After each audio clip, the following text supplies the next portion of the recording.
I'm cool with it. I'm cool with it. So I'm not trying to run them off out of time. But now somebody would say, "Hey man, we'll give you a second round pick." You know, hey man, I'm second round pick, and we already don't have a first round pick next year. Hey man, I might have to say, hey, man, hey, he yours, man. You know that might would change my mind. Lisa says, I feel a bit weird now. I was on the free Kyle Pitts trade a season or two ago. Now I'm like, let's see. See, I dig that. Let's wait and see. Let's wait and see. You know, again, we got a brand new quarterback. You know, that might be the down south version of Mahomes and Kelsey. You never know. You never know. I'm in the same boat, Lisa. I'm like, hey man, let's see what happens. Let's see what happens. He said that Paul had a lot to chew on. I can't wait for another episode to drop. Yeah, I'm looking forward to the next episode because the next episode is the episode that Julio Jones gives his side of the story. So I'm really looking forward to that part because I give Julio props for being quiet until he retired, but now he's talking. Now and he's not only is he talking on his pod, but he's doing. Lisa, I'm sure you've seen this, but D. Orlando Ledbetter has an interview that he's about to drop with Julio also. So Julio retired. He's just talking to everybody. I might need to call Julio. Hey, man, come on the show, big bro. Diva says, yeah, trade. I'm still not convinced. Sorry. So Diva said, hey, man, you can go ahead and ride out. She said, I'll take that third round pick and you can go ahead and ride out. YB Zeno says, Zuck already punished stuff. Yes, he has, man. He really has. That was one point, man, where you get in Facebook jail for pretty much anything, bro. No, they was like real strict at one point, but now they've kind of eased up a little bit. Lisa says, what are your top 5 takeaways from the pod? That's an excellent question. My top 5 takeaways from the pod, I don't know if I can give you 5, but I'll give you something off the top of my head. Harry, Julio, Roddy, they were extremely close. Extremely close. Julio described them as brothers in his retirement speech, and you got that vibe listening to them talk. Julio is really an introverted heart. He's shy. Even on that pod, the first episode, of course, he knew he had to come there and talk, but you can kind of tell he got to come out his shell. If you're gonna get behind his microphone, you got to come out your shell. So maybe by episode 6 or 7 or 8, you can get Julio to open up. Another takeaway is that the Roddy White, Kyle Shanahan issue or beef or disagreement was real. Roddy still harbors ill will toward Kyle and how that happened. Another takeaway, Lisa, is the players felt the energy and the madness from the fan base in the 2016 playoffs. Because that's one thing that Julio spoke about. He was like, it was surreal, in the playoffs atmosphere of the Georgia Dome, it was surreal. So that was a incredible experience for me to be able to attend both playoff games in Atlanta, the final season of the Georgia Dome, and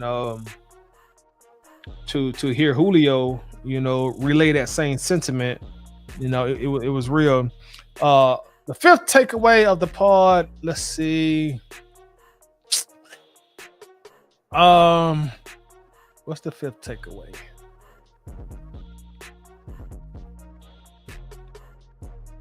A lot of people, a lot of players, a lot of Falcons players think the 2012 team was better than the 2016 team.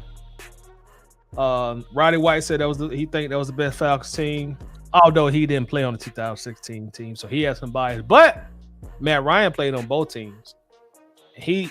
Even though the 16 team went to the Super Bowl, Matt Ryan said he thought the 2012 team was the most talented team that he's played on. So those are some takeaways that I can name right off the top of my head. I'm gonna bring some people up real quick. We're gonna bring Coach up. We're gonna bring James up. How y'all fellas doing tonight? Doing good. What's going on, Brody? What's up, bro? What's up, people? Feeling excited you live tonight. So with that being said, thank you for going live, Title. Hey, no problem, man. You're very welcome, bro. Appreciate y'all coming in, man. For sure. All right, and Lisa also says Harry gave me a sneak peek of the part on the crew. Okay, Lisa, so you gotta give us some exclusive interview. I mean, not interview, but some exclusives.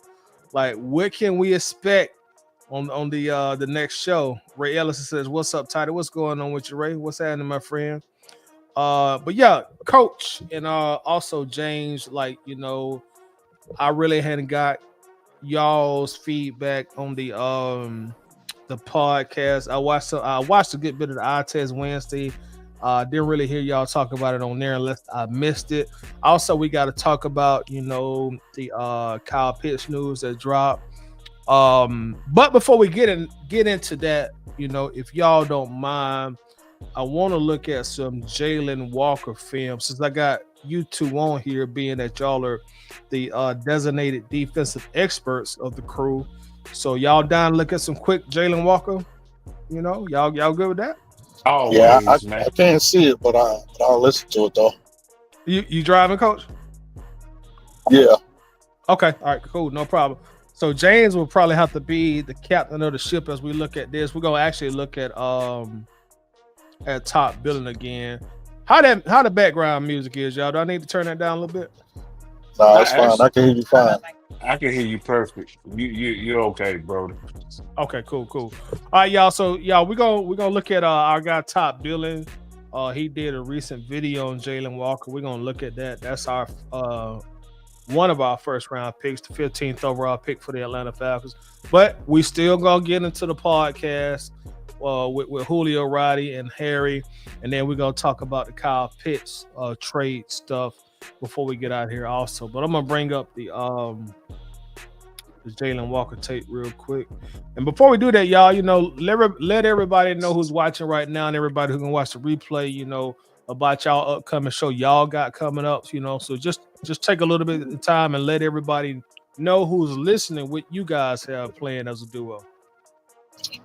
So upcoming, we'll be doing the Coach's Corner, which will be focusing on the defense side of the ball. Me and my man right here.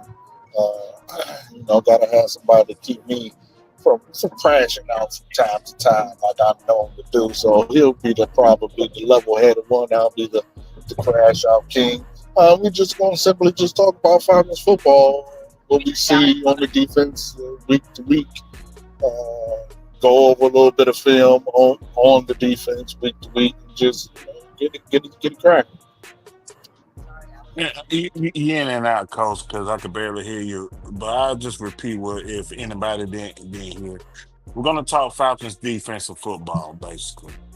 We're gonna talk it in and out, the ins and outs of the defense, the schematics, the overall what they need to do on certain positions, things like that of that nature.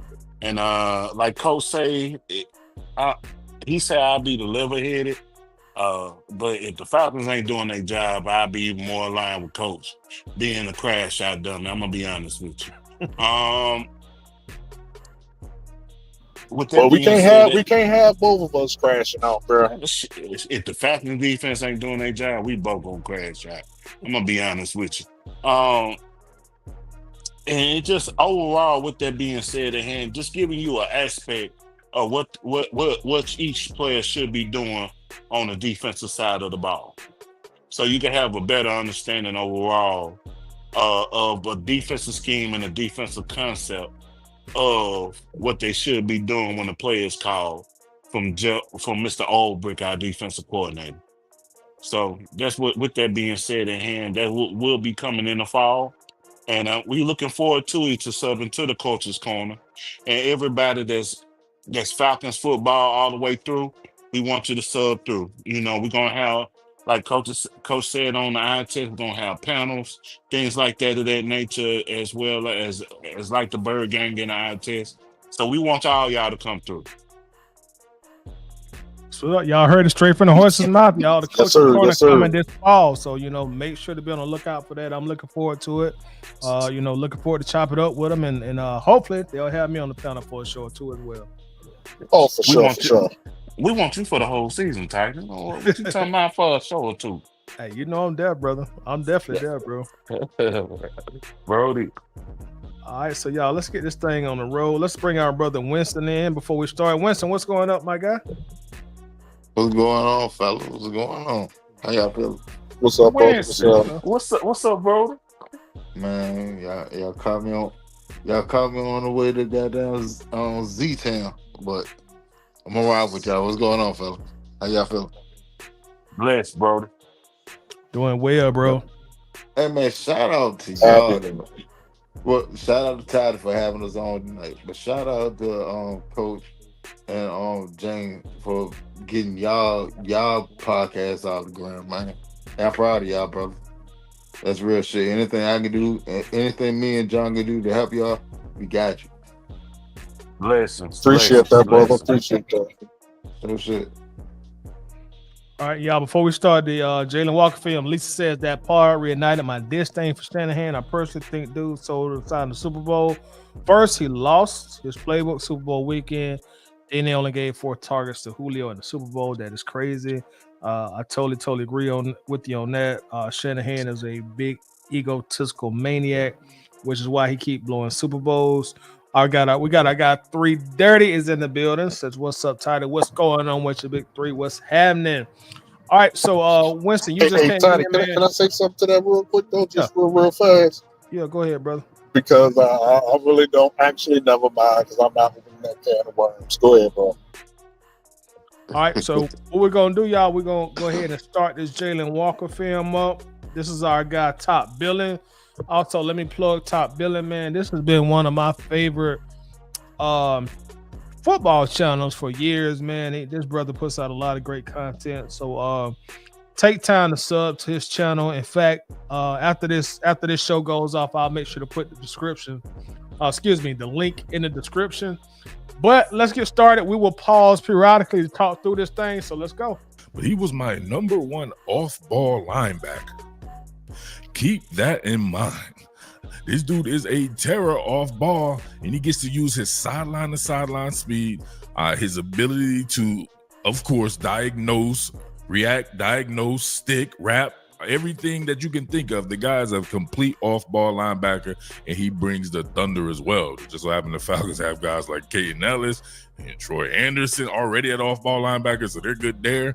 When hell, they have Arnold Ebikete, Leonard Floyd, Braylon Trice at edge as well. So here, and then they drafted James Pierce, right? If you haven't seen my James Pierce drawing, make sure you get over to that as well. I'll put that at the end if you haven't seen that.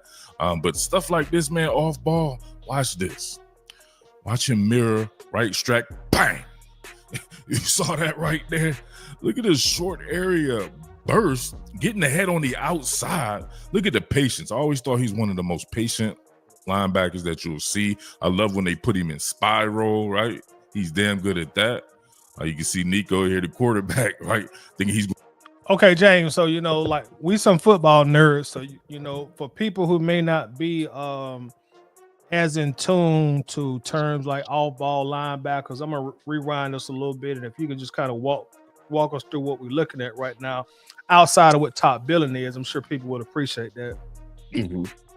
So pretty much what Jalon Walker is doing is just watching where the ball is going. He's watching where the ball and what direction the ball is going. He did a good job on that because he wasn't fooled by the read option. So with that being said, he seen that the quarterback kept the ball, which is Nico, the quarterback from Tennessee, which he's not there no more, but he's at UCLA. But beside the point, he's watching the ball as an off-ball linebacker. When you're watching him run, you have to watch where that ball is going. And you see what he did. He seen that the quarterback kept the ball, so he went straight for the ball as they were teaching football, watching the football at all times when it's playing the run. And he did a good job of that, basically. the patience. I always thought he's one of the most patient linebackers that you'll see. I love when they put him in spiral, right? He's damn good at that. You can see Nico here, the quarterback, right? Thinking he's going to get vert up the field. Look at who he encounters right there. Breaks down in space, head on the outside, but look at the thunder being brought. Bang, you see that right there? Boom. Turn his electricity off. Trip the breaker, right? Out here in Philly, right? The company's called Pico, right? I think down south, out there, you guys have Georgia Power, right? His Georgia Power was turned off right there. Look at that. Then he got kneed in the back of his dome piece for that right there. He's shaking the screen with that shit, right? This guy has an uncanny ability to hit, but he still wraps up with it too. Look at that. Not too many people bringing a thunder like that. That's that old school right there. Bang, fertilize that man, tripped his breaker, turn all of his electricity off right there, right? Pay your bills, son. And then boom, take a knee to the back of your dome as well. Now Let watch me how say this he as well. Go Let me ahead. say this as well. So with that being said, that overall the defensive line did a good job on that play. And let me explain why. Because as a defensive line, if we compare it to offensive scheme, they are the offensive line on that side of the ball. So with that being said at hand, they did a good job for keeping the offensive lineman off Jalon Walker on that play. So with that being said at hand, when they keep him off, when they keep the offensive lineman off of him, he's free to make that type of play. He's free to see where that ball is going and to attack it from there. All right, Which and which is what I was saying last year was our issue. The opponent's offensive line was blowing our defensive line off the ball and getting to the second level. So when they do that, like there really is no sacking the quarterback, because now you got these big 400-pounders bearing down at you. So that's good. Let me add this to it too. So if you go back to that last play, shout out to number 5. Who is that? Mikael Walker. Mikael Williams, number 5. no, Mikael is he ain't number 5. Mikael play on the ball. I All forget who that is. Whoever number 5 is, shout out to number 5 to knowing his assignment and holding it to a T. Because if you look at that last play, right? So the edge was in a wide 9 set off a 3-4, right? He crashes in. Number 5 entire job is to reset the edge. And he did it beautifully because he didn't hold himself too tight to the line. He gave himself space. So however you want to play it, I'm there. But then you see Jalen sit there scrape, avoid the block, read, diagnose, straight over to the ball. Because number 5, to be honest, number 5 made that play. He didn't make the tackle, but he made the play. If you watch it, we run just a little bit more.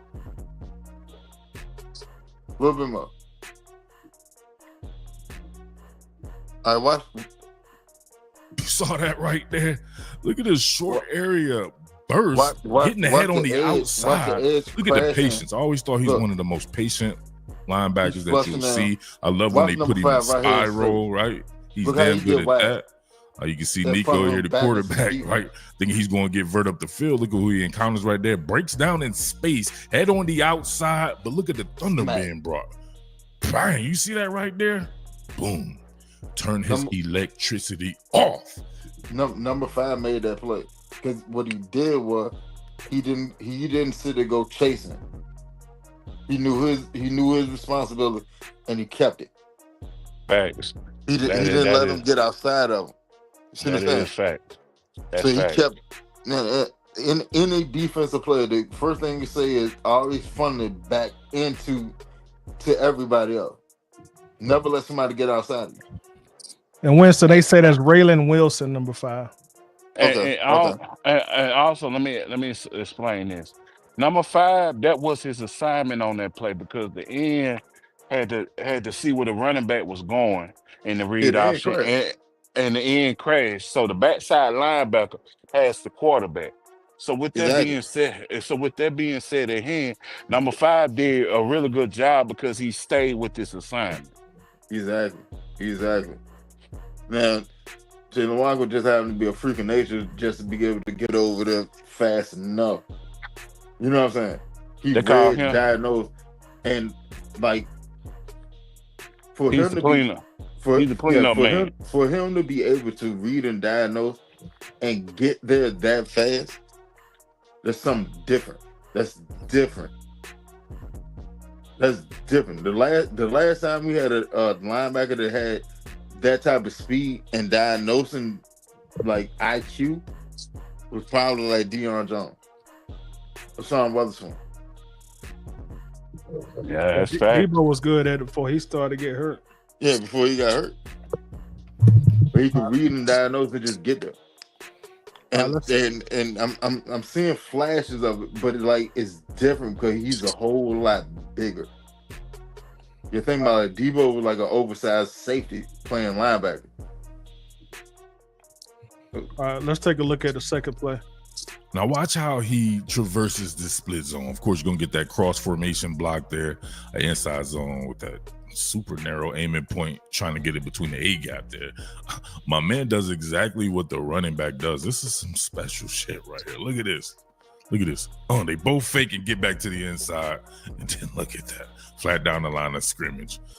Honestly, this was actually good play design by the offense. Man's doing the damn thing. I can't front, right? When I first saw that the Falcons drafted him, I was like, man, this dude's gonna be playing off ball. Y'all know I used to play off ball linebacker, so I was hella hyped up. Like, man, I want to.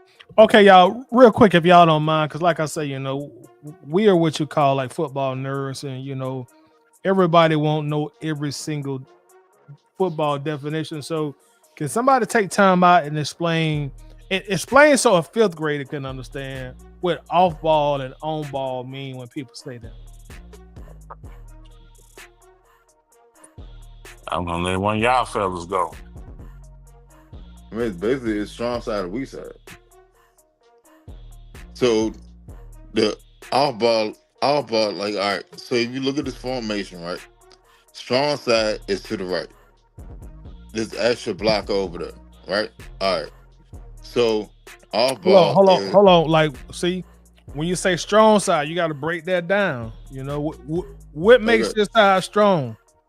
So quarterback is under center. Well, behind center. So you split it on field in half. All right.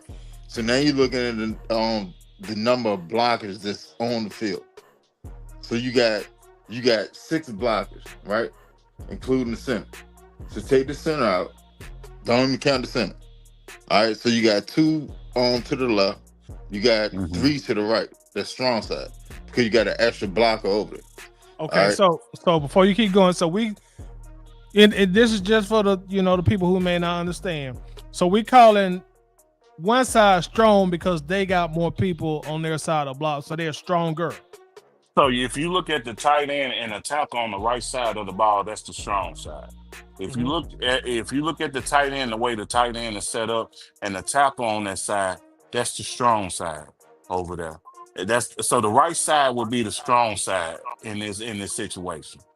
Okay, and that's because they got more guys to block for them. Yeah, well, exactly. Basically what Winston is saying, yeah, because they have 3 on that side, 2 on that side. If you look at the play and you look at the setup and you look at the formation, you can tell which side is the strong side, and the 3 that's on the side with the guard, tackle, and tight end is the strong side. Okay, well let me ask you this: do teams? And again, I'm just asking for people who may not know. Do teams traditionally run more on the strong side because they got more blockers, or is that just a decoy? It can be played as both. It can be played as both. It depends more to who you playing. Like, basically, what are your strengths? If your strength is running the ball, it could be more of a decoy. If you not known for actually running the ball, then 9 times 10 you're gonna run to the strong side. You're just trying to get whatever you can get. And also, if your strength is to run the route, then you could run to the strong side and still be effective, or you can run to the other side and still be effective. And that is true. Yeah, that is true. And then it really depends on the type of players that you have on the offensive line. So say for instance, if the right tackle is better than the left tackle, they will tend to run more on that side of the ball because they're trying to use the right tackle for his strengths that he has that the left tackle doesn't have. So with that being said at hand, it really depends on how the offensive line is built and the capabilities of that offensive line, and what they can do in moving the ball and running the ball as well. Okay, James, Josh Gilham. What's up, Josh? Also, what's up to our brother Chris from A1 Fairwood Sports? Y'all make sure that you subscribe to A1 Fairwood Sports, consistently dropping great content. Shout out to you, Tip. Josh Gilham says strong side is where you have more of the field. Short side is the small side of the field regarding where the ball is at. He's saying it's two different meanings to strong side and weak side. Is that correct? Is he correct in that assertion? In a certain way, yeah. In a No. certain way, no. Because for the What? simple fact it is, when it comes down to it, you can run the ball on either side of the field. All You right. see what I mean? So what he And what's going on is, and within that situation is, if the left tackle is a great left tackle, you can still run the ball on the short side of the field and get what you need to get out of that play. all right. So what he was And then, saying, he took and mixed two different things. yeah, he did. He mixed two different things. Strong side goes to your blocking scheme. Wide side and short side is where you at hash wide. So like if you're on the left hash, all right, short side of the field is to the left side of the field. Wide side of the field is everything to the right. Cause you got to get all the way to the other hash and outside of the hash to the boundary. Mm-hmm. All right. He mixed two different things. Strong side is to your blocking scheme. And what do you have on the field as in protection? That's what strong side is. And that's how defense look at it. He mixed two different things. Yeah, That's and true. I might not have read his comment correctly. He says I'm not disagreeing with y'all. Oh no, And see, bro. No, you and, good, Josh. and you good, Josh. And see, the thing is, they can call a play. They can go to the short side of the field. They can run a power to the short side of the field. They can run a trap to the short side of the field. You know, it really depends on what's being called in the blocking scheme, like Winston said. So I agree wholeheartedly. See play off ball in the NFL and then rush the passer on third down. It reminds me a lot of Von Miller, who used to do a lot of that same shit at Texas A&M, and then in his early days with the Denver Broncos as well. But him playing that edge, I can dig it as well. That's a premium position. You got him with the 15th pick, but look at that, right? They both fake to the outside, right? Look what he did, right? You got one defender shook out of his drawers right there, and then look. Couldn't shake Jalon Walker, right? That's that instinct. That's that technique. You see him rapping and rolling, right? More of a sure tackler than a hitter, but he also brings the thunder. That's why it's unique to me when I see this dude. A lot of those guys that just hit, they just throw a shoulder into you. You might get the best of them, but with him, no sirree, Bob. Okay, y'all. Question: since we've been talking about short side, strong side, on ball, off ball, what do y'all anticipate Jalon Walker's gonna play? He's gonna be on ball, off ball. I'll let y'all go, then I'll go after. I would put him off ball and keep Caden on ball. I mean, like, go ahead. Go ahead, Coach. No, go ahead. You was talking, bro. Go ahead. Oh, I mean, me personally, I would just keep him off ball and let Caden rock on ball. Like he's been in that role for the past 2-3 years now. You see what I'm saying? He's comfortable there, and you don't want to put too much on Jalon Walker plate jumping out the gate anyway. You want him to get comfortable, acclimated, and just let him play. Let him play, but he doesn't have to think about the play, and let him just do what he does, which is great. Which is straight, clean up, lay the wood, rush the passer. Like those are the 4 things I need from you right now. Then I can develop you to further things. Go ahead, Coach. I was just gonna say, honestly, as I've been stating, I I really don't care where they put him because I think the most important thing we should be doing is zone blitzing, regardless. So, um, I mean, like Winston said, I mean, put him on or off, but either him or Caden should be going almost every play. Like somebody should be attacking every play, not just the front. So I'm gonna say this. I'm gonna base it off the reports that's been being put out there as far as Jalon Walker to make this assessment. I think he's gonna be more on ball because for the simple fact it is they are strategically not trying to put too much on him. So with that being said, he's gonna be more on ball because he's gonna be a pass rusher. And within the scheme so far. As he progresses, he may become more off ball. But as far as right now, from what I've been reading and what I've been looking at, he's going to be more on ball. They are trying to progress him as a pass rusher within the first year. So with that being said at hand, that's more on ball to me than off ball. All Yeah, right, James, what you saying that you see him more as on ball? I want to ask you this: at the NFL Combine, his measurements was 6'1", 243 pounds. Does his stature concern you at all at this juncture going into preseason? No. Uh, And the reason being that I say that because for the simple fact it is some of the great pass rushers were short. mhm. Some of the great pass rushers was like, and I'm not comparing him to him, but as far as the height and weight wise, even though he was like 40 more pounds than him, Aaron Donald was like 6 foot 6'1", 280 pounds playing defensive tackle and defensive end. And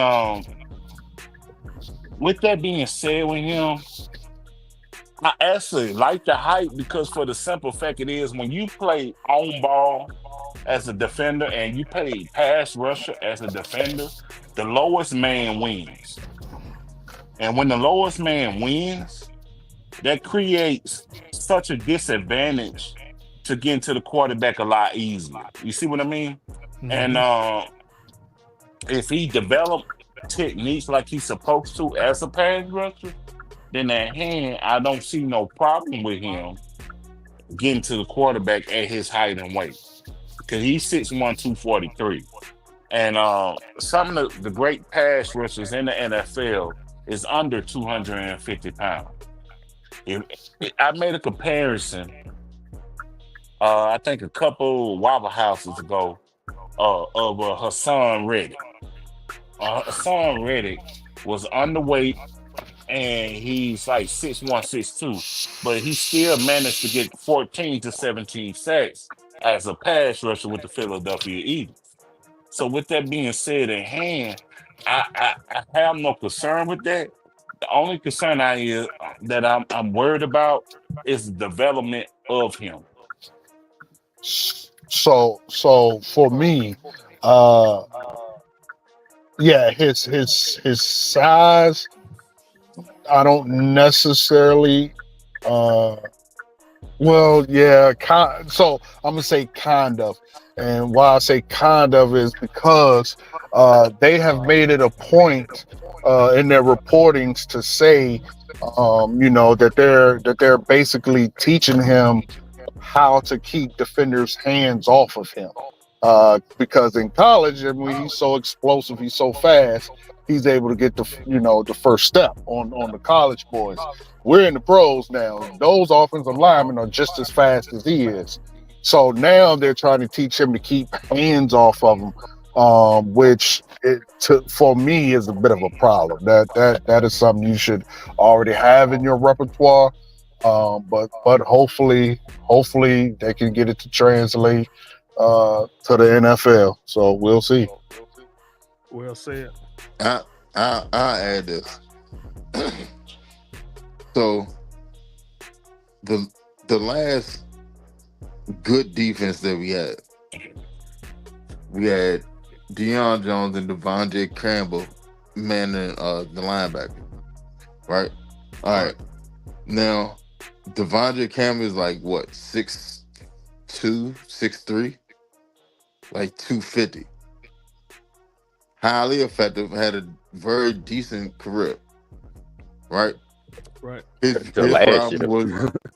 was more open space speed. Right. All right. You're inserting a Jalon Walker into the same role, but faster and more explosive. His like at 6'1", his height, his weight is no bother to me at all. But I'm gonna tell you like my partner say, like my co-host, get it out the paper, put it on the field. Right. And let me say this right quick, and then we can move forward. When it comes down to it, Zach Robinson did an interview the other day. And he did an interview to a point that he said that Jalon Walker and James Pierce was so quick off the edge that it created problems because Michael Penix threw a couple interceptions within the. Uh, am I right, Titan, or am I misquoting? No, you're right. He threw some. He threw 3 interceptions, 2 back to back, and then they had to get him basically to dump it off, Right. like a check down in order to get a completion. So with that being said, at hand, Damn. the thing with me and everything like that of that nature, it's the first step with Jalen Walker and James Spears. It's there to me because that comes natural within the position that they're playing at that point. So with that being said at hand, and yes, I'm saying with that being said at hand, fellas, at hand, that means that it comes natural for them. And when it comes natural for them, that lets me know that there won't be no problem with them administering that on the field. So when it comes down to it, and when it comes to it, it lets me know that they're gonna be great within the first year. And I'm not saying they're gonna get 15 sacks and just come in and strong like that. They're gonna come in and do their job and progress from there. And so if Zach Robinson in practice has to adjust it, that quick step is already there. Mm-hmm. And that's it. That's for a me. good sign. All right, so let's keep going. If this were back in the day and you didn't have to play as much sub packages, nickel and dime, and you could play like a 4-3 under scheme, the Atlanta Falcons would destroy it. They're going to destroy it anyway, but with a 4-3 under scheme, that would allow him to play off ball. And Okay, Winston, real quick, Winston. Again, everybody that watch these shows ain't no football nerds and junkies like you and James and Coach. So what is a 4-3 under scheme? 4-3 under. 4-3 under is basically you putting you all right, so you got 4 down linemen. Your linebackers is slid to the weak side. Mm-hmm. All right, so basically, hypothetically, Hold on, weak side. So that's the side with the less blockers, right? yeah. Okay, keep going. My bad. All right, so hypothetically, what you want is to have that outside linebacker. If you want to send him on a blitz, if he's fast enough, he can get there untouched, unabated to the quarterback or the running back and blow it up in the backfield. Gotcha. All right, appreciate it. and still play edge in the interim. It's almost something like this, right? You see, when they shift, he becomes a late ad. Then you still have your 4 down linemen, right, per se, right here with Michael Williams there.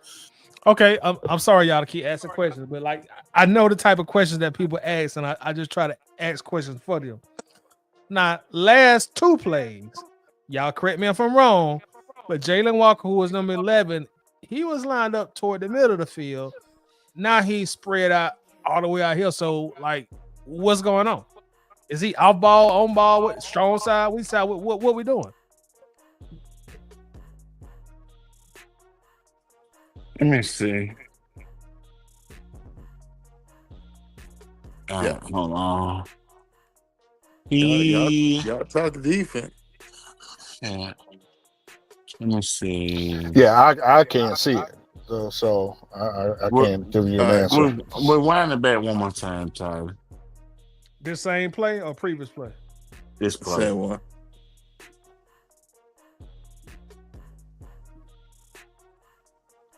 That's good. I'm looking at number 3. He's on ball. Because I'm looking So, at the linebackers in the middle, and I'm uh-huh. looking at the way the defense organization is set up. He's more on that right tackle, if I'm not mistaken, on this side right here. Because I'm looking at the Caucasian fellow on the outside right here playing the 9 gap. So Yeah, it The Jackson. would. Caucasian fella. Not the So fellow, Shout out to my guy Dan Jackson in the building. not the fellow. yeah, Hey, he the one that won this game for us. yeah, and so I'm looking at more inside with Jalon Walker on the other side. He's playing on ball. All right. Destroyed anyway. But with a 4-3 underscreen, that would allow him to play off ball and still play edge in the interim. It's almost something like this, right? You see, when they shift, he becomes a late ad. Then you All still right, have so your they shipped him 4. out. So hold on, Ty. So when they shipped him out, he was playing on ball that first night. He's playing off ball. Okay. Let me ask you this, Jane. Did they see something or was there a motion that caused him to come off ball from being on ball? It comes with the preparation within the scheme and a misplay. Because when a player and a whole defensive staff studies a offense, they see something within. With the coaches see something within to see they can play him inside to out. So they seen something that week when they practiced that week, and they seen that they can motion. And so when they motion him from in ball to on off ball. Also, sometimes uh, defenses will disguise their true package, their true um, Intentions. setup, big Yeah, so that that's true. the quarterback can't audible out of it. So I True. mean, it could have been. I mean, honestly, we don't know without hearing the coaches, but it could have been, as James said, or it just could have been a disguise that they were always going to do that. Yeah, I and that's will. true. And that's I will true. give this. We'll go ahead, John. I don't know. I'm gonna say that is true because as coaches, they meet up. They meet up as a whole to see what they can do to the next opponent. So with that being said, at hand, when it comes down to it, they may have seen something they can do to try to confuse the quarterback. Because overall, the scheme is set up to confuse the quarterback so he can make the mistake. So with that being said, at hand, if the quarterback comes out within the play and say, "Hey, I see number 11, he's playing on ball," I can try to get the play out quick. But if he switches it and go off ball, it may confuse the quarterback. And I, I, generally, I, if it's a my bad, if it's a audible, or if it's not designed to be a disguise and it is an actual defensive audible. I think someone asked it on the eye test and I wasn't able to give the answer. Generally, your middle linebacker is the quarterback of the defense. So whoever your middle linebacker is will most times uh, give the defensive assignments. Like for I have always used Richie for like if there's a right side overload or if I see something on the right, Richie is going to be the first call, followed by whatever I'm calling, and Louis is going to be the left side, followed by whatever I'm calling. So, and that goes on the middle linebackers back shoulders to read the offense and get those correct calls out. So again, it could be both. It could be that's how it was set up, or it could be a disguise or audible. here's another tidbit. 'Cause, I mean, Coach, I know you can't see it, but for y'all to seeing this at the beginning of the play before the quarterback sent a man in motion. Jalon Walker was off the screen. He was out there playing whoever's in the slot. Because it's 8 men in this picture, having the entire time, right? He was already playing who's ever in the slot. And the defensive coordinator felt comfortable enough for him to be out there in the slot. That's the type of versatility that's coming to Atlanta now. Right, but I don't think we'll see that at all, or much of at all this year, because Aubrey has already said that he basically won't be showcasing his versatility this year. Is all about getting to the quarterback for him. Yeah, So it's it's going to about be him just kicking up the straight, game. just Make straight it simple. eat Yeah, the make it simple. eat the quarterback. Yeah, make it simple for him. Let him get a grasp of what he's doing in the NFL, and then you can expand upon it. Then you can expand upon it.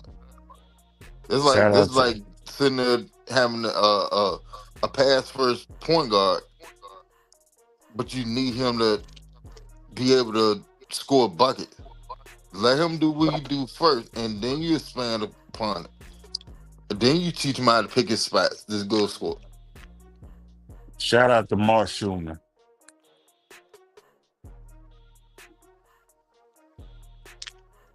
I don't know if the Georgia fans know who I'm talking about.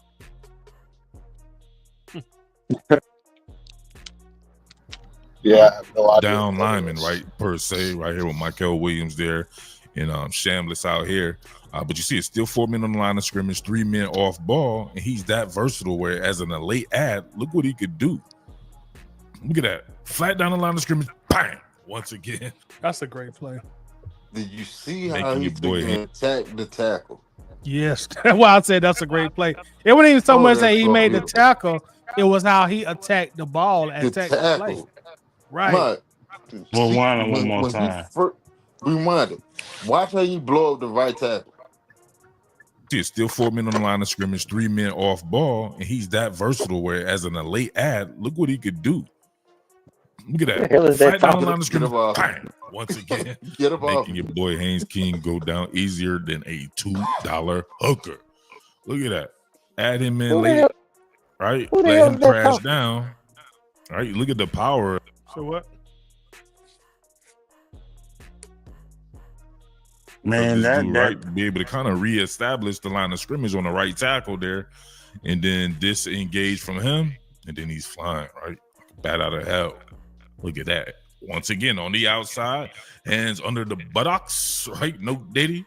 And then driving that bad boy. Then look at that right there. Set that man, fertilize them. True Green Kenlon's finest right there. Boom. Come on, Who man. is I don't that? know. Hey, That's Top Billing, YouTuber. Oh, So- okay. so I ain't know who voiced that war for a minute. Yeah, that ain't nobody on the channel. That's the same guy. Oh man, with James that Pierce. fooled the shit out of me. That red. Yeah, that's right. What's happening, baby?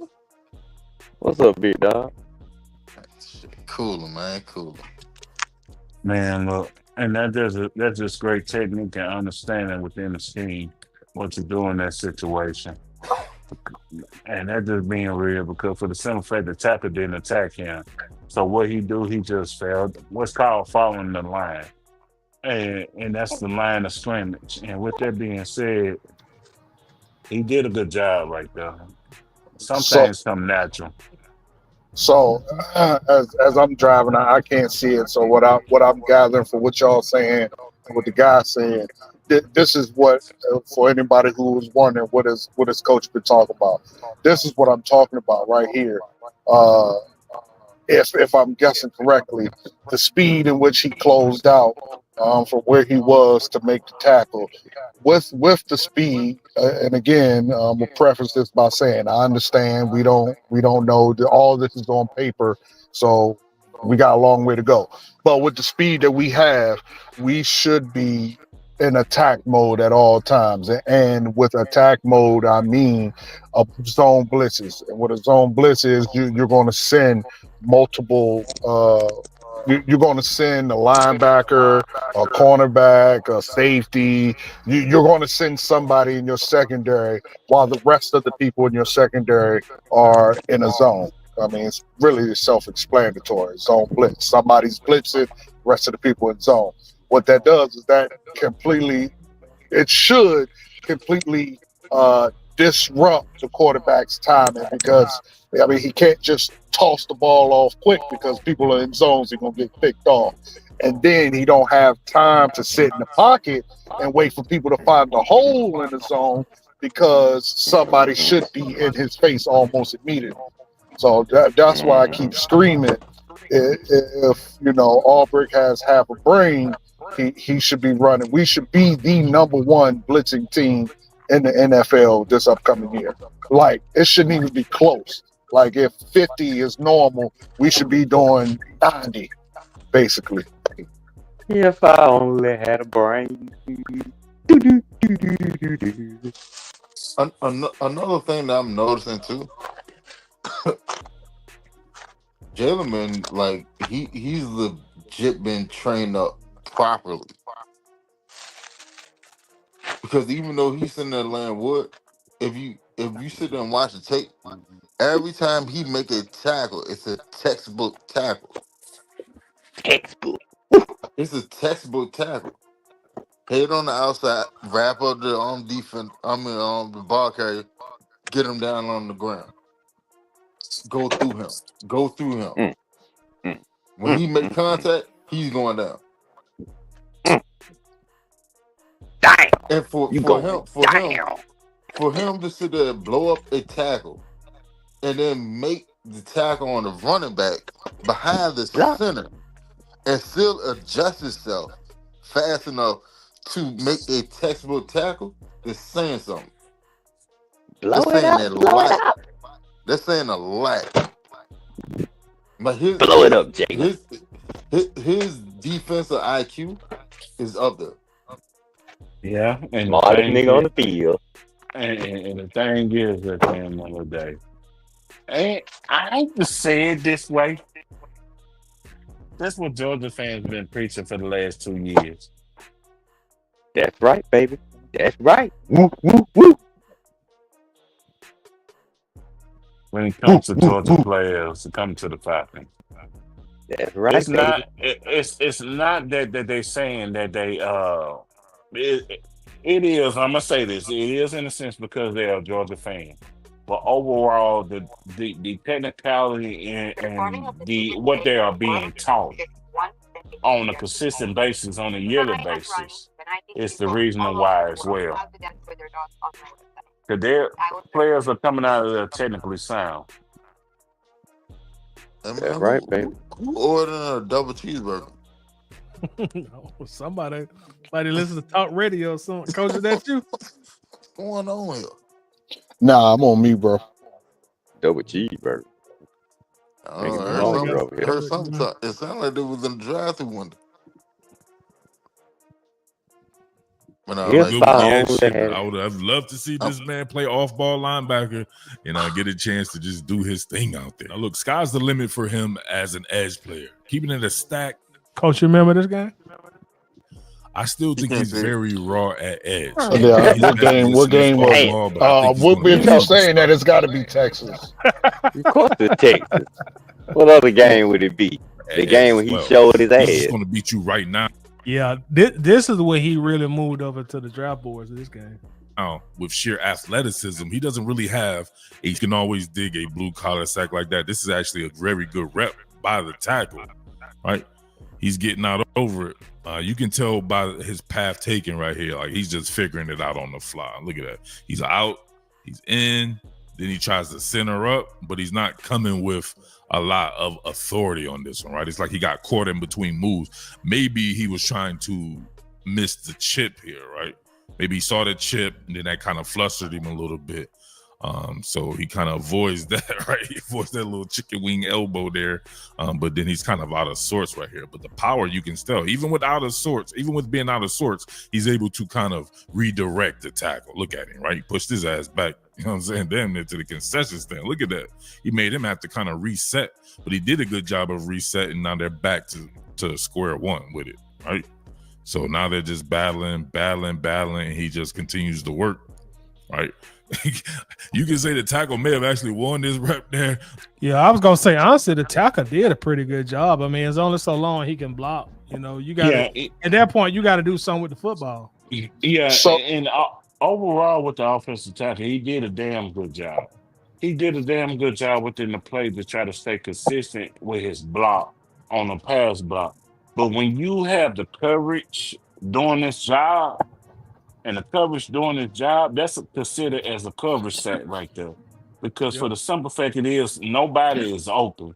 So it makes the quarterback hold the ball longer. And when the quarterback holds the ball longer, the seconds tick off.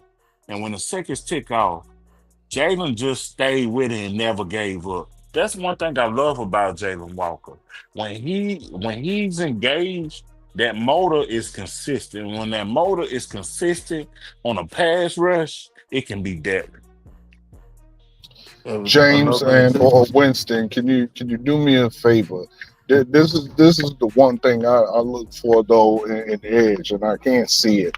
Is he doing uh, what he should do, which is three and in, or sometimes five and in, or is he just swimming, making a beeline for the QB? Because that in the No. NFL that So could be an issue because as we know we have some speedy QBs who will just run right around him if he just does the beeline. So is he doing three and or five and in? so he on that play he basically did three different moves. All right. So he started outside on the left tackle. He started outside. He dipped inside, right? So they had a running back coming up the chip block on the left tackle's left side. He dips inside to miss the chicken wing, ties him up, get extension on the tackle, gets back outside. That tackle rolled him all the way outside. Now they're about like 10 yards behind the line of scrimmage. All right. To be honest, the tackle pretty much won that rep. But what happened was he ended up when he sort of like peeled off and the tackle sent the last push, he fell into the quarterback. Now to be honest, if the quarterback took and stepped up into the pocket, he would have never got a sack. I'm gonna be honest with you. He would have never got that sack. So to me, the thing is at the end of the day, as a defense, it's three different progressions. With the three different progressions, the two progressions, which is the linebackers and the safe in the secondary, did his job. So with that being said, even if he would have stepped up, stepped out, rolled out, things like that of that nature, if they're not open, then overall, with that being said, he still did his job at the end of the day because for the simple fact it is the one thing that they teach defensive linemen is never give up on the play because you never know what you're going to get out that play.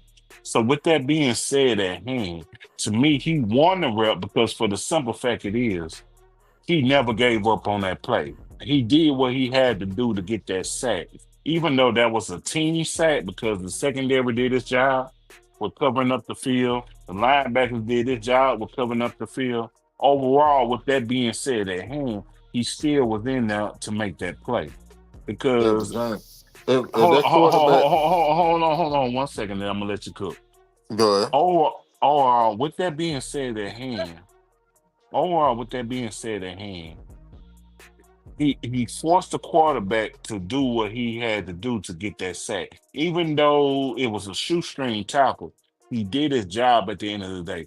That play doesn't stop until the whistle blows. Am I correct? Correct. So with that being said at hand, he won that battle because he ended up on statistics And the stats sack because of the simple fact the defense did its job as a whole at the end of the day. We see it different because for the Oh simple boy. fact it is because of the long range of how long he was. It took him to get that sack, but if he finished the overall mission within sacking the quarterback, he still won his job at the end of the day. It doesn't care how many moves that he does. It doesn't care how many moves that he does and how he. It doesn't matter how he got there at the end of the day. And I rest my case. You can cook, Winston. That's All what right, I'm talking about, James. all right. No, That's what I'm talking about, James. all right. Look at the line of scrimmage. Look at the line of scrimmage. Look where the center at. The center is literally No. 10 yards up ahead of him. If that quarterback stepped up in the pocket, he had a whole running lane to the left. That was what I was asking. Was he Yeah, keeping literally had a containment? 10-yard gap to sit there and run. Even if he only pick up 2-3 yards. Because if all right, No. don't get me wrong. I applaud the Now, sack. where's Jalen at? I applaud the sack. I don't applaud the overzealous to it. Right. Because That's what I was asking. for one, when that running back missed him on that chip block, that running back is somewhere out there in the flats to the left. So if somebody didn't go along with him, he's sitting out there open. All right. Now, If where's he sat there and just pump fake to that running back, where 5 yards Jalen from at? Jalen Hold was on, there and Red. had his ankles. Jalen He make make- Jalen he makes making a Right tackle. now, the one on the ground, number 3. Yeah, Yeah, that's Jalen. Yeah, he making a tackle. Just look at the quarterback. Okay. Yeah, he making Okay, a I see tackle. All right.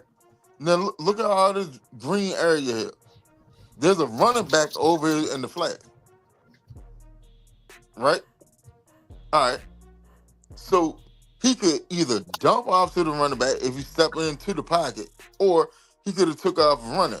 Because what happened was Jalen got overzealous. Instead of just resetting and just maintaining a pocket for the quarterback. Like, don't get me wrong, I applaud you going and get the sack, but you got to sack 10 yards off the line of scrimmage. Look at all this green area here. Understandably so. If But some that was Lamar Jackson, hell, if that was Baker Mayfield, he's gonna scoot out through there. Yeah, He's not even looking at field no more. He's gonna scoot out through there. and that Understand. was Can my reason for asking, Can you because attribute that to knowing the personnel that you playing though? Facts. you still don't want to do that, Toddy, Facts. because it creates bad habits though. But Yeah, You don't want to do that. But let me explain this. Let me explain this. Hold on. Okay, go ahead, my bro. Look Go at ahead, bro. everybody else on Georgia defense that's in the screen. Look how they sat there and maintain a pocket.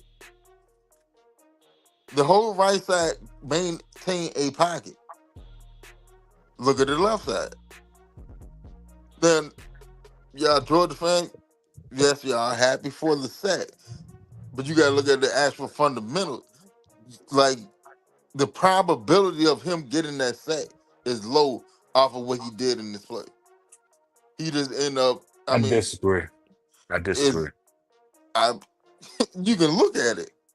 Okay, I look at it and I still disagree. Rewind it and watch the tackle. If the tackle did not push him into the quarterback, he would have not got that sack. But that's where his job And if lies the at, quarterback had Winston. half a mind and stepped up into the pocket, he still wouldn't have got the sack. Winston, that's where the technique and fundamentally sound is set There at. was no technique on that play. Yes, it was, because if that was the case, why would he reset in the first place, Winston? Why would he reset? You said he reset just a few minutes ago, my brody. I'm not gonna quote something that you just said. He extended and then But that's a part. That's a He part of didn't reset. technique, Winston. That's a part of technique, Winston. And let me explain why. Because for the simple fact it is, when you look at the play, look what Kevin Banks sitting at right now. That's the offensive tackle for the Aints right now. Am I correct? Mm-hmm. Because that's on Kevin Banks right there. He did what he had to do at the end of the day because the Yes, secondary. Listen to me. Because I'm listening. the secondary did its job. The linebackers did its job. Hey, If Tyler, that can you tackle that rewind the play? hold on, Winston. Hold on, Winston. Let me cook. If you see them two offensive linemen right there, you see that defensive lineman. That defensive lineman actually did his job on that play with that double team, big dog. Because for the simple fact he's close to the quarterback. Jalon Walker did his job at the end of the day because as a defensive lineman, you never taught. You always taught to never give up on the play. He never gave up on that play. Even if he stepped up 10 yards, he still had gap capability because for the simple fact it is, you got to understand, you got to when they study film and everything like that of that nature, they know what type of quarterback that they dealing with on a week to week basis. Quinn Ewers is not a scramble quarterback. So with that being said, he's gonna stay in the pocket as long as he can. So when he stays in the pocket as long as he can, they know they can get to him because he's not going to step up to it. Now, if they were dealing with a Lamar Jackson or anything like that of that nature, then practices is going to be different from week to week. Am I correct? Yeah. I Yeah, agree. yeah, Because yeah, but this is what I was asking, Jay. hold on, coach. Hold on, coach. So with that being said, the preparation is going to be different when it comes to practices and everything like that. They knew Quinn Ewers wasn't going to step up 10 yards within that pocket. He was going to stay within that one spot as long as he can, as he can dish the ball out. Georgia played them twice, and I watched both games. Georgia did a good job with the coverage scheme and the coverage wise with Quinn Ewers. So with that being said, they knew as long as I don't give up on that pass rush, I'm gonna get to him because for the simple fact it is, I'm gonna hold the ball. He's gonna hold the ball as long as he can. And with that simple fact, he's not gonna scramble like that. So with that being said at hand, it really ranges different and different on week to week basis. I agree with you to a certain point when it comes to Lamar Jackson. Lamar Jackson or any other mobile quarterback is going to scramble. But when I'm dealing with a Quinn Ewers, I'm dealing with the Joe Burrow, I'm dealing with the any other quarterback that's not mobile. I know he's not going to scramble like that because he's not going to scramble like that. So with that being said, my greater chances if I never give up on the play, I'm gonna get there. I'm gonna set the quarterback, and then I'll let y'all cook. Hey, Tyler, So can so you thi- do me a favor? Can you rewind the play back to the beginning and play it in slow? Go ahead, coach. so this is what I was asking, and this is why. um, Matter of fact, hey, coach, like can like can we can you pull over real quick and see the play? yeah, oh, shit. Yeah. Well, nah, not right now. I'm on the highway. Oh, no, don't do that. Yeah. So this is what I'm saying. Like Go ahead, coach. I'll tell you what's happening. this is what I mean, Rewind it a James. little bit more. You want your ends to always have containment, right? We can all agree on that, right? The end's Yeah, job is to turn everybody into the defense and not let nobody get around him, right? We all agree to that. right. Okay, Yeah, I so agree with that. I agree with that. this is what Pause it right this there, is what I'm Tyler. saying. This is what I'm saying. Pause it right there. If you allow Sound bad habits of not holding containment, that will follow you into the league. So that's why I asked, was he holding containment or was he just making a beeline to the quarterback? Because, like you said, and I understand what you're saying, week to week they will adjust accordingly. But if that is already in your repertoire and something happened, your default setting in all of us is something that we've already learned and it's ingrained in us. We're going to default back to that. So that's why I'm asking, is he already doing that? Because that's something hopefully he will change. Because I want to see him do a 3 then in or a 5 then in and not just make a beeline. Because again, Lamar Jackson going to spin right off him and run around the edge, for whatever he gets, and he gonna be looking silly. So that's my whole point. And I Hey, understand where you're hey, coming from. Title, run that play one more Understand where time. you're coming from.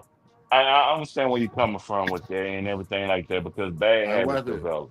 But my thing is All right, with Jalen so you Walker go on this inside. particular He he Watch. on this particular play, He he finna bull rush 78. 78, get your big ass no, out hold the on, way. hold on. Rewind it back to the beginning and let Jane finish. And then I'm gonna break down this play.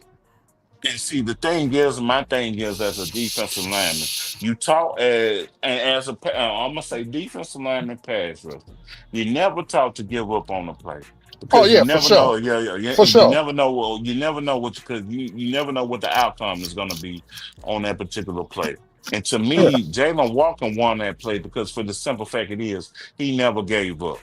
And the thing right, is, when you look at it and everything like that when you understand the defensive concepts and the defensive schemes any player, and you know your edge players like Georgia do with Jalen Walker and Michael Williams, they always going to teach them that because Kirby Smart, coming from a Bama guy, he always taught that because he learned that from Nick Saban. So with that being said, at hand and everything like that, I'm not Red. Don't do that because he is a Bama guy. At the end of the day, just being I but real. know but but both but but Hold but on, hold both on, hold on. things can be true though, Burr.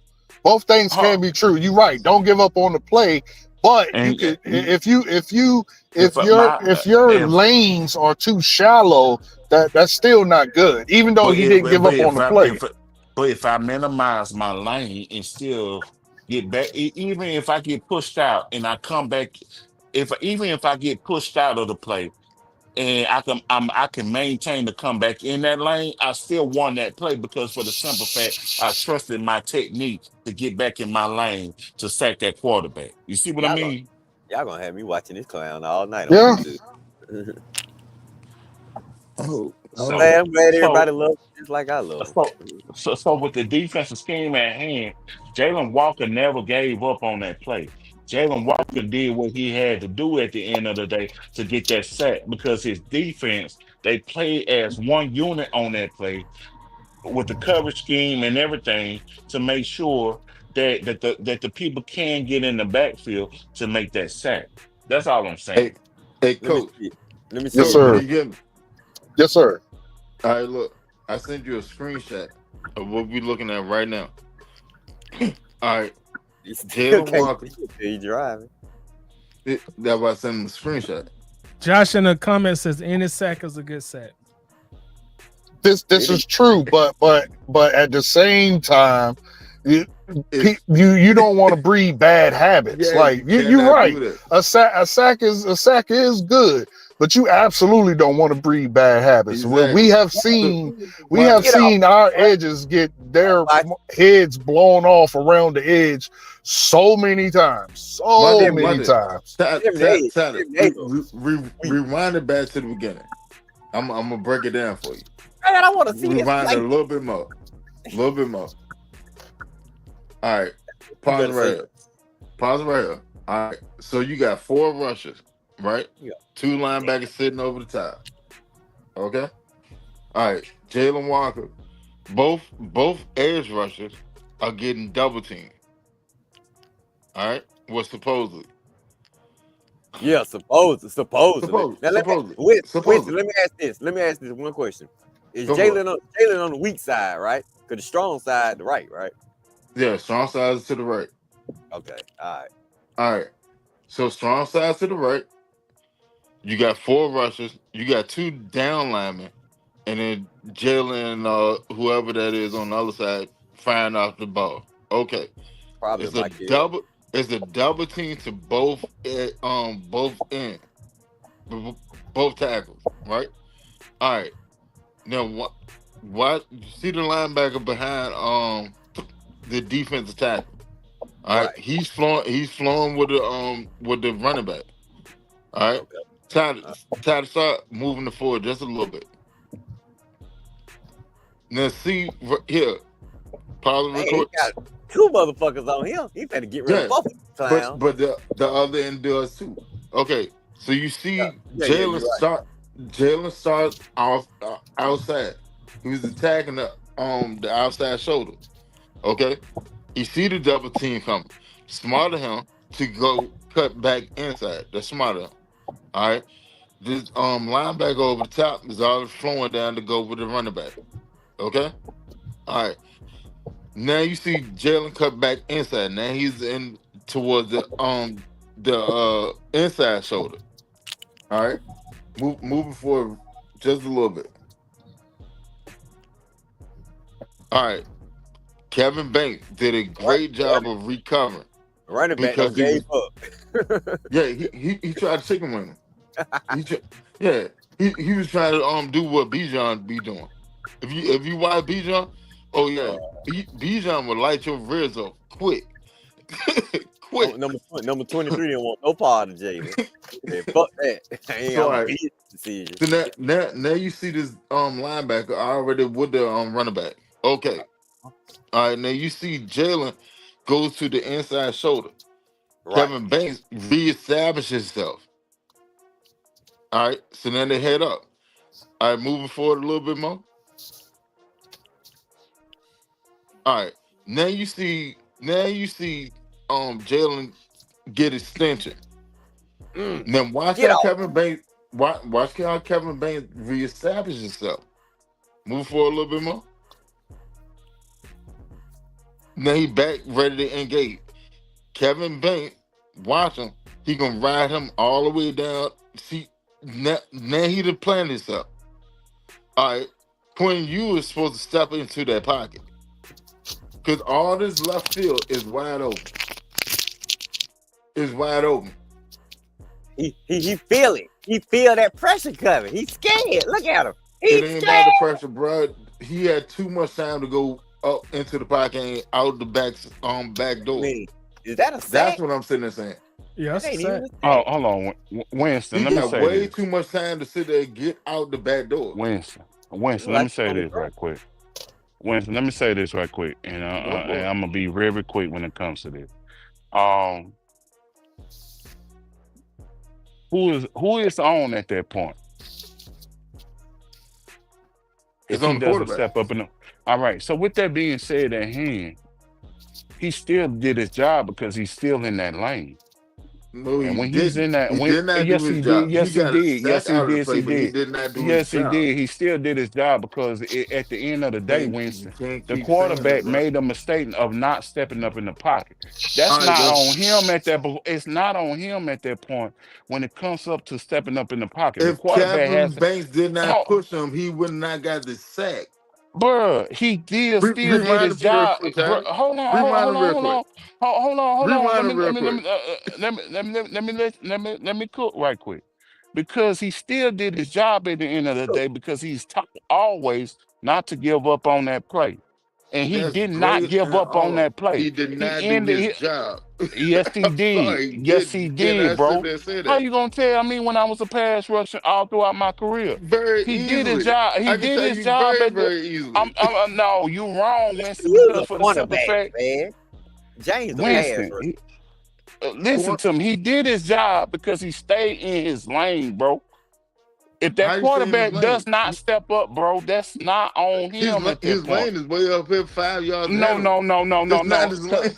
So how you gonna He tell went a out. man to Hey, step up the field when the Tyler, quarterback He is went. that not look like stepping a up He the went Western. field, outside Like Winston? because that man took hey, him pushed his ass outside. Winston. You're not making any sense. Let me explain why. How you James, gonna you tell a talking in quarter? No, circles. listen. No, I'm not. Because for the Yes, you simple is. fact it is, Look, no, I'm not. No, hold I'm on. not. Hit the No, I'm plate. not, Winston. Calm down. Winston, Watch the game. let me talk. Let me talk, Winston. James Go talk ahead. Winston. Let Go me ahead, talk, bro. Winston. That man did not step up in that pocket, so his rushing lane is still the same, bro. He still got to get to that quarterback. His rushing lane is still the same. Now, if that quarterback steps up in that pocket, then he has to make adjustments. When that quarterback does not step up in that pocket, that rushing lane remains the same. When that rushing lane remains the same, he still did his job at the end of the day because he stayed within his lane. I just pulled over. Tyler, can you? I know you rewinded it 1,000 times. Can you just good. play it for me on Yeah. normal speed so I can see it? Please, I'll please give do. I'll give Please do. Winston credit. Yeah, I do it, Please but do. just so you know, Coach, it ain't normal speed because we watch somebody else's content, so he Oh, controls the okay. speed. Oh, But okay. I'll go back to the start for you. That's Now the Okay. not thing his fault. is, I hear So what he you're saying. stayed in his rushing lane on that assignment, bro. What Yeah, is you he did, saying? but he still What fell is into you that pack. saying, bro? He Come on fake now, dude. Winston. You know football better than that, man. Come on now. All right. I'm gonna let you Your cook, co-host bro. about to I'm gonna watch the let you same cook, play. bro. We talking about the same play. We talking about the same play. If Quinn Ewers does not step up in that pocket, that outside rushing lane still heals at the end of the day, bro. That's assignment football. That's assignment football all day. And he is the Yeah, one all the way to the left, yeah, right? that's him. Yes. Yeah. Yeah. Yeah, Quinn Ewers yeah, did yeah. not He, To step the up. yeah, left. he did. He did. Yeah, he did. Yeah, That's that's what I'm exactly trying to what I tell was talking you. about. He No, did it. He Yeah. did a watch the three. whole He play. did a Watch three the and whole in. play. Watch the whole No, play. I get what you're saying, Winston, but his initial lane he held. Once he in the backfield, I mean, you know what I'm saying? It is what it is. If you're right, if Quinn rolls out, he SOL.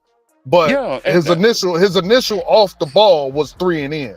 So Yeah, yeah, Winston, he held it. he did his job because for the simple Like, fact it yeah, is, because right now if if he Quinn steps up in step the up, pocket, yeah, if Quinn steps up, then he right, has to yeah, make the yeah, adjustment yeah, right then and there. yeah, yeah, But he yeah. did, but Quinn stayed right there. So when Quinn stays right there, Winston, that's all him. Yeah, but That's what he that's did. why Quinn is some ass, and yeah, he's And trash. Arch would have got the same thing. He gonna get the He same definitely thing. wouldn't have. Definitely Watch. wouldn't have. We gonna break that Arch little would have nose. took Arch, off. Arch, Arch Arch would would have have took took off. off. He would have took off. What do you That's mean? For the Rams. why I'm Somebody in saying good way that he for. was wrong about what he did.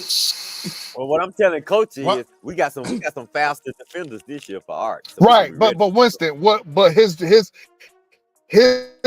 job. So this is actually this play right here is actually good on actually Texas offense really did a good job right here, even though he got the sack, because his job is to make him step up into the pocket, hopefully into the arms of one of his defensive tackles and or a linebacker.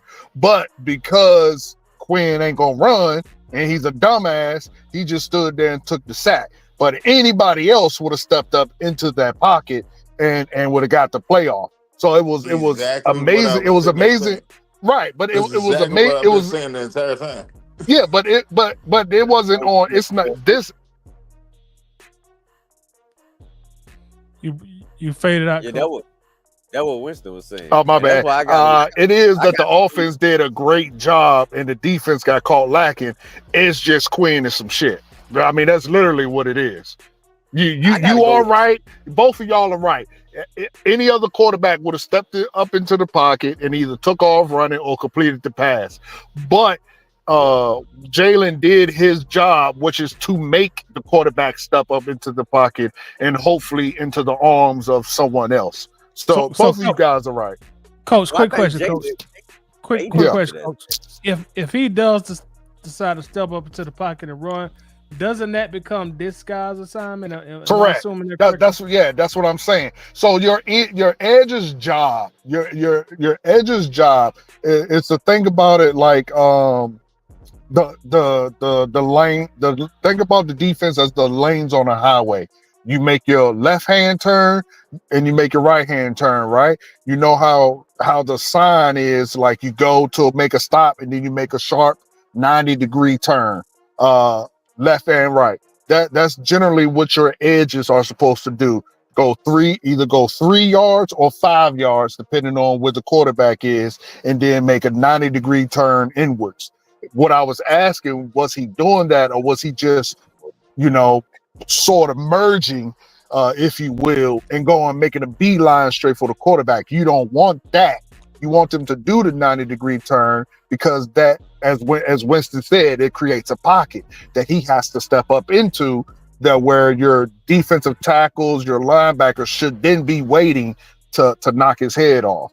Versus if you just merge, shall you say, straight towards the quarterback can do a rollout spin around. We seen Michael Vick do it numerous times. You know exactly what I'm saying. You could spin around and run around him on the outside. Now you done lost containment. Both things are true. Both of them are right. Quinn is some ass, and he didn't step up into the pocket and get the pass off. Jalon did what he was supposed to do and keeping his lane integrity. And this All right, and season, we got and real quick, y'all. We got a opinion we're gonna read out from our brother Big Low Country Sports from Big Low Country Sports. Y'all make sure that you subscribe to him also for some excellent Falcons content. I was watching him and Uncle Steve earlier tonight. They put on a great show, but this is his insight. So we're gonna read Low's insight. He says, "Great rush by Walker, initial cross punch won." Left tackle recovered slightly and got desperate. He tried to hold. He also says pass rush won by Walker. Great defensive play call to isolate Walker.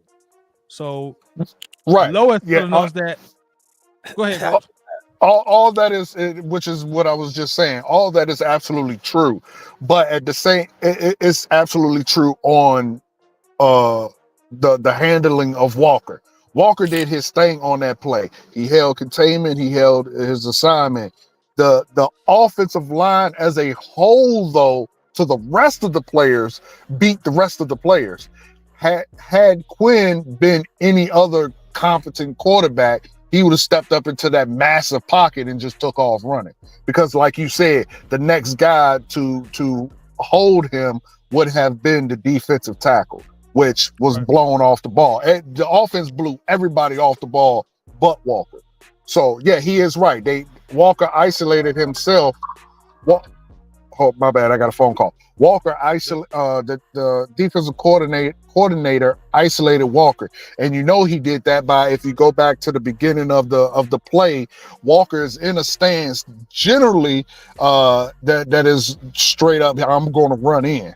So and then he moved him out an extended amount of yards, so that only he was going up against one person.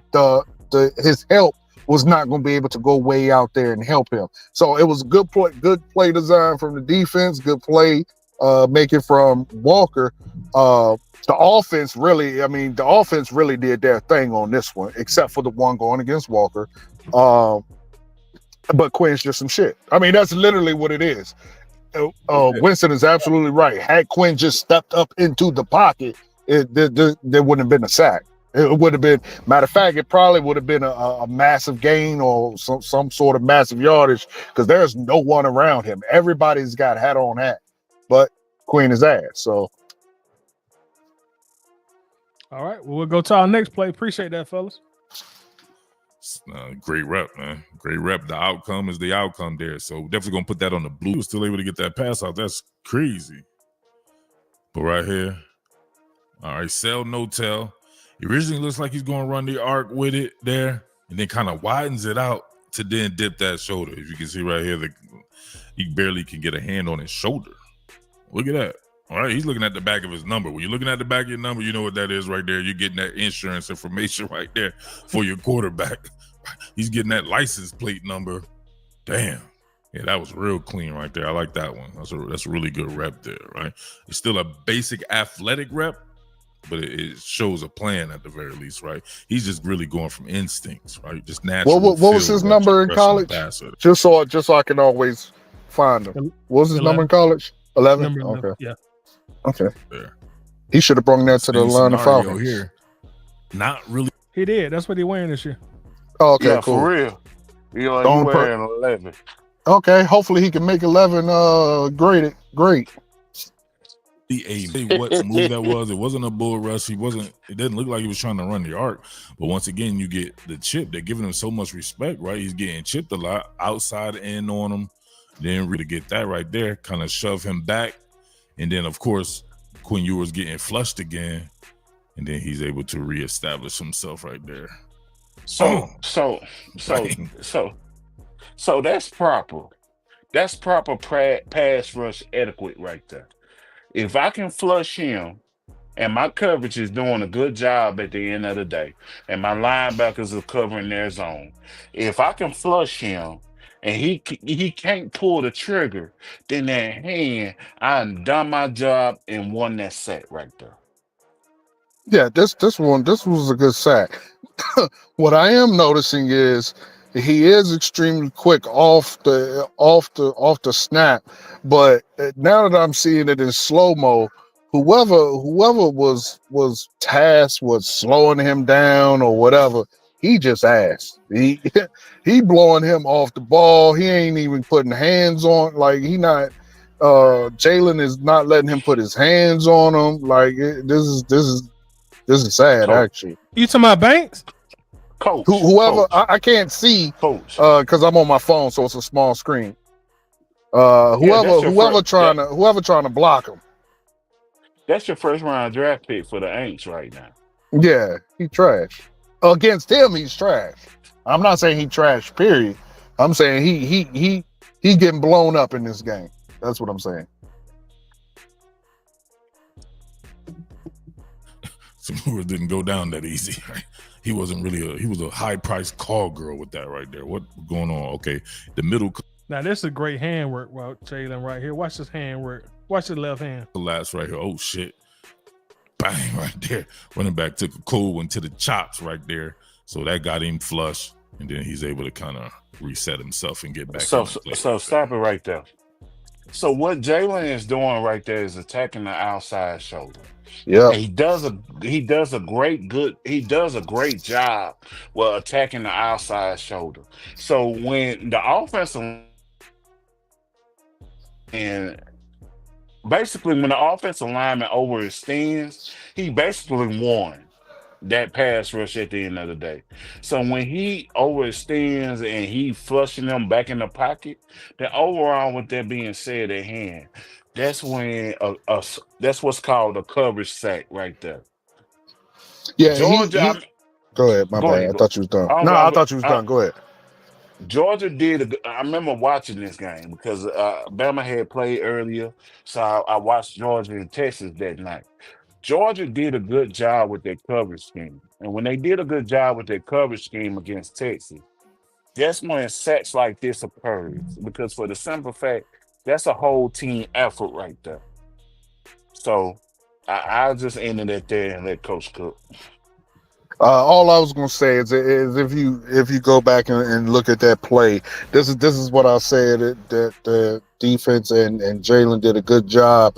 He like James just said, he's going outside shoulder, so he's going kind of wide. And what that does is, if you look at the play right before he gets to the offensive lineman really don't know who he wants to block. He sort of kind of goes for the first dude until Jalen gets like right up on him. Then he kind of switches over, like right there. He's looking at the dude that he's about to double team, but Jalen is going so wide that he's like, oh shit, he's up on me now. So now what that does is that absolutely stops anybody, even if that defensive tackle wasn't there, they wouldn't be able to double team him. That's what I'm getting at. He's going out wide so that it is a one-on-one, that there won't be any double team, basically. So look at this, right? He's shading to one side and still has enough juice to where he's going to be able to. Archman's a pretty good athlete in his own right there. Jackson, Lamar Jackson, Jalen Hurts, all these guys there. If they could play that boxing one defense on certain occasions and have him spy, Falcons would be hell on wells. Once again, in the spy routine, McMahon drawing at the end too. Look, right? Having that man right on one side there, it's almost like because they didn't rush this side, right? So having a if you see it what they're trying to do, that is a good plan right there to keep someone boxed in. Right, just in case he was trying to come this way, but then he could shade this way and then still be able to use that closing speed there, right? The closer. Call Jalon Walker the closer, like Kara Sedgwick. Oh, I remember this play. Yep. This was a great play. And again, what is the best use of spy? zone blitz. You keep your middle linebacker spying the All right, quarterback, but and blitz other linebackers, blitz safeties, and that's the result right there. So you just heard him say, if the Falcons can do that, we're gonna be hell on wheels. And I'm trying to tell you, man, if we we're do gonna it, be it's hell gonna be on a wheels. problem. And We're let gonna me be pick it hell back. on wheels no matter And what. let me pick it back No, off that that ain't true. No, we let me good. pick. We good. Let me. And the thing here, coach is right in that circumstance because really you can teach Jalon Walker two things within the scheme within 1 year because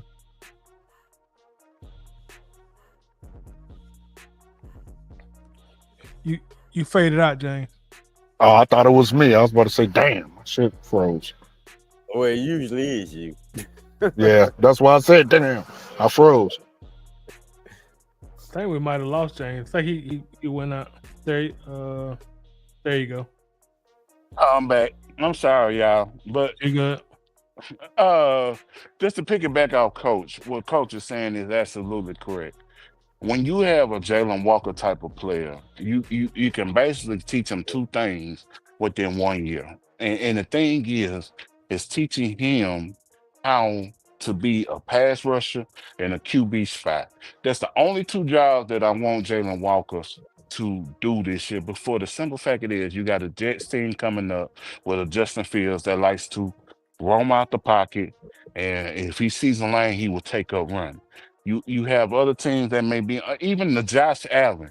Josh Allen would do that. If he don't have nobody open, he will take off running. So with that being said, in hand, you can teach a Jalon Walker type to do two things: pass rush, watch the quarterback. That's the only two things you need to teach him this year. And then as years carry on, then you teach him the other things about exotic blitzes and things like that of that nature. Man, y'all just don't know, man. This guy is gonna be great. I don't have any concern. I just can't wait to see the dude play. I'm so ready for the doggone season to start. Just listening to y'all talk, watching these highlights, man. God, I'm just ready for this season to start. And the compound on that red, we got two comments. One from Celia Lopez. Shout out to you, Lopez. He says Georgia blitz and simulates pressure all game long. Kirby used him great. We definitely got a scheme for Walker correctly, or we will waste him. Hey now. We're not gonna keep on playing this damn game though. How about we move on from this damn game? I'm just saying. We're about done. It's only like a minute left. Okay. I don't want to keep on watching this bum get sacked 1,000 times. No, we're about done. And also Big Low follows up and says, if you watch Jalon Walker spy, he spies unconventionally. He spies if he creeps up to the line. Most coaches tell linebackers to stay about 5 yards out until they commit. I like the way he spies, though. That's an excellent comment. Absolutely. He is absolutely correct. I've seen that too. My bad. With that 4.5, you good. With that 4.5 speed, we're gonna really be able to use that in our division this year, especially when you play guys like Bryce Young and Baker Mayfield. That's when that spot will really. That's what I was gonna ask you too. That's exactly what I was gonna ask you, man. What do you think the quarterback, that little sucker that turned his back on us? Boy, I can't wait till we get him on the field again, boy. But I mean, again, Red, it's all. Go ahead. I was saying everything you said, Tidy, about how this guy is. We ain't even talked about the other guys. We just talking about one guy in Walker. We ain't even got the Pierce, Floyd, Trice, all the other. We did Pierce last time. We watched his film last time. The fact that this guy that much talent, and Pierce, and all the other guys ain't gonna do nothing but get better, man. Playing with these two guys. My bad, coach. Go ahead. No, you good. But I was just saying, we got to remember this is all preference. I'm speaking under the assumption, that we're gonna do some zone blitzes.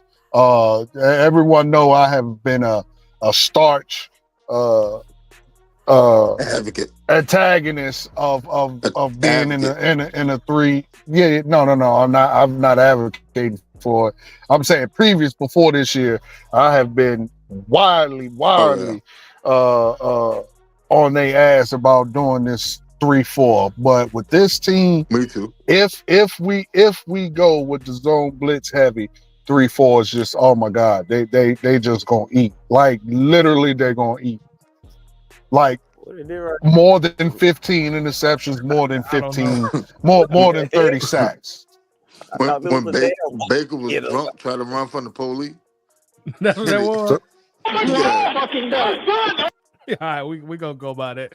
All right, but yeah. y'all, thought that Paul Baker was drunk in Castellano hit college. it. You up.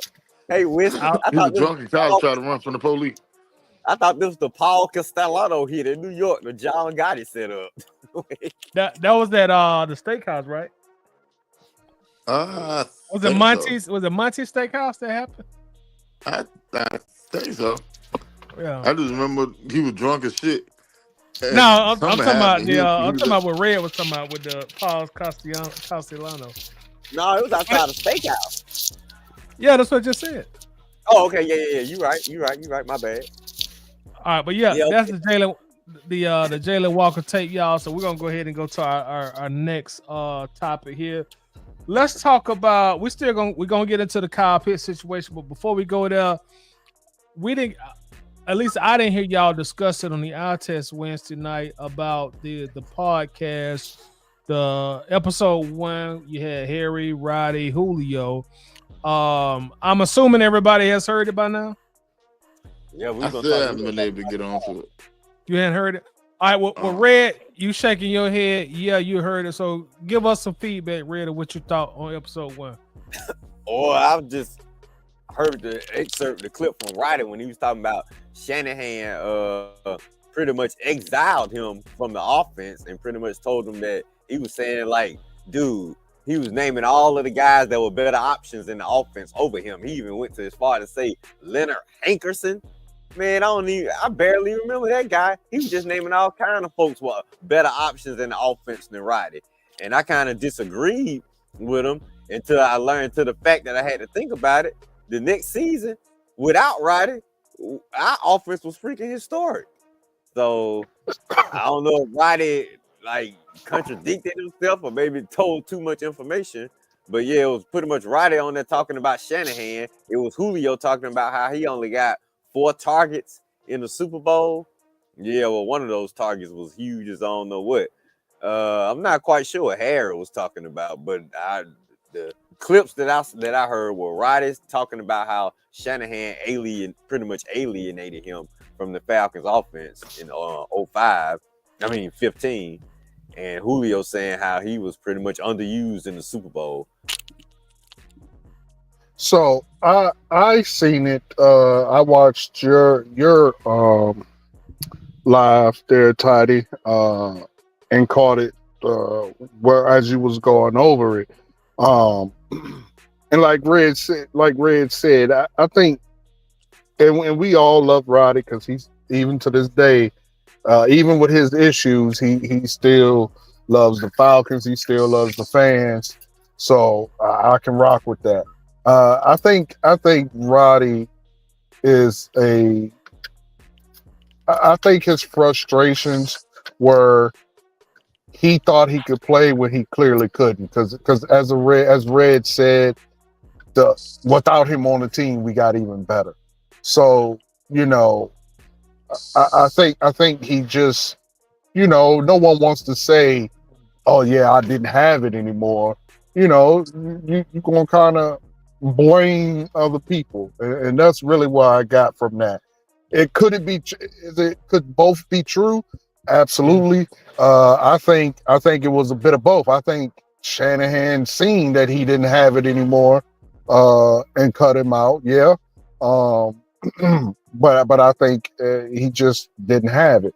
As far as the 4 receptions by this unnamed player, whoever he is, my thing with that is, I mean, so what? He had 4 targets at the point. This is revisionist history because we were winning and we didn't need him to have targets. Why? Because we had a running back who was demolishing the defense. So we had coaches who would have just kept with that, his 4 touches wouldn't even matter. It only matters because at the end of the day we lost. But at the time during the game, when we were up, when we were doing our thing, we had running backs smashing the defense. So I mean, he wasn't needed. I get that, people get in they, especially Hope as ninjas get in their feelings, and then act real feminine, but he wasn't needed. So, and he damn sure ain't needed now, nor ever, whoever this player is. Okay, and this is Roddy's take real quick before you go, Jane. I think Like in Atlanta. when we first sat down with Kyle Shanahan, right? It was like he was like, all right, this is how I envision the offense, blah blah blah. We would literally go through practice scripts, and I would get the ball at practice, right? And then when we go in the games, like he would sub me out, like he would be in the headphones. You can hear Matt. We've seen right now. We can hear him. Yeah, we can hear him. Oh, so And doing it on purpose. yeah, so I can hear him say, "Get Roddy out." I was like, "You gotta be real with me, man, because I'm about to lose my shit." He was like, "I just don't see you as like the top 4 options on the team." Oh Lord. I said, what? He was like, yeah. He was like, yeah. If the game was on the line, I would throw the ball to who? I would throw the ball to Jacob Tammy. I would throw the ball to Leonard Hankinson. He ain't say that to your face. This is what he told me. And then he said, and then I'll run a play for free to throw the ball to free. And then He told you that? he told me that. I mean, I don't see no lies detected. I mean, I really don't. People can hate that, but it's Shanahan Shanahan was just being crazy, man. yeah. It both things could be true. He probably didn't like him or whatever, and at the same time thought that he had lost it. I'm not saying Roddy was better than Julio. I'm not saying he was even still in his prime. But that was some insulting shit by Kyle Shanahan, man. But I mean, you can't really say nothing because we had a historic offense the next season. But I just don't believe Roddy couldn't have added nothing to that historic offense, man, in 2016. I just can't believe that. If you look at how we ran our offense in 2015, it was more so to get Matt primed for 2016. Roddy didn't have the speed that he used to have. That's why Leonard Hankinson was elevated above Roddy. Man, that's an insult. And then what they did, what they turn around and do for 2016? They went and got Taylor Gabriel. Okay. To get more speed there. Yeah. Right, You see what I'm saying? Speed. Okay, we need some speed, but to say But at the same time, you're mentally preparing Matt Ryan for what's to come. I love Roddy. I love Roddy. I'm saying, let Shanahan say that. Then. Say, look, I'm moving the offense to a more speed oriented type machine. I don't need to sit there and tell you that. Well, honestly, y'all, he probably said that in not so many words, and we just ain't got that. Right. That's what I'm saying. But we need I think he told him. Yeah. He Roddy may not like what he said, but I'm pretty sure. Hey, look, he didn't say it. I'm pretty sure somewhere along the season he said and told Roddy, "Hey, look, we need more speed on the field. For us to get where we're trying to go, we need more speed on the field. Either you can get in line with it, or you can get gone, whichever way. But we're moving this direction." Let me say this too. There's no ifs and buts about it. Let me say this too. A lot of this goes back to wildlife. We've seen this in all sports. Sometimes when you've been the king of the pride, going to a wildlife example, y'all know how the lions, you're the king of the pride. There can't be two kings of the pride. And what I mean when I say that is Roddy had been the king of the pride so long in the wide receiver room that you almost had to remove him in order for Julio to be the king of the pride. And I think some of that dynamic played a part in it also. Like, Roddy, your presence is so strong that Julio can't grow the way we need him to grow with you still in this room, even though you guys are great friends. I think that could have had something to do with it as well. I mean, yeah, probably. But I think, I mean, I'm not, as we all know, I am not one that is. I'm good with not putting on the kid gloves and coddling grown men. Like, tell it like it is and move on. Like, that's what if that's what he said what he said. It is what it is. At that point in his career, all Falcon fans love Roddy. I don't think no one has bad things to say about him. But at that point in his career, he had lost it. I mean, it's cool to say that. He had Coach, lost it. So I'm the biggest Roddy White fan in the world, but I will say this: it's kind of hard to argue against it when you see what happened with the offense the following year. Exactly. Just to be honest. Right. I'm the biggest Roddy fan in the world. That's my favorite Falcon of all time. You're gonna rarely ever hear me say anything bad about Roddy White, no matter what. That's where my bias come into play when it comes to Roddy.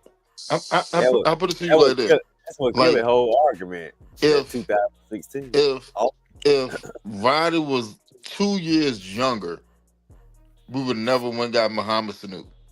True. We would have never got Sanu at all. Yeah, I think if it was 2 years, I think if it was because 2015 was he got hurt in 2014, if I'm not correct, if I'm not mistaken, right? Yeah. Didn't he have like I don't know if it was season ending, but he got hurt. He got hurt and he started battling injuries in 13 and 14. Yeah. Okay, so yeah. So had it been 2012 when he was doing his thing, and Shanahan and Julio and whoever was here, I don't think anybody would have said that to him. But because it was after he started having injuries, I mean, it just is what it is. But like I said, I think a lot of that is just ego. I think a lot of what he's saying is ego. It's natural progression. Like, I'm gonna play devil's advocate with this. Let me say this. You can go ahead, Winston. I'll say it after you get through, bro. All right. I mean, yeah. All right. Let's go to the NBA. SGA would never been SGA if he had stayed with the Clippers. Hell no. He would have never been SGA. The SGA that we see today, he would have never been it. He would have been second fiddle to Kawhi. See what I'm saying? And Chris Paul. Exactly. Like sometimes, like some players need somewhere to call home. You know what I'm saying? And that's what it was trying to do with Julio. And it cannot be Julio home with Roddy being such a strong presence that he was. That's what I meant by my king of the pride analogy, bro. That's exactly what I'm saying. Sometimes, and I'm not trying to be demonic when I say this, but sometimes the king got to die. I mean, that's what it is. That's what it is. Yeah, you see it in music all the time. Right. You got a king, then next one come along, he push him out the way. Next one come along, he push him out the way. I mean, it's natural progression. I know how to write it. That's the evolution of life. I thought of Julio as a king. When I say king, Red, I mean you the top dog in that room. I know. I'm just fucking around. I know. Yeah, you straight. You right though. I'm trying to figure out who this player is. Y'all keep talking about. He was the top dog. Look at Cooper Cup and Puka Nacua. Oh, well, yeah, Cooper got hurt. He was hurt so damn much. Yeah, he that's can't. The same thing what happened with Roddy. Hell, look at Randy Moss and Chris Carter. Exactly. Yeah, now that's a better. Same thing. Same exact thing. Let's hear what Julio got to say, y'all. Oh, my bad. Hold on, before we do that, go ahead, Jay. Go ahead, Jay. Look at Roddy Wright 2014 stat. Give it to us. He had over 900 yards and 7 touchdowns, and he's still bad. Battle into that year. The thing was, at the end of the day, it was more Kyle Shanahan than anything. I don't see Roddy White having a coping mechanism with adjusting his role within the team because he knew as well that he was up in age. I think pretty much in hand was Kyle Shanahan. And Kyle Shanahan played a role in that because he had over 900 yards and 7 touchdowns, even with an injury-riddled season. So the capabilities of him still applying to the team was still there. That was a more ego thing with your coach within Kyle Shanahan. That's why he's experienced what he's experienced and still to this day. Has he won a Super Bowl? Nope. Nope. He done blew by 3 on. He Yeah. blew by 3. but Hold on. So with that being said, if you look at how cocky he was back then to where he is now, and he hasn't changed the ways that he's done. If you look at the Atlanta Super Bowl, the San Francisco 2 Super Bowls, did he change within that metric? Let me ask y'all that. Nope. Nope. Not one time. Not one time. So with that, And now so with Karma hit his ass now. So with that being said, he can be egotistical to a point because if you look back at the Tom Brady and Antonio Brown situation, when Antonio Brown was at a mark that he was going to get paid an extra sum amount of money, and they deliberately not throw him the ball, what he cut up for a reason. People thought he cut up because he was crazy. He didn't cut up because he was crazy. He was cutting up because they deliberately not target him because for the simple fact of that bonus. And that owner was trying to save money.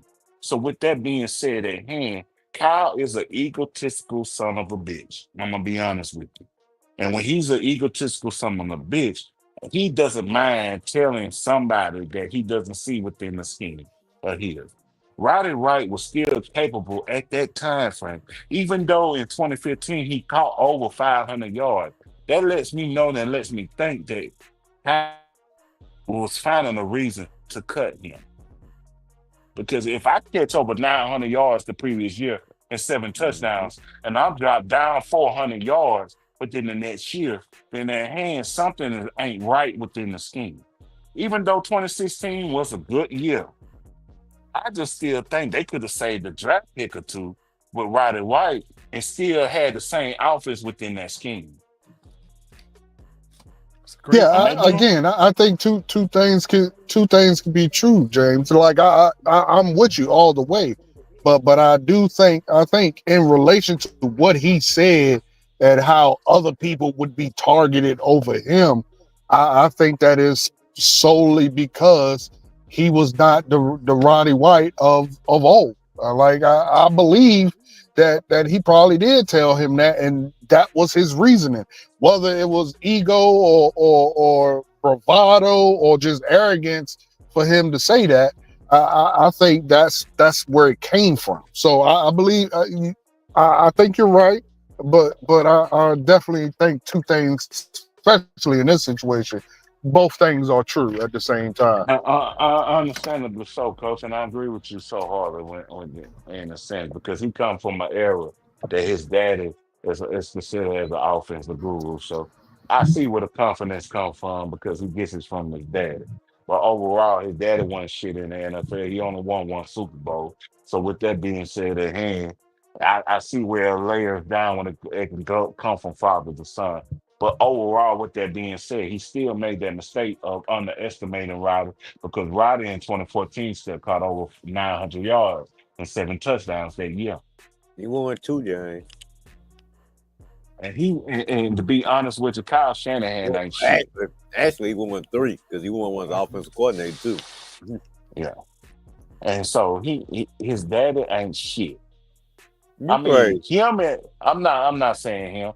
I'm talking about Kyle Shanahan, the son. He ain't shit. Oh, wait a minute.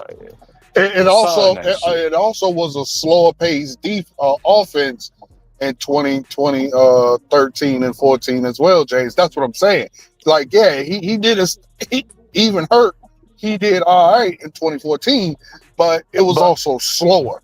We but were moving on to a faster pace. I understand that, but it's not going to deter me to saying that Roddy Wright couldn't learn a faster pace offense because Roddy Wright has went through plenty of coordinators, plenty of different philosophies and things like that of that nature that lets me know that he can adjust to any coordinator. if the coordinator is willing to spread the ball like it's supposed to. Which he did in 2016, he did do that.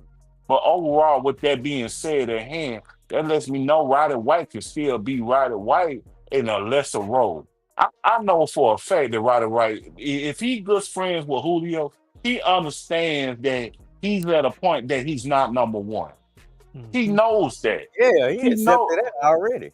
he accepted that already. So with that being said, that's more on kind of Kyle Shanahan Jr. with his funky ass. I hope he never come back to Atlanta. But the thing is, with his funky ass, he was too cocky in the court because if we go back to the Super Bowl, even though I hate mentioning it, he lost that damn playbook, which may have exposed us with us winning that Super Bowl year. So fuck that bitch, to be honest with you. But at hand, I'm just speaking the truth because for the simple fact it is, he could, if Muhammad Sanu could still be with Cincinnati to this day if he did it properly and he ain't have to waste no draft pick. Which I'm happy with Muhammad Sanu at the same time because he did do his thing with Atlanta. But I'm not going to escape the simple fact it is that in 2014, that even with injuries, Roddy White caught over 900 yards and 7 touchdowns, and then be reduced by 400 yards and 1 touchdown. That Kyle Shanahan didn't play a role in that. I don't think our offense would have missed the beat, James. I think we would. But again, James, this is what I would bring it back to, as we alluded to. Look at so basically you saying you think Shanahan just singled him out, didn't like him, didn't want to give him the ball. Is that what you're saying? Yeah, because for the simple fact it is, bro. Did you just listen to what Roddy said that we include him in practices that week, and then next thing you know, he would get subbed out. Right. Yeah, he's maybe he's seeing something in the game. Like I don't know. We won't ever know. I don't think so, but I mean, when did Kyle Shanahan come to Atlanta Falcons? Let me ask you that. 2015. 2015, yeah. 2015. So yeah, he 2015, So he already had an idea without coaching Roddy White that he wasn't that guy. But that guy caught over 900 yards and 7 touchdowns, as I mentioned again. So he already had a prejudice towards Roddy White. Yep.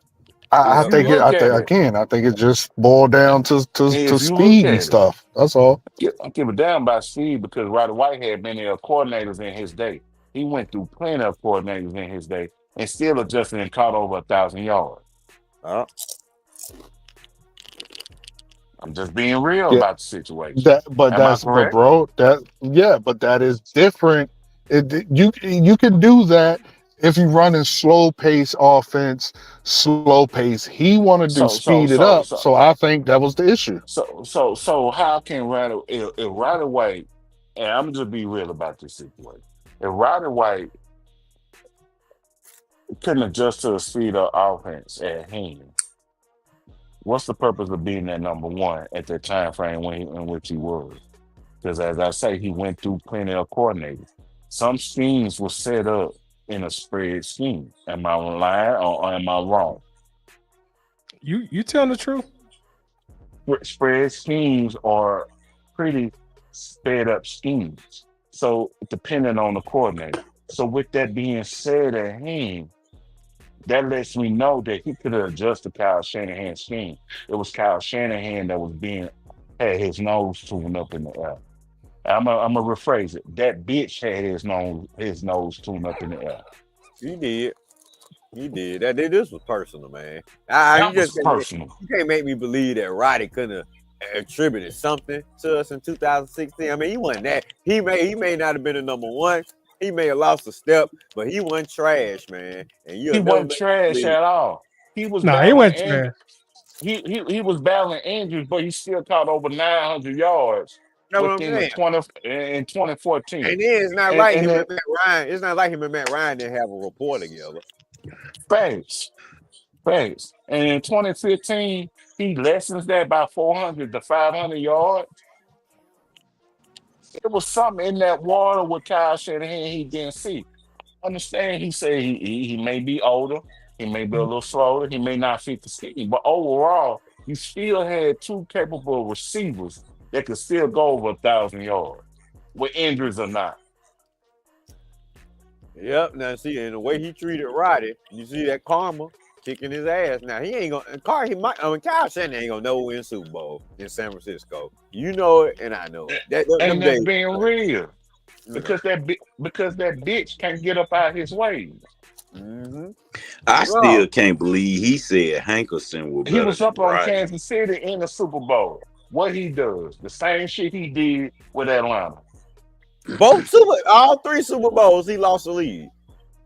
Lost the lead Hey, I got because a he's question. so arrogant at what he does, he doesn't realize the common sense of football. You know, don't have great teams. Don't have the historic offense in 16. Think all them great teams he don't have in San Francisco. Dude, you just blowing it, man. I'm glad. The only thing I can give him is that he is a quarterback guru because he took Brock Purdy, a 7-round talent, and made him a top tier game manager. He an offensive genius. It's just, dude, Hey, your ego and your arrogance always get in the way in the end. I got a So question. with that being said, Always the ego. that's why I'm playing devil's advocate within this situation. Because I had to look at the stats of what I did in 2014 and make that determination like, hell, Ryder White could have played a Muhammad Sanu role in 2016. Hey, I got a question though.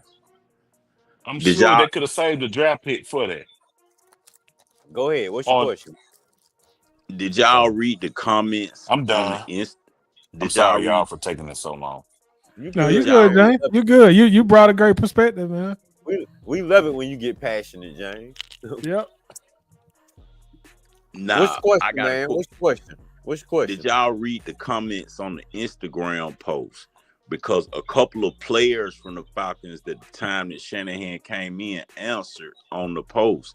Devin Hester said that's why we got rid of him was because of Shanahan. Shanahan told him that Nick Williams was better than him. Which post specifically? When the post where Roddy said, if you go on Instagram, the post where Roddy said what Shanahan told him, go read the comments. Cause Devin Hester in them comments, what Devin Hester say? Devin Hester said Shanahan told him the same thing, that Nick Williams was better than him. That's how we got Nick Williams, because Shanahan kicked them out. Harry Douglas said a Hall of Fame. Harry Douglas commented on it too and said that Shanahan was the reason who really broke the whole team up, because he said Shanahan told him the same thing. That's why he had to lead too. Shanahan really bust the whole team up. Damn. I believe it. But we still can't knock it though, because even though he broke up the team, that 2016 team was a prolific team though. Still. Nah, I ain't knocking it, but it's just it revealed a lot, because see now the players it was prolific, but you see that ego and arrogance killed it in the end. Nah, like that's what I was really responding to when James said the ego and arrogance, because I actually read the comments on that Instagram post. A lot of players, see, it's not even just the Falcons. It was some San Francisco players on there too. I believe it. Said that they said Shanahan did them the same way. That's why I said when you get time, go back.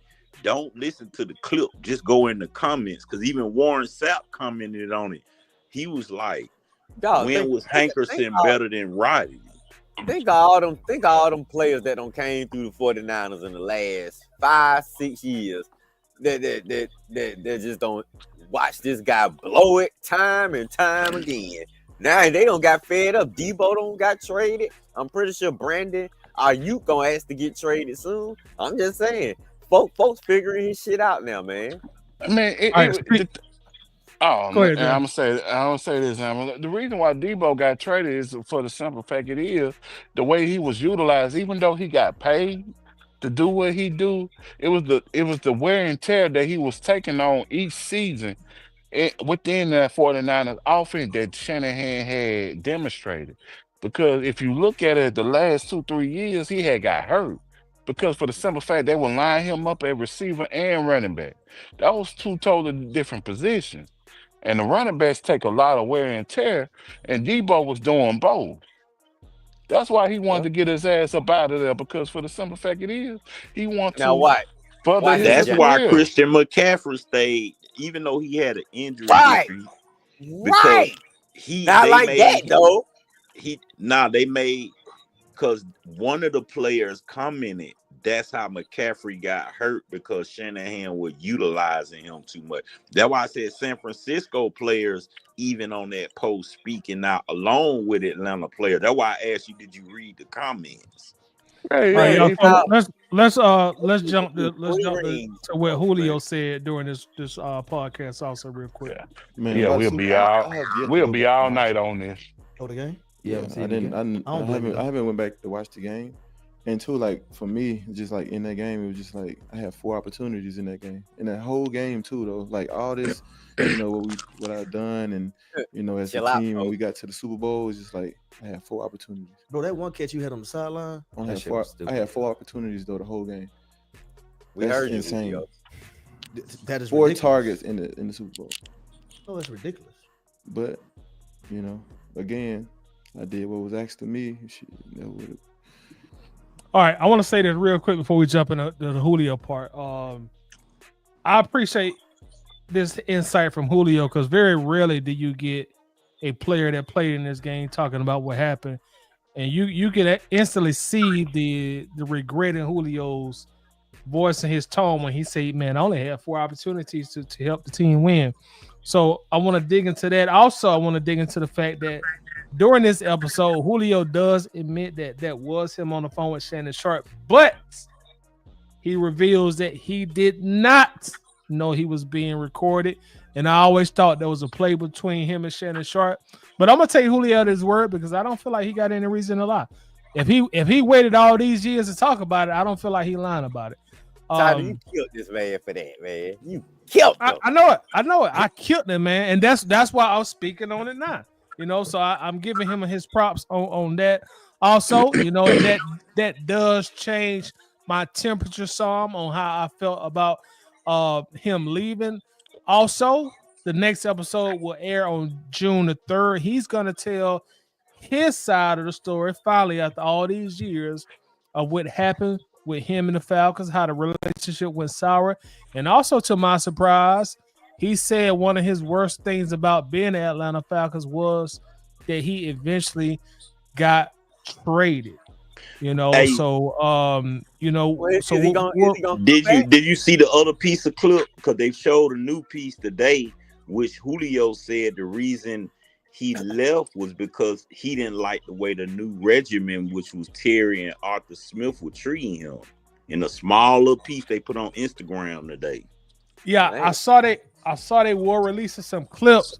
So it sounds like, and I've always thought anytime you bring in a new coach, and especially a new GM, you kind of pushing out a lot of the veteran players. So again, we'll get the full story when the next episode drop, but maybe, and I'm probably stretching the word maybe, but Terry Fontenot was probably brought in to get rid of Matt Ryan, get rid of Julio Jones, and that's eventually what he did. Like, y'all go ahead, y'all got the flow. Cue the tiny violin. Don't do that, man. Don't do that. Good morning, gentlemen. Man, What's going on, Harry? What's up, man? Yeah, what's up, Brody? Man, shoot. I just happened to flip over and say, "Oh, we Waffle Housing. Let me hurry up. I don't want the cook to leave. I gotta get an order." He outside by the dumpster smoking a joint, but go ahead, John. Yeah. Hey, man, that be tight. That's how they do it. Okay, now let me see your cook back in. Get on back in there, man. First of all, and I know you guys played this part because I took a look at this. Julio here didn't know that the conversation between Kyle Shanahan and Roddy White went the way that it went. Cause you remember Julio saying he didn't tell you that, did he? You remember that here? That's what he said. He didn't say that, did he? Right. He didn't say that to your face, did he? Roddy Yeah. Close to the vest. Yeah. Julio So would've left middle. and see something else too. Okay. You see where all of this is it was Roddy White centric this particular episode, but something we forgetting, Roddy White, excuse me, Matt Ryan and Kyle Shanahan didn't get along when he first got here, because he came in and kind of what you just alluded to, Tidy. Okay, when you get a new regime coming in, not at the GM level, but even at the coaching level, he wasn't one of Kyle Shanahan's guys because he didn't draft. He treated Matt Ryan's accomplishments as though he didn't do nothing. I don't care what you did. What 13-3 in 2010.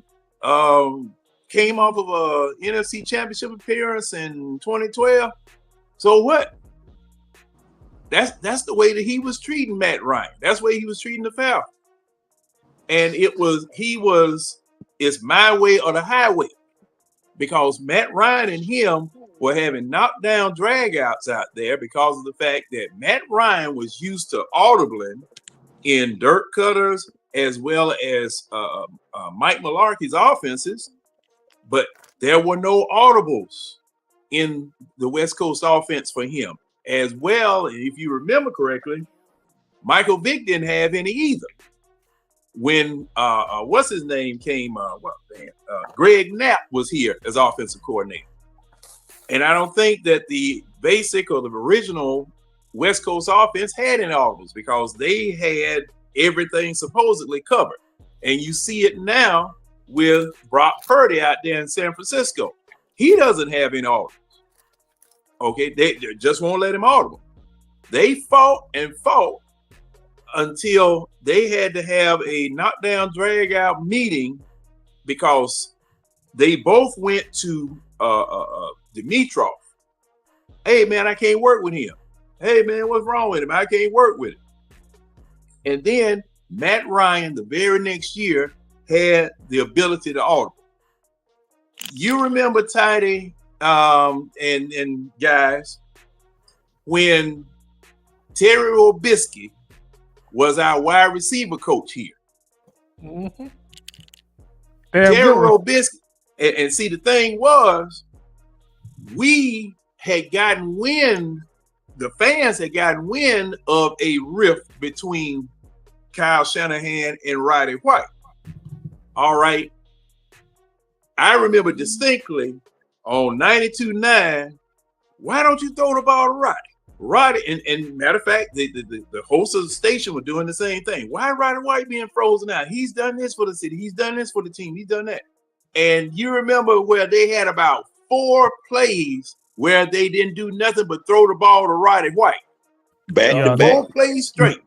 And he caught every single last one on. No, he didn't catch none of those passes, bro. No, he didn't catch. Matt Ryan was trying to force feed him. Right. Oh, I thought he called him.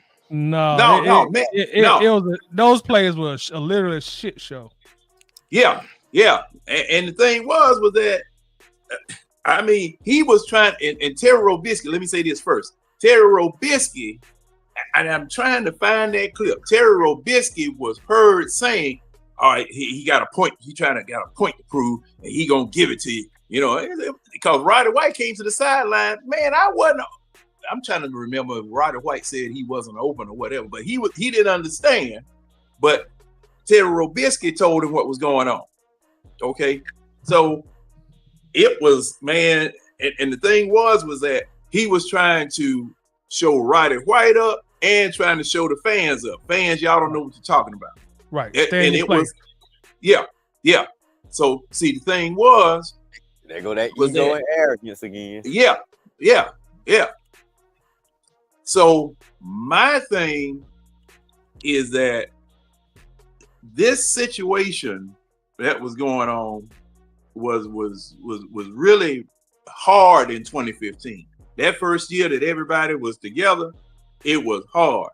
And I'm looking at various stories on the internet about that particular time because the players knew Roddy White and Kyle Shanahan didn't get along, and Kyle Shanahan said one of us got to go, and it was Roddy White. Right. Falcons went ahead and traded Roddy White. Now, I was blaming, and I was blaming Matt Ryan because Matt Ryan, to me, he never stuck up for Roddy White. He never stuck up on him and never defended him or never, hey, Kyle, why are you picking on this man? He just followed instructions. The man told him to throw it to Roddy White, keep throwing it to Roddy White, whether he saw the man was open or not. Okay, why did you do that? Matt, you supposed to be the doggone quarterback out there. Mm-hmm. You the quarterback. Why are you doing this? Now, moving on to this particular bird from Julio Jones, I can now accept the fact that it was Julio Jones on the phone. Because you remember, I up until 2 weeks ago, John, you didn't never believe it. John, you I didn't never believed it. I never believed it. John, you started telling me, hey, until Julio said it was me, I don't know who it was. That's right. Because and the reason why I said that, it sound like him. Now see the thing. It didn't even sound like it to me. It didn't even sound like it to me. It did. Oh, okay. Not to me. Not to me. That might be my own stubbornness. That might be Julio didn't do that because of the fact that I wouldn't believe that he would be on the phone saying that or talking like that, not knowing that everybody was listening to him. And the way that Shannon Sharp took the phone, hey, I got my boy on the phone. Hey, Julio. What's going on? What's up, man? What's up, man? And the way that everything went. Because, see, first thing I was saying, I said, look, you got the technology. This was so pivotal and so important a point that I would have had a doggone, what do you call that? A live shot of him on the phone. I would have had that live shot of him on the phone. Yeah, that's right. I'm talking to Julio Jones right now. I got him on the phone right now. But the way that Shannon Sharp did it, it was, I thought it was a comedy skit at first. But then I said, wait a minute. Now, what is Julio doing saying this or talking like this on the phone for? I couldn't believe it until now. I got it from the horse's mouth. Now I can believe it. Okay, Julio's on the phone. But like everybody, like Julio said, hey, I didn't know I was on TV. Right. I didn't know that man had done me like that. And the Falcons had, according to reports, the Falcons had a problem with that. Right. They had a big Falcons problem. Had a problem with that. They had a big problem with it. Yeah. So, and I was wondering when the other shoe was going to drop, but it never did. Everything just went away. You remember? Everything just went away. Right. Nothing was said because I thought for sure Shannon Sharp was going to get jacked up behind that, as well as that program was going to get jacked up behind that. But nothing ever happened.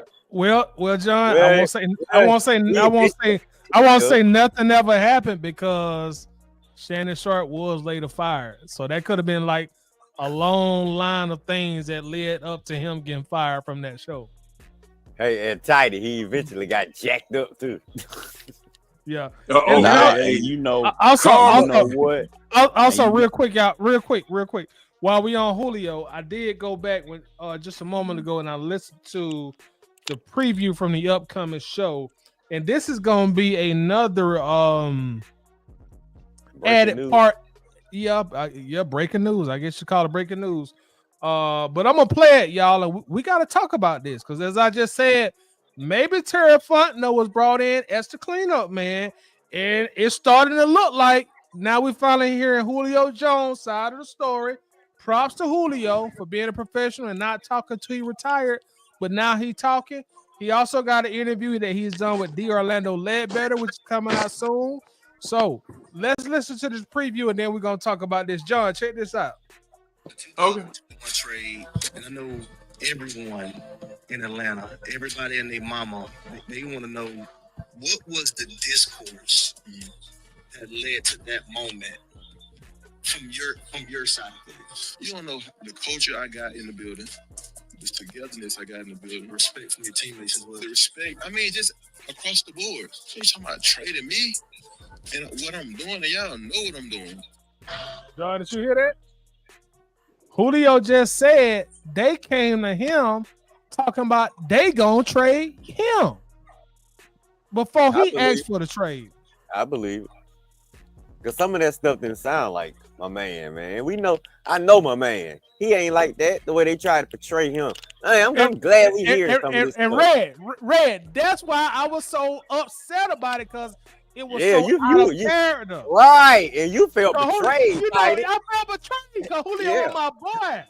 Mine too. Hey, that's why I ain't believe this shit. But hey, now that Toddy he's had a whole Waffle House about it. Right. I remember that. Now that he's talking, it's like they came to me talking about trade me. You gonna have to apologize, man. You got to make all them posts that you made. You got to go back. Once I hear the episode and do some more research, I may owe him a public apology. But I really think now that Fontenot's a cleanup man. You was brought to come here. Okay, let's get rid of Julio, and then the next year, let's get rid of Matt Ryan, and that's what happened, y'all. Now, who on this panel don't believe Julio should have finished his career with us, man? That was our guy. But you got to remember too, first ballot Hall of Fame receiver, man. If in a perfect world, Red, I would agree with you, but I got to be honest, like the way the NFL and the business is set up now, it rarely happens that way. Just being real. Hey, but you also especially if your production drops. And if I remember correctly, the year before Julio was traded, he missed like half of the season, and he just couldn't stay on the field, and that probably made the front office like, look, man, we just gave the dude all this money. He can't stay healthy. He don't want to practice. And I'm not taking nobody's side, but I'm just trying to say, I know I'm you trying to look at it both ways. Yeah. But you got to also remember too, what did Arthur Blank say to Julio? You gonna be a what? Falcon for life. Right. And then the very next year, you turn around and get rid of him. I'm gonna play devil's advocate on this one as well. I'm just saying. I'm just speaking like from Julio perspective. Like some people mentally, when you tell them something, they live and die by it. Right. Certain people you can't tell certain stuff to. Now they gonna hold you to your word. Yeah, like for us, it may be okay. I understand, but to Julio, you got to understand. How many times did Julio get killed going across that middle for the team? That's what I was going to say. Look what he did for us. Look at everything he did for us. Now, you can say what you want about Julio, by him training all by himself. When he came time to play that game, Julio was dragging him. 5 All-Pro selections, man. 4 first-team All-Pros, man. 7 Pro Bowls. Man, this dude, I don't know how he ain't gonna be first. I compared him to Calvin Johnson, man. Right for number 1. He ain't first ballot. Who we talk about? We're gonna talk about that time. Yeah, we'll debate about that on another show. But let me play this.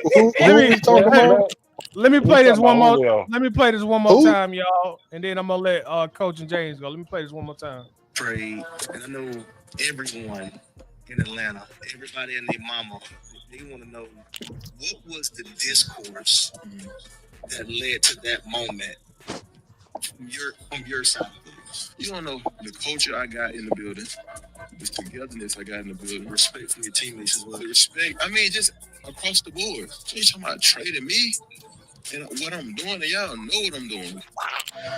Know who I am? I'm Julio Jones, boy.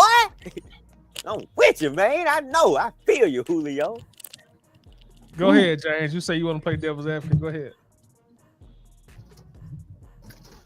Yeah, I know Julio, my boy, since 2008 at Fuller High School, right? That's the high school he went to in Fuller, Alabama. we got to look at a timeline, even though the timeline may not be, accordingly to, you know, uh, when he did that Shannon Sharp interview, what was the first thing he said out of there? Who, I'm Julio? out of there. Yeah, I'm out of there. I'm out of there. We got to look at both sides of the story. Even though I believe Julio to a certain extent, we got to also think how Arthur Blake moves when he takes care of his players. Correct? Right. He gave to Julio 2 contracts. Is that correct? Right. 2 extensions. 2 extensions. If I'm Arthur Blank and I hear my star player saying what he said again, I'm out of I'm there. out of there. how would I feel in that situation? But I get what you're saying, James, but let me bring this part of the conversation. Let me bring this part of it to the conversation. If conversation has already been held with Julio prior to this call, and his agent said, look, we're trying to see what we can get in the trade. Because that is what Julio is saying. Before that conversation, they came to me saying they trying to trade me. And let me say this part. If y'all remember, I don't know if y'all remember, but I do remember when Terry Fontenot first came to this team, he pretty much said no, and I'm paraphrasing, but he said nobody is safe. If we find the right deal for anybody, we're gonna do what's best for the team. And that was before this whole misunderstanding took place. So maybe that was his way of talking in codes based on conversations that had already been held behind closed doors. Yeah, but Toddy, you may be right. They may have brought Terry in because Dimitrov didn't have the heart to trade Julio. He did. He would have never traded Julio, man. Or Matt Ryan. That was his boy. He had his greatest. They were his greatest. I'm gonna let Coach go. I'm gonna let Coach go. Especially Julio. Julio is his greatest draft pick. That nigga sold a farm and he turned until he gave him the numbers he gave him. I understand that, but again, how we don't know that Julio is messing up the timeline in this situation? Because if you look at it, he just got an extension. You think he manipulated the timeline? I think I'm not saying that, but we gotta play. We got to look at both sides of it. Because we are not. Hold on. Because for the simple fact it is, if you look at the timeline and basis, when Julio made that retirement announcement, the whole fan base was basically at his neck because he didn't mention the Atlanta Falcons. True. Now, maybe that is true what Julio is saying, but we was not there. But overall, with that being said, we have to look at it like, hey, we know how Arthur Blank moves. If Julio didn't want to trade out, and that was one of his worst instances, Arthur Blank would have never traded Julio. Hold on. Because they would have went to Arthur Blank first. Now I want to play devil's advocate on the piece. I just want. Okay. Go ahead. Hold on before I let you go. And who that got aluminum foil? And that's what I'm trying to figure out too. That ain't me. Hey, Coach, you smoking your vape? I use Saran. Oh, who would that be? It's not me.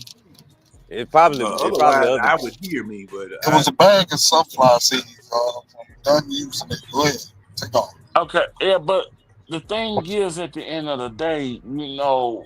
The only thing I'm saying is we wasn't there. And I'm a Julio ride or die from Roll Tide to Atlanta. Right. So I'm just looking at how Arthur Blank moves, and I'm looking at how Julio moves. Because the first thing that still sticks with me to this day, even though he wasn't on, even though he didn't know he was being recorded and he was on live air, what's the first words he said? I'm out of I'm there. out of there. I'm out of Okay, there. Now I okay, want to now play James. devil advocate to that part because it's one key piece that y'all keep missing and ain't nobody said it. As much as people talk about this person, they still missing one key piece. What's that? Think about who could have persuaded Arthur Blank. Y'all talk about him all the time. Rich McKay. Rich McKay? Yes. Because think about it. Look at it like this. The only reason I'm saying this, I'm not negating what James said, because what he said is right. It did sound like a little extra excitement when he said it. But what I'm looking at is the reason why Julio will never step foot in the organization, because that decision could have came from Rich McKay. Him and Arthur could have sat down privately and had a discussion, which would answer as to why Julio never wants to come back to the stadium. Period. Well, I want that question. I really want that question asked. I want that specific question I asked. understand that. I understand that though. I understand that, Richie. He said But ever, I'm ever. but I'm looking at how Arthur Blank actually moved. And Nah, this you is correct from on that. Arthur Blank hold on, looks hold out on. for his players. Yeah, you And right and about and, that. and the thing is, I'm looking at, because it doesn't matter the regime that we go by. And even coach alluded to this, that we keep players past our prime. The thing is, though, at the end of the day, I don't think Arthur Blank will make that move unless Julio. And that's the reason why I'm saying that, because for the simple fact it is, one thing about Arthur Blank, and he is known for this, and I don't understand it, he keeps players past their prime. And Julio may have been at the point that he was past his prime, Oh no, he was but the definitely past his prime he, by he that was he time. was he was past his prime at that time. But Arthur Blank will be willing to keep him, because if you look back at that draft, who did we drafted at that point? Kyle Pitts. Which was a quote unquote a generational talent. So he wouldn't want his veteran, because if you look at it, and we look at the team that is set up now, Jesse Bates is considered a veteran on his team because he's going into his third year. And who is he teaching at this point? Xavier Wallace, Billy Bowman. With that, and what I'm going back to, that's always been a Falcons thing, because they always keep veterans around to teach the younger players, even though they're past their prime. Am I lying? Nah, now only reason I gave you that pushback. Now I do feel like two things can be right at the same time, because I will say, part of me believe Arthur Smith only took this job because he thought he was still gonna have Matt Ryan, Julio, and Ridley. I You was see what I'm hoping he was saying? gonna have thought that. I believe he still thought that, he was gonna keep. Cause remember when we drafted Kyle Pitts, what everybody kept saying: Julio, Ridley, Kyle Pitts, Matt Ryan, and the running back we had at the time. That's all they kept saying. Who gonna stop them? Who gonna stop them Falcons now? Who gonna stop them Falcons now? Before the season could even get started, all that shit fell apart. Well, Julio. Okay, go ahead. I'm sorry. Nah, I was just gonna say Julio left. Ridley got caught for gambling, and then after that, that's actually them two decisions. I believe actually is what made them. I believe now. Part of me think that they knew they was either gonna get rid of Julio or Julio wanted to leave. I don't know which one, because I don't feel if Julio had it really stayed that we'd have really got Kyle Pitts. I just really feel that way, not at 4. Didn't need him at 4. Okay, now I see. think we still get him at 4 because of the regime at the time. Because he was so Okay. offensive eccentric. And so I And still see, think who they still knows how that front office, now that we're finding out how the front office run, we don't really know who made the decision. Because remember the way they had, y'all don't remember, we had like 6 GMs at that time. Oh yeah, we remember.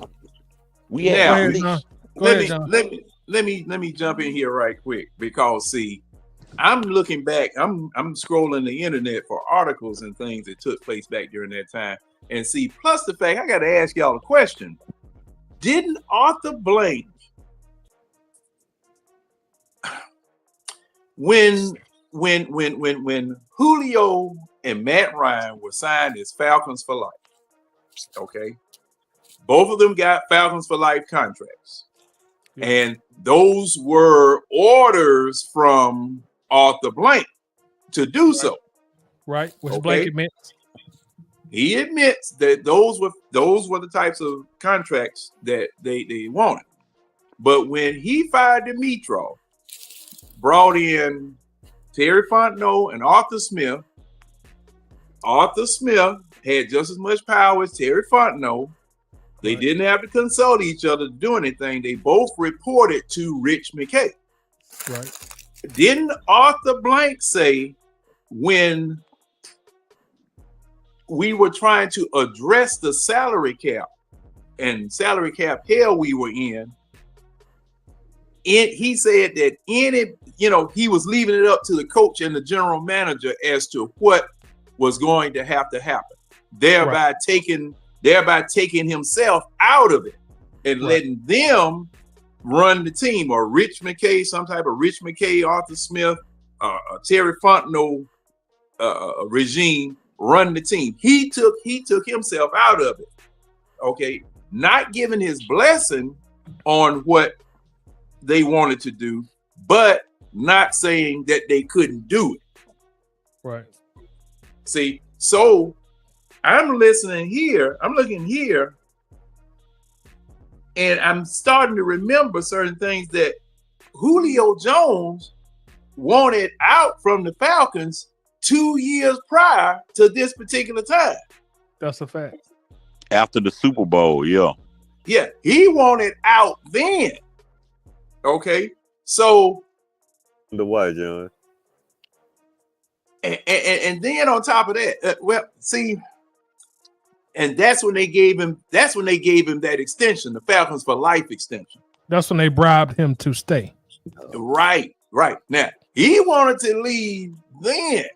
He wanted to leave 2 years before he actually left, and he got the bribe extension. All right. So I'm listening to what Julio is saying and looking back at these articles that came out during that particular time. And I'm just saying, all right, I'm just going to read this. And this is from heavyonsports.com. It said, to start, Julio Jones wanted out. In fact, he wanted out 2 years ago when he requested a trade under former head coach Dan Quinn and general manager Thomas Dimitrov. Instead, he signed a $66 million contract extension. This deal would later come to haunt the franchise's salary cap. Once Quinn was fired, Jones went to the head coach GM duo Terry Fontenot and Arthur Smith before the 2021 NFL draft to request a trade again. They honored Jones' request and took calls from various teams. Initially, the Falcons were asking for a first-round pick, and while several false reports said there was one on the table, Bria confirmed that there never was a first-round offer trade. All right. Atlanta trading Jones was bound to happen eventually and in the works for 2 years. This offseason, despite a coaching change, was the time to make the move since the Falcons were officially in cap hell. The Falcons were the last team to sign their 2021 rookie class, but the trade freed up the cap space needing to do so. Jones recently opened up about the mutual departure. Now, remember, this was back in let me make sure I got the date right. This was back in, come on. 19. 2021. this is when this interview took place. So this is when this article came out. It was in 2021. But the actual situation took place in 2019. Like you said, okay, Reese, okay, yeah, this is Julio Jones talking. Yeah, that's me and the Falcons. We have an agreement at the end of the day. Jones said via the Atlanta Journal-Constitution. Now, this was published in the paper. We discussed everything. We just made a decision. It was just cut and dry. There was nothing toward football. It's business. So you just had to accept whatever happens, happens. Like I said, it was a mutual agreement on it. We just split up. That's Julio talking? This is Julio talking. See, so, Okay. I see what you're doing there, John. I see what you're doing. Now, and see, it was in the Atlanta Journal-Constitution now. So now something ain't matching up. Right. Something not matching up. We ain't getting the entire meal. Yeah, maybe Julio yeah. some of these interviews he had. Yeah. We missing some French fries in the bed. Yeah. See, hey, no, hey, you don't order some French fries, but it's some burnt onion ring down in there too, because they just scooped up everything out there. Right. You ordered a large and got a medium. Yeah. So see, and okay, now it said, well, and speaking on him going to the Titans, it says, being here at the Titans, I love it, Jones said. I'm very excited to be a part of this organization. Just the team camaraderie, just the whole atmosphere and everything here just feels like when I was at college at the University of Alabama. It's amazing here. That's where I am right now. Had a great day today, just finishing the workout. I'm excited about being here. Now, a lot of that for me is just fluff. You can't badmouth your new team or anything like that. So, you just talking, yeah. Great organization, great city. The water runs from south to north. I got a bidet in the bathroom. I'm straight. Everything fine. But that other part there got me. Cause see, and this is just my opinion here. I want to hear someone ask him the actual question. What is your beef with the Atlanta Falcons that you don't want to come back here? You got a problem with the organization. Something's going on. I want to know what your actual beef is, because what I heard from you in this podcast since you ran with the boys versus what it was that you said at that particular time. If your angst was that bad, if your feelings about the Falcons was that bad, you're supposed to remember that. Right. Okay. Because I had some people that tried to fire me when I was working. And me working and Julio playing, that's two different things. You got to be a professional, whatever. But I still, there are two people that is on site when I see them because of what they tried to do to me when I was working. It's on site. No explanation necessary. No talking. It's just yop, yop, yop, just as soon as I see them. I don't care where they at. I mean, it's on site. And see, the way that Julio was acting, hey, I don't want to talk to him. I don't want to have nothing to do with him, whatever. But see, the thing is that, you getting two different, I'm getting two different vibes here because of the two different time periods. Okay, you said this back in 2023 now. 2023 was when this particular interview went on. 2023. It's 2025, just 2 years removed from you saying all of this. Come on now. Yeah. Why is it two different scenarios, two different stories? Yeah, it seems like we got to perform for the podcast, John. Yeah. And see, and something else too. I want Devontae Freeman on somebody's podcast, and I'm hoping it's these jokers. I want Devontae Freeman. You remember a couple of years ago, it might have been last year, a couple of years ago, when Devontae Freeman was talking about, well, I'm going to tell the whole truth about it. You remember that? Last year. Last year. All right. I want your ass. I want come tell your truth, son. I want to know. You out to you to retire, you out to leave. I want to know what got happened. me cracking up, boy. This is funny. I'm serious. I want to know. You know, he was talking that big talk. Yeah. So okay, big boy, come on, big boy. What happened? What's the problem? Oh God, Freeman, you got to show up now, man. John done called you out. No, hey man, I called him out then, Red. Well, matter of fact, we were on the Waffle House. Yeah, that's right. You did. Like, yeah. We were on the Waffle House, and you know, one of the first things I said, all right, man, come on now. You know, you done changed your story from that wasn't my man to I made a mistake, and then now here you coming talking about here go the real story. yeah. Here go the real story. You know, like you got some teeth. Yeah, and then he gonna delete the tweets and say, "Well, never mind." Yeah. Oh hell, no, he deleted the tweet. I'm like, John, now nigga, on, man, get up here and talk. Let's see what you got to say. Oh, you got something you want to say? Come on and say. Now, you know something I will say though. Maybe he couldn't tell it because remember Robert Alford came out around that same time and told what really happened at the Super Bowl when he went to the Patriots about celebrating at halftime, popping bottles. Oh, yeah, you right. Cigars. So maybe that's why Freeman couldn't say nothing because it had already been said. Hell, King, in this episode of this podcast, we talking about. Even Roddy White was saying at halftime, he was calling Julio, pretty much saying, "Yeah, we done won and we got it." Like nobody was on cold. Like, come on, Roddy, you know the game went over. Why are you calling Julio at halftime in a Super Bowl? Why? Why are you calling him at halftime? Now, why are you taking calls, man? Y'all supposed to be focused. Why are you trying to contact this man at halftime of a Super Bowl, bro?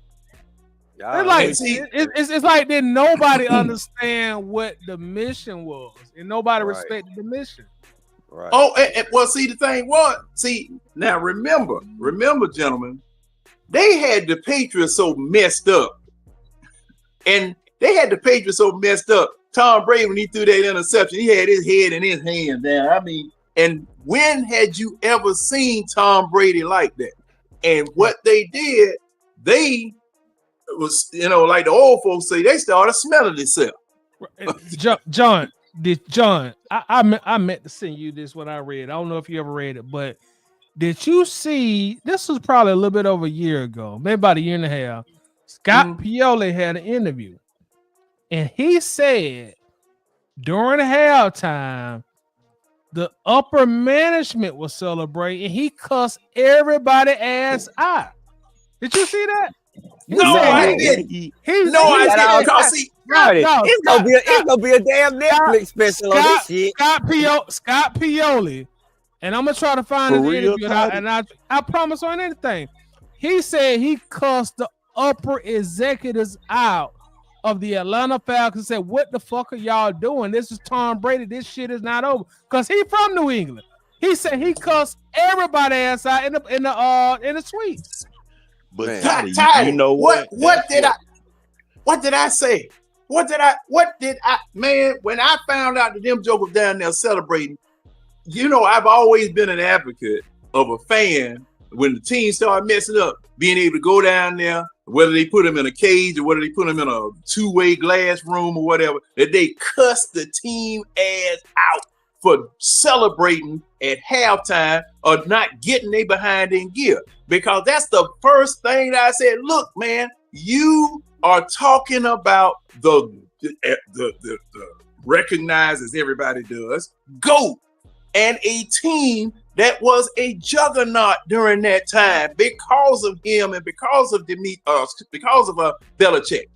Man, you can't celebrate until the whistle blows, man. Look, but you don't remember we talked about that during one of them Waffle House.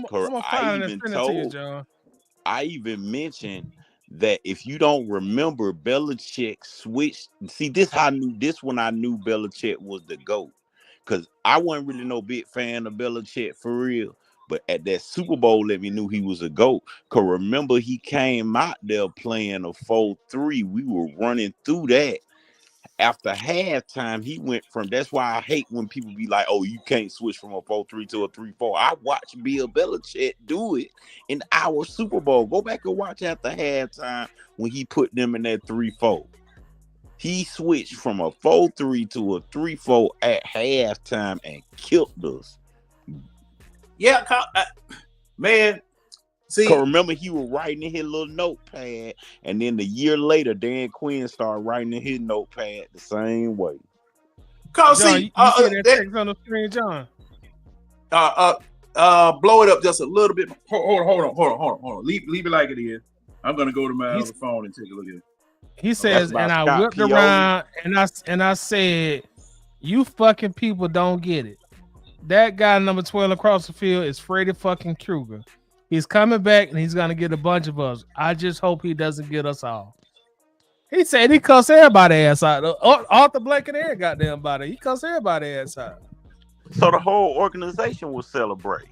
Whole organization was celebrating. Yeah, well, see, okay, now the people up there in the upper offices or wherever it was they were watching it, they up there in the booth, just like being at the in one of them suites at the Georgia Dome. They are completely separate from the players down there. All right, so them celebrating up there and him cussing them out up there and just letting them know, don't count your doggone horses yet. All right, those people down there in the locker room, Dan Quinn, and we came to find out that very next year when Dan Quinn hired him a time management coach. You remember that? The very next year. Yep, he showed. That he hired a time management coach, and I remember Mike Holmgren cussing him out. That's your responsibility, man. You're supposed to be on top of everything down there on the field. You the head coach. But you know what? That makes sense, John, because you don't remember what Julio said. I think he may have said it in this interview, but I remember Julio was mad because he kept repeating that was not Dan Quinn's fault that Super Bowl was on us. Yeah. That's why when we fired Dan Quinn, Julio had a major. Because after we fired Dan Quinn, that's when Julio asked for all that money. Yeah, because he kept saying. I think he asked for his money before Dan Quinn got fired. But I just remember Julio specifically saying it was not Dan Quinn because he was hot when we fired Dan Quinn after them first 5 games or 6 games. He was hot. Julio was well, Dan Quinn had a mandate to win, to be able to go to the playoffs. You remember Dan Quinn had to make it to the playoffs, and you remember he didn't make it and lost the game. And Arthur Blank came down on the field. All right, he came down on the field. All right, had the firing tie on, and he was shaking. He came. He patted Dan Quinn on the shoulder. And people were walking out. He was shaking everybody's hand and all that. And I remember the post-game show, something broke saying that Dan Quinn was going to be fired the next day. But he got fired that night. He got fired that night. I remember that. He got fired that night because somebody had leaked the fact that, he hadn't met his criteria. He hadn't met the cutoff for him to stay because his cutoff was that he had to make the playoffs. He had to make the playoffs. But when the mathematicals came out, that's when we found out the fans when he was leaving the stadium. Yeah. Remember, that's when we found out that Raheem was calling the first 2 defensive plays and Albert was calling the third and fourth. Right. They were really splitting it up. Yeah, but this episode this episode gonna drop on June the 3rd on Tuesday. So, John, if y'all do the eye test on Wednesday, man, that'll be something that we could talk about. If y'all do the show on Wednesday, because it's gonna drop on Tuesday at 12 p.m. Okay, Now, I'm definitely going to try to do it, but I'm going to be out of town. I'm going to make sure that they have a Wi-Fi connection or whatever that'll be reliable. So that I can get out. This gonna be pretty. It's gonna be some good information to see exactly what Julio said. But you made a good point, John. Like what he's saying in 2021, 2023 is something totally different in 2025. And I do remember reading I guess an expose. I forget who wrote it, but they were saying that upper management they had Julio not being he would not practice, and they had grown tired of that. You know, he wasn't willing to practice. He was showing up for off season things, you know, and I guess the relationship as a whole just became strained, and it looks like it became strained after that last contract that they got. But I feel like both sides are telling a little bit of the story and then leaving a little bit of the story out on both sides. Yeah, because remember, Julio used to go practice in the off season during the training camp at Alabama. Remember, Julio used to go to when it Alabama. was a mandatory team activity. And you remember on 92.9? You remember 92.9? Where's Julio? You remember that? Where's Julio? Yeah, they used to have a whole segment. Where's Julio? Where's Anybody Julio? see Julio? Yeah, because Julio used to and go John, to I said Alabama. earlier, your boy D. Orlando Ledbetter gonna have an interview with Julio. I think it drops sometime next week, so maybe he'll get some insight from him. He had a sit down interview with him. Because I remember Julio used to go back to Alabama while everybody else in the facility training. Julio in Alabama training. And then after that, that's when he started hanging with Terrell Owens. Man, so go ahead. Whoever that was that you, James? Yeah, that was me. Okay. That is true. So that this is what I'm saying. This is what I'm saying here in a kind of a nutshell. You said one thing 2 years ago. You saying something else 2 weeks ago. Today. Gotta get followers. Gotta get followers. You know, I mean, well, you sucked me in now. You done sucked me in. But they sure got me. Yeah. Well, what did Arthur Blank say when they asked him about Julio? Hey, he leaving it on the cliffhanger too, and giving us previews for the show. Arthur Blank said something totally different than what. Well, Arthur Blank replied to it like 2 or 3 times. Arthur Blank, he was real transparent. He said the relationship soured on the last contract extension. He said Julio and his team wanted a certain number. The Falcons gave them a number which they thought was fair, which in hindsight was more than fair. And after they agreed to the contract, the relationship was never the same. Arthur Blank said Julio felt like he was disrespected by the amount of money he got on his last contract, and their relationship was never the same. And as I have said multiple times, I spoke with a guy who was close with Julio, and he told me that Julio requested multiple personal meetings with Arthur Blank, which he never got. And by the time Blank agreed to meet with him, it was too late. So there's all kind of contradicting stories in this whole saga. Now I got one question, because remember that last contract we gave Julio, right? Somebody contract was coming up. Was it Grady Jarrett? And their contract got pushed to the side to handle that Julio contract. Was it Grady Jarrett? No, it couldn't have been Grady. Who was it? Remember, somebody contract was coming up, but we gave Julio the money and couldn't fulfill that contract. Let me see. When Julio that was that year when the contracts was really messed up at the time, because we couldn't sign players like Fourier or Louis Kahn. That's who it was. It was Fourier. Fourier was supposed to got his money, and we couldn't pay him. And Devondre Campbell, we were supposed to, I think, it was Fourier. It was somebody we were supposed to pay. You said it was Vondre because he ended up going to Green Bay. Yeah, and he he was ain't no hot. going. That person was hot. that Was they it couldn't get. Green Bay? Yeah, he went to Green went- Bay. And remember, he made the All-Pro team like a year or two after that. Because we Hold kept on. Deion Jones instead of keeping him. Somebody was supposed to have got paid, but Julio contract fucked up everybody money. And them players were mad. I remember somebody saying something about that. Because the salary cap shrunk because of COVID. See, Right, that was after 2020. Yeah. All right, because this is Arthur Smith saying. He said, once Terry and I got started down there, the situation, I mean, in reality, we knew the issue with the cap. And then obviously the cap went down this year. Coming off the bizarre year, you're dealing with a pandemic, the cap actually shrunk. So we knew there was going to be some big decisions we'd have to make coming up. And so in a way, everything worked out. We feel pretty good.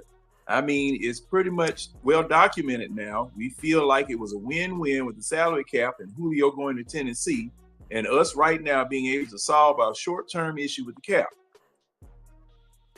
And we still got some other moves down the line that you're going to have to address. But I feel really good about where we are right now and going into the summer. This was because that that's was the the 2019, 2020. That was the 2019, 2020 year. And Devontae Campbell went to Arizona. I remember Oh, that. yeah, it was Arizona. Nah, I remember that because that was the whole reason we had to get Marcus Mariota was because we didn't have no money to get another quarterback that we actually wanted. Because remember, Arthur Smith really wanted someone else, but the cap was so fucked up. We had to roll with Marcus Mariota because that's the only person we could afford at that time. That was the year after, though, King. That was the year after. That was the year after. Because during that time frame and everything, Matt Ryan was still on the contract, and that was the year that they had to choose between Matt Ryan and Julio, and they chose Matt. Because Matt played one more year under Atlanta at that time frame. He damn sure did. And he played one more year under Atlanta. Then that's when we got rid of him for the draft pick with the Colts. After Because I the remember year our after. cap was all fucked up. Yeah, I mean, we spent money on two people, and thing is, even though now 3.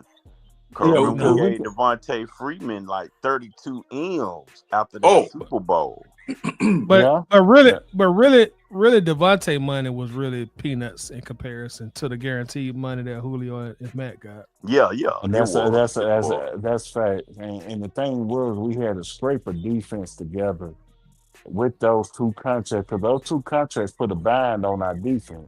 So Fourier Lil Khan signed with Jacksonville that year, and Devontae Campbell signed with Arizona.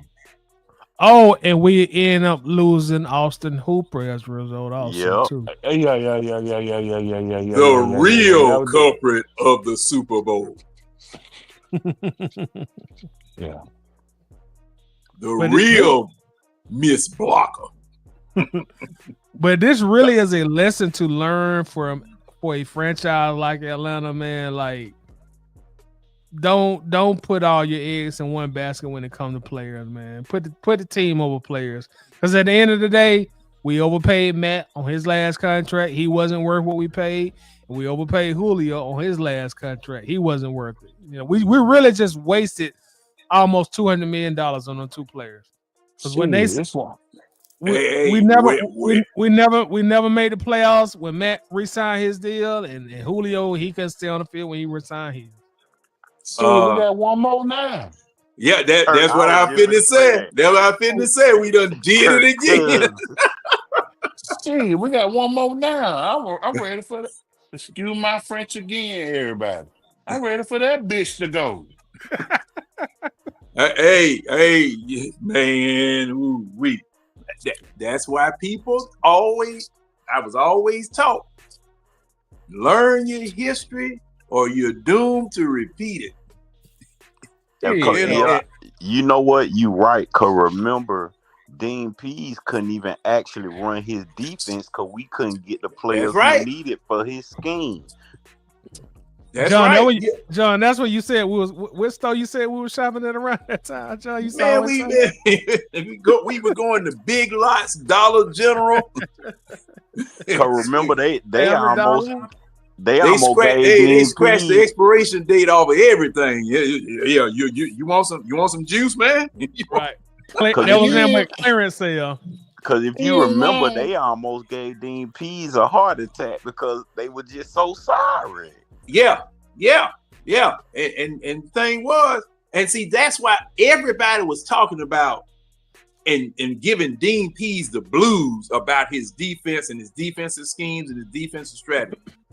But the thing was that, like you said, King Richard, he wouldn't, man, look here. He saw one game.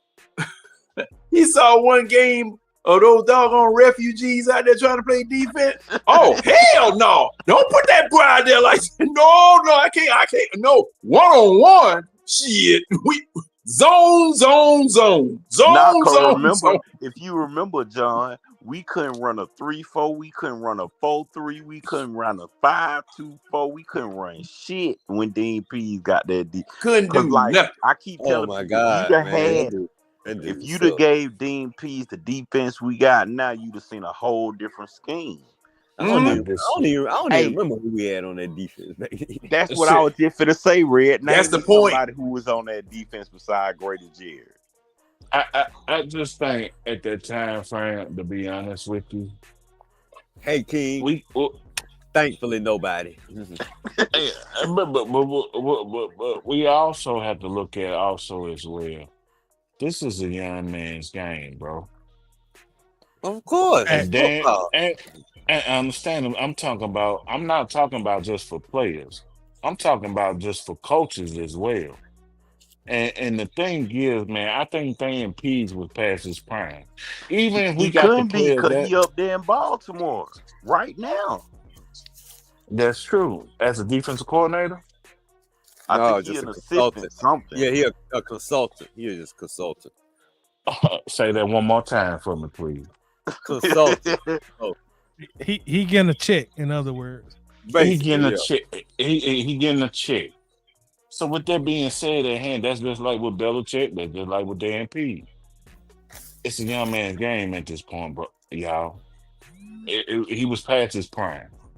Arthur Smith made the decision. I'm with you, James.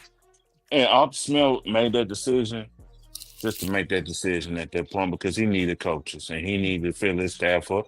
Because like Raheem the Dream did with Jimmy Lake, he had to fill his staff up very quickly. Because nobody wanted to come to Atlanta at that point, boy. Nobody wanted to come to Atlanta, boy. Watch after next year, King and James. We're going to be beating them off with a stick. So if nobody didn't want to come to Atlanta at all, I'm gonna say what I can accept, right? Yeah. What you asked, James? If nobody wants to come in, because Title mentioned this all the time, and I take heed to what Title is saying when it comes to certain type of coaches. Because if we look at the history of Atlanta, there's some pretty prominent coaches that that be linked to us. But overall, with that being said, do they want to come to Atlanta? Title, do you think they want to come to Atlanta? Nope. Straight up. So with that being said, at that point in time, Arthur Smith had to accept what he can accept. Yeah. And then Dan Pease is one of those ones. I hate to say it, he had to accept what he can accept. Yeah, well, at that particular time, with the salary cap being the way that it was, everybody in the league knew it. Everybody in the league knew what and they the were facing. Confusion. And the confusion. Yeah. Remember, we had 6 GMs, John. What other team? Yeah, man, I chronicled that from the time that it happened until the time that they stopped. And we were really a laughing stock because, look, after that Super Bowl loss really damaged us. I mean, it's just like we took a torpedo to the side of the ship. Boom! And we were just trying to get back to port. We couldn't fight nobody. after some of that us Super still ain't Bowl, recovered. right? Man, let me tell y'all something. After that Super Bowl, right? I forgot what I was at some club watching the Super Bowl. So after the Super Bowl was over, when I tell you I've never gotten that home fast. I've never gotten home that fast from the club. Boy, you could hear a pin drop in the city. Boy, wasn't no cars on the expressway. Wasn't no cars on the street. When I say the city was dead silent, I I'm mean, talking. yes, The city Hey yes. was y'all. dead Hey y'all. silent. Hey y'all. Hey y'all. Hey y'all. Hey y'all. Can we stop talking about Super Bowl and go on to the next subject? The next Yeah, subject Titan has for us. yeah, I'm all for that, bro. I'm all for that. In fact, let's go to our Hey, final but subject for the day, and That was a good score. that's gonna be Kyle Pitts. You know, there was a tweet put out earlier today from Jordan Schultz, and I'm gonna read the tweet. It says multiple teams have reached out to the Falcons about the availability of tight end Kyle Pitts. Nothing is imminent, and Atlanta would prefer to keep him, but I'm told it would take at least a day to pick to even spark serious talk. Red, let's start with you. What do you think about this Kyle Pitts news that has hit the Atlanta Falcons hemisphere? Not surprising. Dude coming into the last year's contract, and eventually it's gonna be a crossroads at the end of the season, especially if he's still here. But look, I wouldn't miss him if he's gone. I feel like with the quarterback we have and the pieces we have on offense, I feel like our offense still just keep on keeping on. With him here, fine. Without him, we'll still be good. If we can get a valuable pick for him, I don't think they wouldn't pass up a trade, and I would hope not if we can get something valuable for him. So it is what it is, you know. I personally don't think we should sign him to a long-term deal, no matter what he does this year. I mean, he had a chance to earn that, and I don't think it's anything he could possibly do this season to say what anybody on here say, yeah, let's go ahead and sign him to a multi-year deal with guaranteed money. Yeah, we'll start fuck our salary cap up even more in the next coming years. So it is what it is. See you when you see you, Kyle. If we get a deal on the table, I'm sure we'd be dummies not to take it. All right, John. With that said, John, there were two reports that came out from the first day of OTAs. One report said Kyle Pitts was nursing a minor injury. He was in the building, but he just didn't participate in on the field drills. There was a second report came out later in the day that said Kyle Pitts was actually disturbed that he was going into year 5 and he doesn't have a contract extension. What I would like you to speak on, John, is like you got a new quarterback. You got a new young quarterback in Michael Penix. Would you prefer him to have a receiving option like Kyle Pitts at his disposal this year and for the foreseeable future? Or do you look at the fact you don't have a first-round pick in the 2026 draft, and if you can get a third-round pick for Kyle Pitts, do you jump on that? What's your thoughts?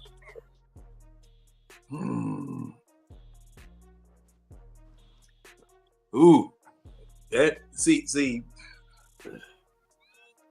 Number one, I didn't want Kyle Pitts in the first place. I thought that was the dumbest thing that they did coming here, using my 4th overall pick to pick a damn tight end like he was going to be the linchpin upon which the whole earth was going to move.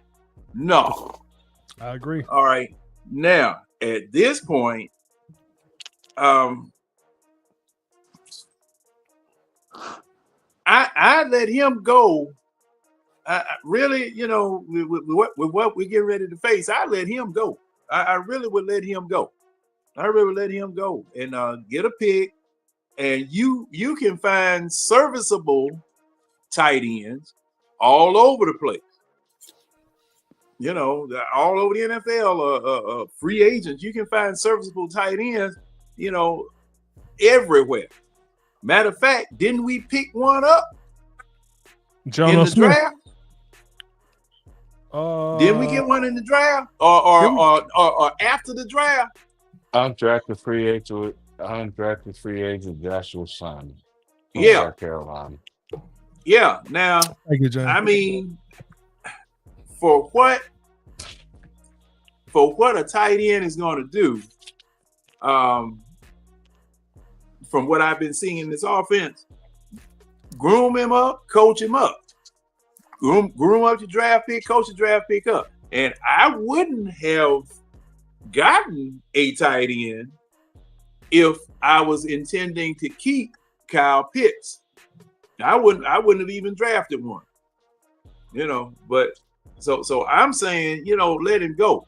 Let him go, because I mean, when we would watch him on the film study, when I would watch him on television, the announcers about him, the impression that he got, or that he gave people about quitting on routes, not running routes all the way through. I still haven't got over that. Okay, they own your behind already. All right, they own your ass already, and you catch a ball and you Cadillac in the end zone, holding the doggone ball behind you. Come on, son. You. How can I defend you?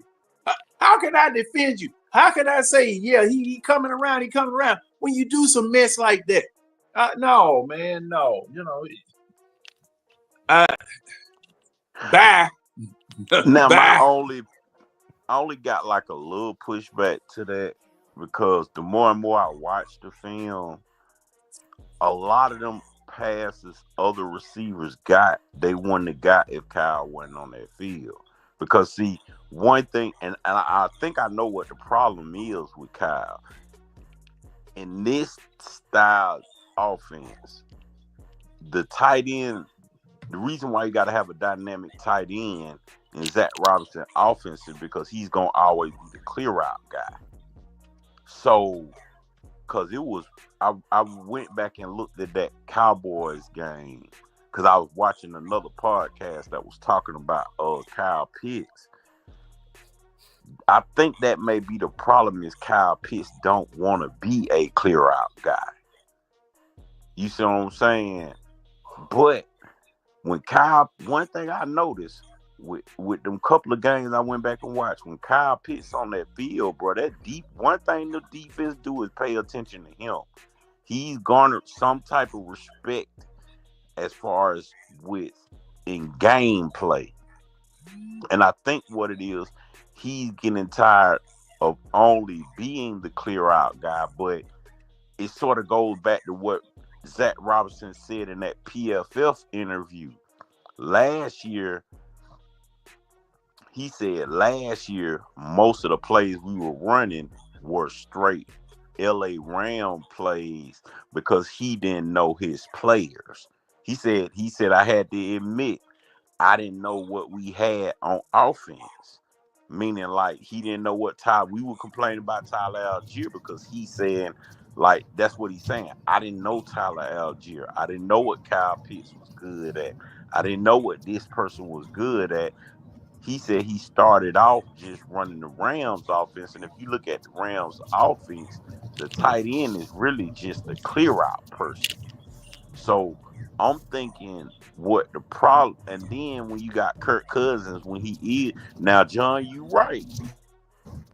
That bumblefuck shit he did in Tampa Bay pissed me off too, because you really got away with one with that. But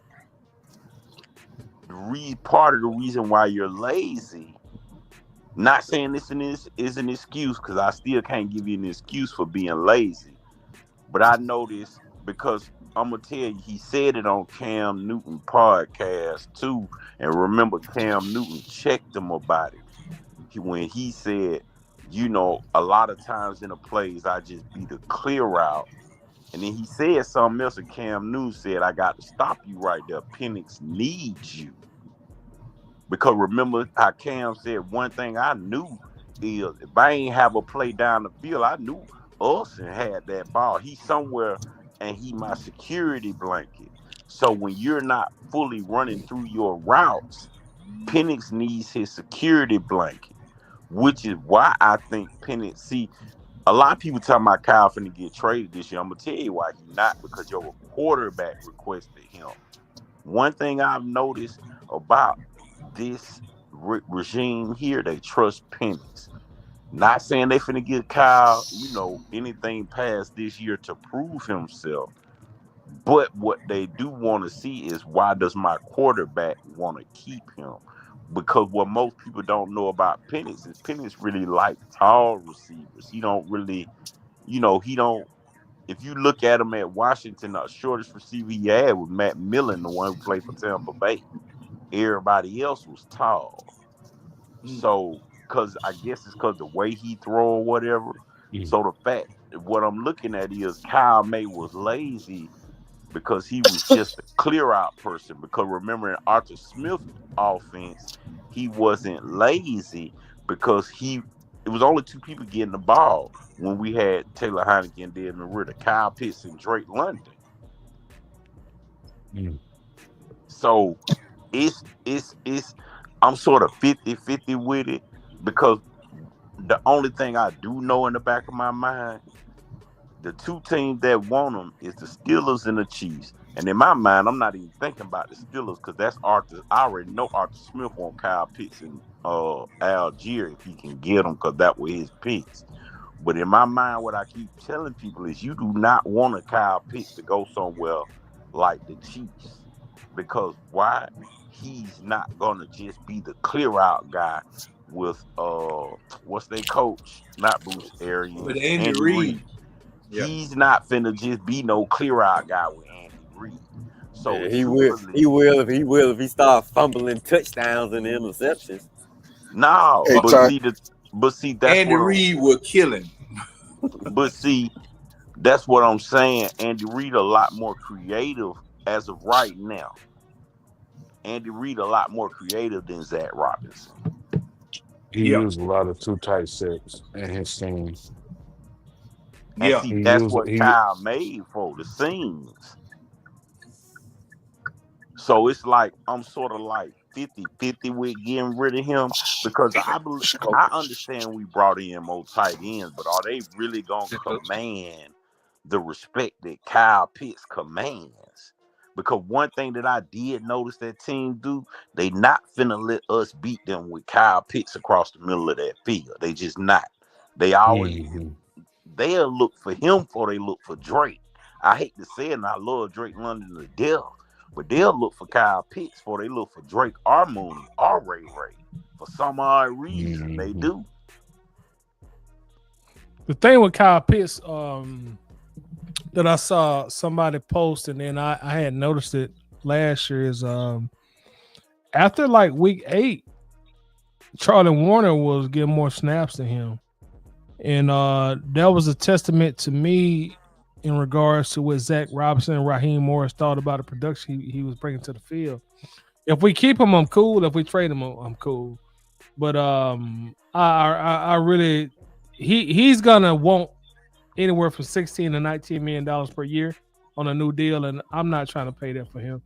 Even if he comes out here and balls out this year, I'm gonna look at that as a contract year, and I'm not gonna be sure I can trust him. So if you get the right deal, I'm cool with trading him. If they keep him, I'm cool with trading him. It's like, Yeah, I'm like you, John.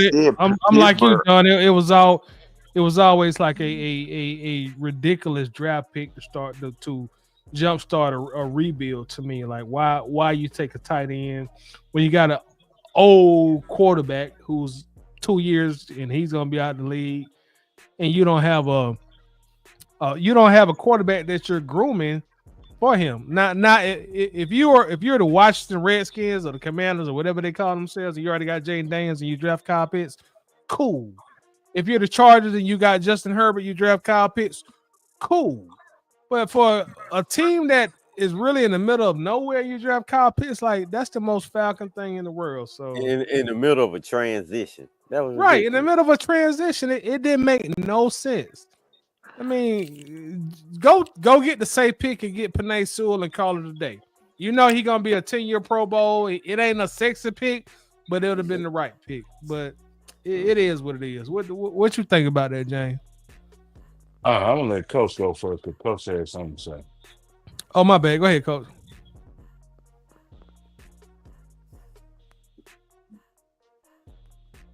Coach, you there? Get them sunflower seeds out your mouth. Go ahead, James. He might be tied up. All right. Yeah, his internet be messing up on him. Hey, Tyler. Let me ask you this one question. Look up Joshua Simon's stats his last year at South Carolina. Joshua Simon? Yeah, the undrafted free agent. The tight end. I'm putting it up now. Oh, he's 6'5", 240. He got some pretty good size. His last year's stats in South Carolina, he had 40 receptions, 519 yards, and 7 tubs. Do y'all trust that? Man, I can go for that. I can go for that in the SEC. I'm good with that all day in the SEC, baby. That ain't the MAC 10 or the Pac 10 or the WAC 10. I'm good with that. Wait, you trust that? Hey, it ain't the Sun Belt Conference. I won't say that I trust it because honestly, James, I can't really trust no NFL player until they proven themselves. But I can work with that. I trust the height. Yeah, I mean, I trust what he did at South Carolina. I mean, look, Zach Robinson coached this kid up, and now that we got a quarterback, that's why I say I'm not tripping with any piece we had now because I think Peanuts could make something happen with whoever we put on that field, man. But and my only thing with it real quick, because like I say, Kyle Pitts is gonna want anywhere from $16 to $19 million a year, point blank. Period. That's a negotiation point. Mm-hmm. I would rather dedicate that kind of money to a different position on the field. I'd rather try to go get me a linebacker next year in free agency or another defensive tackle in free agency. Just a weak point on the team, because if I got Drake London, I got Darnell Mooney, I feel like I got another 3-4 years at least at the very minimum of them with very prime years. And I feel like I got Ray McLeod. I feel like I can go find me a tight end and give me 50 catches and 600 yards and 4 or 5 touchdowns and pay him $4 million a year. I mean, we got 5 of them on the roster right now. Okay, Richard. How many are receiving tight ends? I'm gonna ask you that. Joshua Simon. I think about all of them. Felipe Franks, Joshua Simon, and the guy from Texas that we be sleeping on, that he was just injured at Texas, but coming out of college, he was good. I think all of them receiving. Now, King, you can't say Felipe now. Come on now. Yeah, I mean, they used him in Carolina like that. That's Carolina. They desperate for any type of weapons that can catch the ball. Man, come on, man. You sound silly. Talking about Frank Silver going to do something. You asked me who receiving. Felipe ain't nothing but a special teams player in the NFL. Yeah, that's true. I don't even think y'all got me get up for this, so I'm gonna say something. Come on with it, Jay. Let go. The only other tight end is the Houston Texans tight end that can be a receiving tight end and within the situation. I'm looking at the trust that Kyle Pitts has with the core that he has now.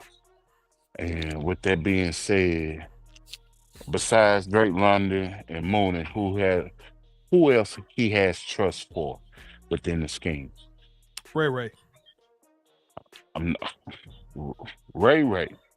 Ray was mainly adjusted to that slot person, and he was mainly adjusted to that ancient dinosaur quarterback we call Kirk Cousins.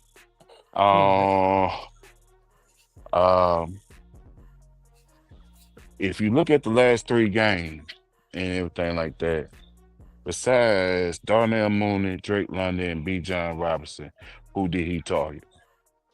Pitts. Hold on, did he target Pitts a lot the last 3 games? Penix. Yep. Do we need to pull up these stats? No. They just showed the stats on Twitter that he did. I think it was like 13.4 or something like that. Hold on. Are we sure that he targeted Pitts the last 3 Put it games? up. Put it up, Titan. I'm gonna pull Correct it up. me if I'm wrong. Correct me if I'm pull it wrong. up. Let me pull it up. Look at the game stats because I don't remember Pitts. I remember that catch against Washington, but outside of that, I don't remember Pitts doing a lot the last 3 games. Okay, I got it pulled up. Week 17, Kyle Pitts had 3 targets. Okay. Week That's 16, against. that's against Carolina. No, Week that should be Washington. That should be Washington. No, week 17. We played Carolina last game. Yeah, we did. That's 18. Yeah, my bad. Week 18. You're right. Week 18, my fault. That was game 17, my fault. So week 17, we played Washington. 4 targets. How many?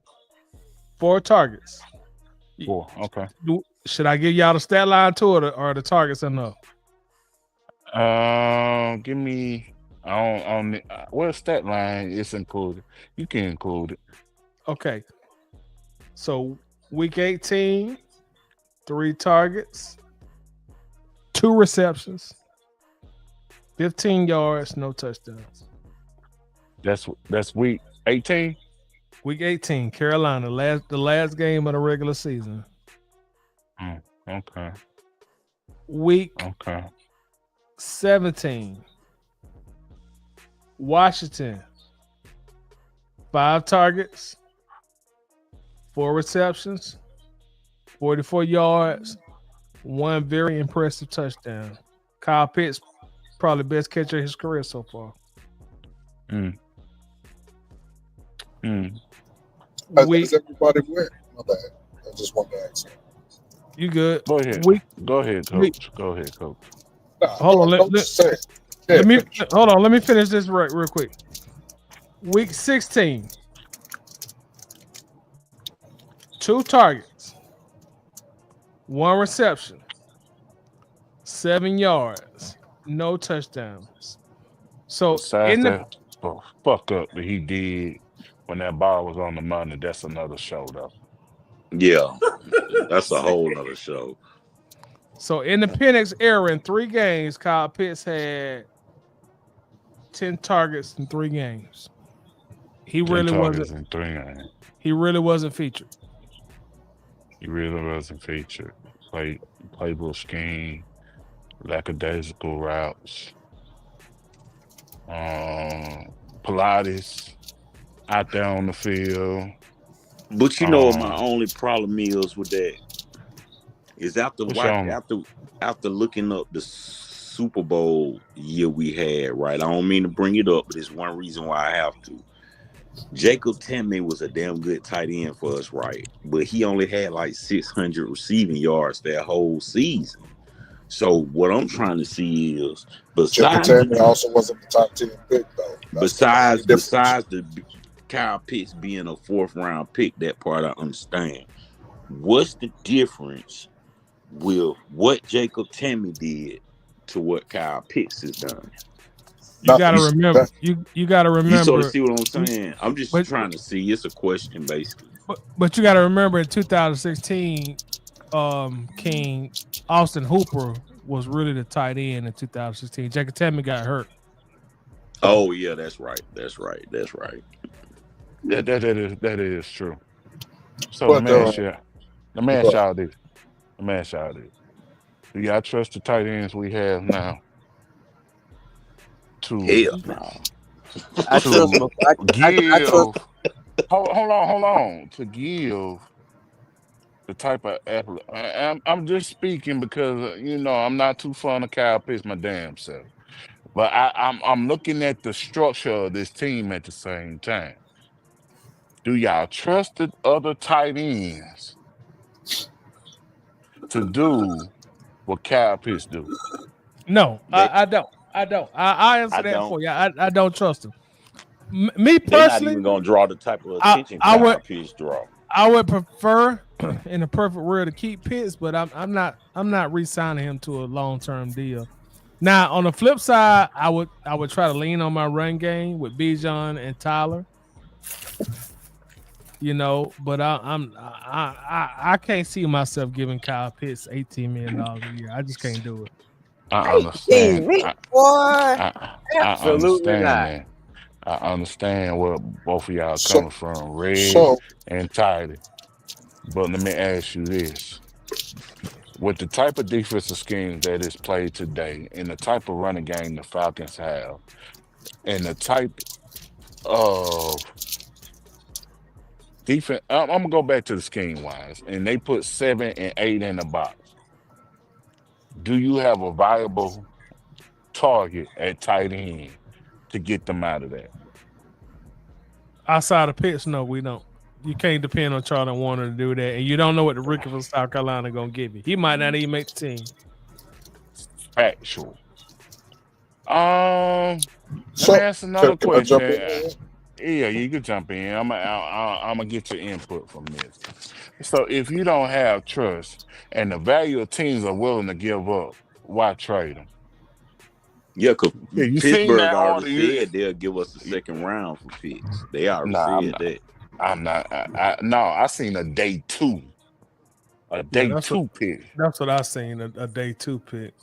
I haven't seen no team say that they would give the Falcons. Well, I figure a day 2 pick is second round, third round. So Yeah, that's true too. That Yeah, that's true. What that was just somebody on the internet saying that's what they think it would be, but the team itself ain't said. oh no, the team ain't said that. Yeah, was no team is gonna come out beforehand and say we will give you this. No team is gonna do that. Understandable stuff. So, Coach, cook right quick Okay, before so I make my analogy. so this is where I'm at with this.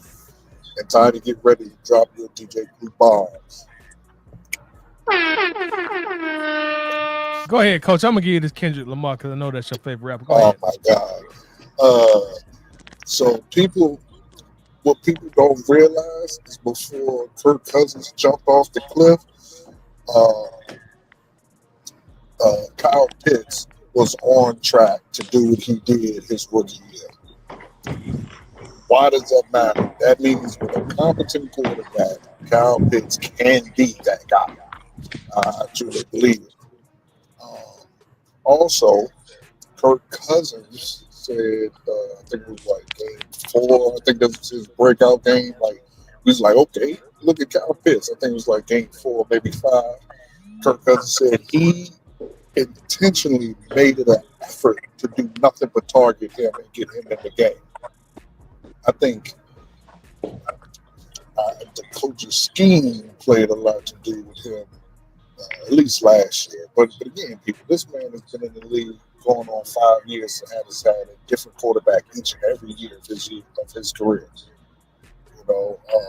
So I mean, I'm not making excuses for the man, but like that should hold some weight. I don't think we need to trade him. I think we need to let him play this year and just to see what you got. Like make an effort to target him and get him involved in games and see what you got. Period.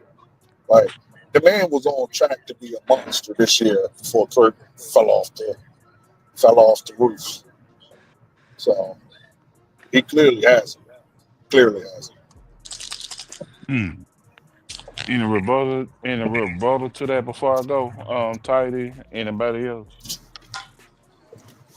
No, I agree with that. I would rather keep him because I don't really feel like you're gonna get a second. I feel like at best you're gonna get a third or fourth rounder. If you ain't gonna get a second rounder, you might as well keep him. But I wouldn't pay him. I'm on that. I wouldn't pay him. So okay, now it's not quite a rebuttal, James, but just like you, I gotta ask a question. Mm-hmm. Aren't you going to be in the same predicament next year when you do let him go and don't pay him? That's a good question. Yeah, you're being. I mean, what do you mean the same predicament? That's a good question. But without risk, what's that saying? Without risk, there's no reward. Goodness. That fuck them up. Fuck them Oh up. my God. Fuck them up. But see, you know what sort of confuses me, and this what made me really think that Kirk Cousins is really petty as fuck because, like, I know it may sound crazy what I'm finna say. I Or more remember crazy that than the one other game. statement.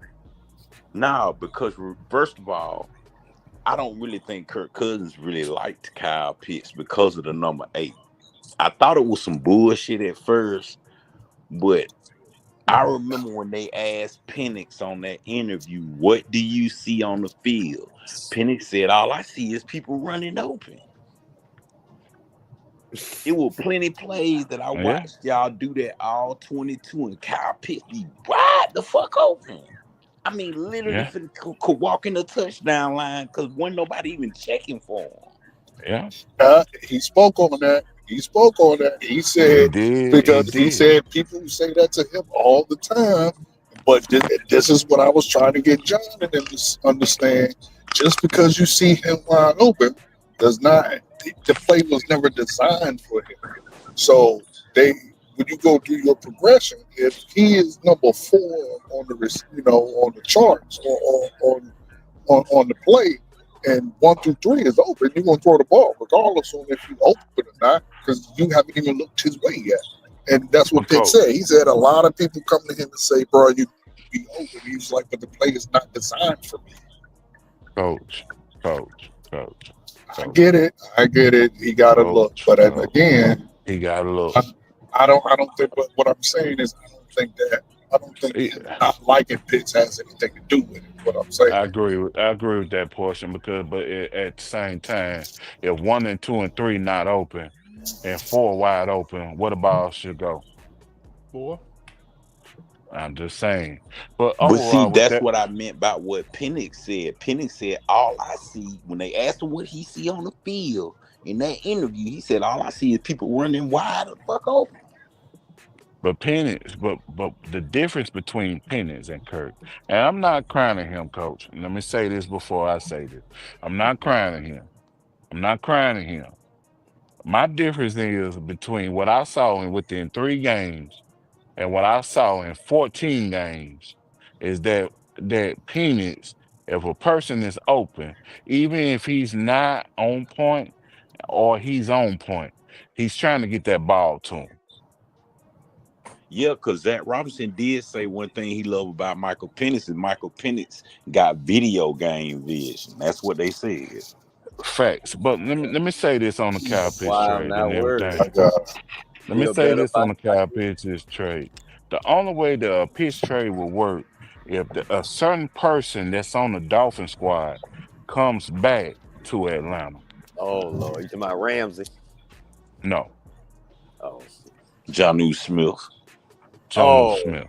Johnny Smith. I thought you talking about And the Ramsey. reason and the reason why I'm What's saying going that on? because Yeah, he and pretty the reason valuable in their system though. Yeah, and see the thing is, he can still be valuable in a Zach Robinson scheme if you're willing to part ways with Pitts. Because for one, he reworked his contract to try to get a trade going. For two, he can fit in within the scheme because he still had the same athletic build as a Kyle Pitts, just a little bit slower and a little bit shorter, and things like that of that nature. And you will have to include him.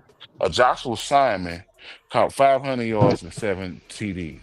The thing is that he's fighting for a practice squad position on the team, unless he just really, unless they really see a vision in him.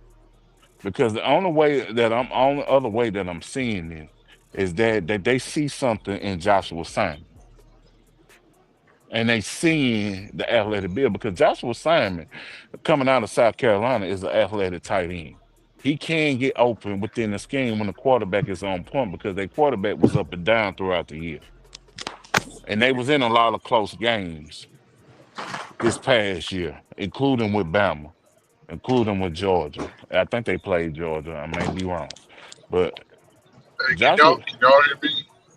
so Joshua Simon has the athletic build to be I another can hear Kyle you, Coach. Pitt. He can be another athletic build that can be within the scheme, but it's on the progression of what he's doing. If they willing to sacrifice Kyle Pitts within the trade to get Jalen Ramsey to play the safety position, then overall I understand that. That means Joshua Simon has a role on this team. But if they don't see Joshua Simon as the tight end that can get open, the only other viable option is the one that we got from the Texans. And I'm not really too confident within that because for the simple fact he gets open, but he got hurt. He get hurt a lot, actually. And he get hurt a lot. So with that being said in hand, you taking a risk and a reward, which I understand. There's a risk and reward in anything that you do within a team to try to make the team better. But that risk and reward, if you're missing that Kyle Pitts type of speed and you're missing that Kyle Pitts type of build within the scheme and there's no conversion out of the tight end and we not winning, they're going to cause you your job. Well, yeah, they got their backs up against the wall either way. So they got a lot of thinking to do before July when the trade can become imminent. But I do sort of feel you on one thing, Toddy. Now, if you want about 12 or 13 million, cool. But when you get to talking 16 or 20, yeah, we really got to sit down and really think about this. But I don't even want to get 10 million. Would that be like that? Okay, well, let me ask this: would that be a market-driven contract or a value contract? It's a market value contract at this point. Because what the water just got hold on. Let me say this. It's plenty of other people that's within the NFL that had one valid year and got a market value contract. Yeah. Yeah. Well, you're right. Is that true? You're right. That's true. But within that being said in hand, you can't help what the market is valued for that position. Yeah, and see, that's the fly in the ointment for me. Okay. Mm-hmm. But you don't have to pay him. You don't have to pay. So there's tiers, right? Like you like with wide receivers. You know, your top tiers would be, you know, the best of the best. Then underneath that, like AJ Terrell, when he got his paper, he got paid like B tier. He got paid B tier money. I would say. No. He got paid. Right. He broke the record. You right. He broke the record. My bad. I just thought about that. He broke the record. No, that's why I said it's a tight end that just got paid and got broke the fuck off. I don't remember if it was Kittle or someone like that. It was Kittle. Yeah, but you don't have to pay him that. You can pay him the B scale or the C scale. But that B scale. Well, no, I don't know. Because see, people are inquiring about it. People inquiring about it. But see, and that's the thing as well. If you look back at, I hate to say this name, Coach, because I know you don't like this name. If you look at Grady Jarrett, hell, he was finna get B tier, C tier money. That's right. And he got broke off. So with that being said at hand, I'm gonna be honest with you. That 16 to 19 million that tight end is talking about, that's gonna be the minimum market that he's gonna ask for if he has a great year. And yeah, if he has a great year, but no team is going to pay $18 million for someone who don't even have Kyle Pitts don't even have 20 touchdowns, bro. Nah, I'm gonna be honest though. These teams already expecting us not to pay him because the Chiefs want him bad. The Chiefs been trying to get Kyle Pitts for the last 2 years. That's real. And see, on top of that. And on top of that as well, with the market value is set for the tight end market at 16 to 19 mil. That's the minimum tier. Then it goes up from that. So with that being said at hand, when that's the minimum tier, if he has a great year, I'm gonna say from 700 to 1,000 yards to this year, at hand he's going to get that 16 to 19 mil from the Falcons. Shit, he was finna have 1,000 yards this year. Kirk Cousins and fell off the goddamn road coach. And with that being said, at hand, Arthur Blank is infamous for these second contracts when it comes to drafting rookies within his organization. So with that being said, at hand, if there's no trade value for Kyle Pitts within moving forward, he's going to pay that money. Because if you look at I don't see no team. Yeah, the Falcons will do it. The Falcons. We forgot what team we root for when Yeah, it they'll comes to do it. contract. Well, it's not just us. Cause see now, and Coach, I have to give Coach credit on that point because there are tiers, but tiers in different situations. But Because John, listen to what I'm saying. That well, 16 to that okay, 16 to I 19 understand. million, that 16 to 19 million that Tidy is mentioning, Mm-hmm. That's the minimum tier. Okay, That's the minimum. I That's agree. the minimum tier. We And the saying Falcons is gonna pay that, bro. One yeah, way or and we another. saying the same thing, and the reason why, and the reason why I'm saying that is that there are tiers because see you have, and I'm going to go to the quarterbacks. Why did that man up there in New York get $100 million for nothing? Who? Jones. Daniel Jones? That was the market value at that point. That's why I asked the question. And that was the minimum. Money?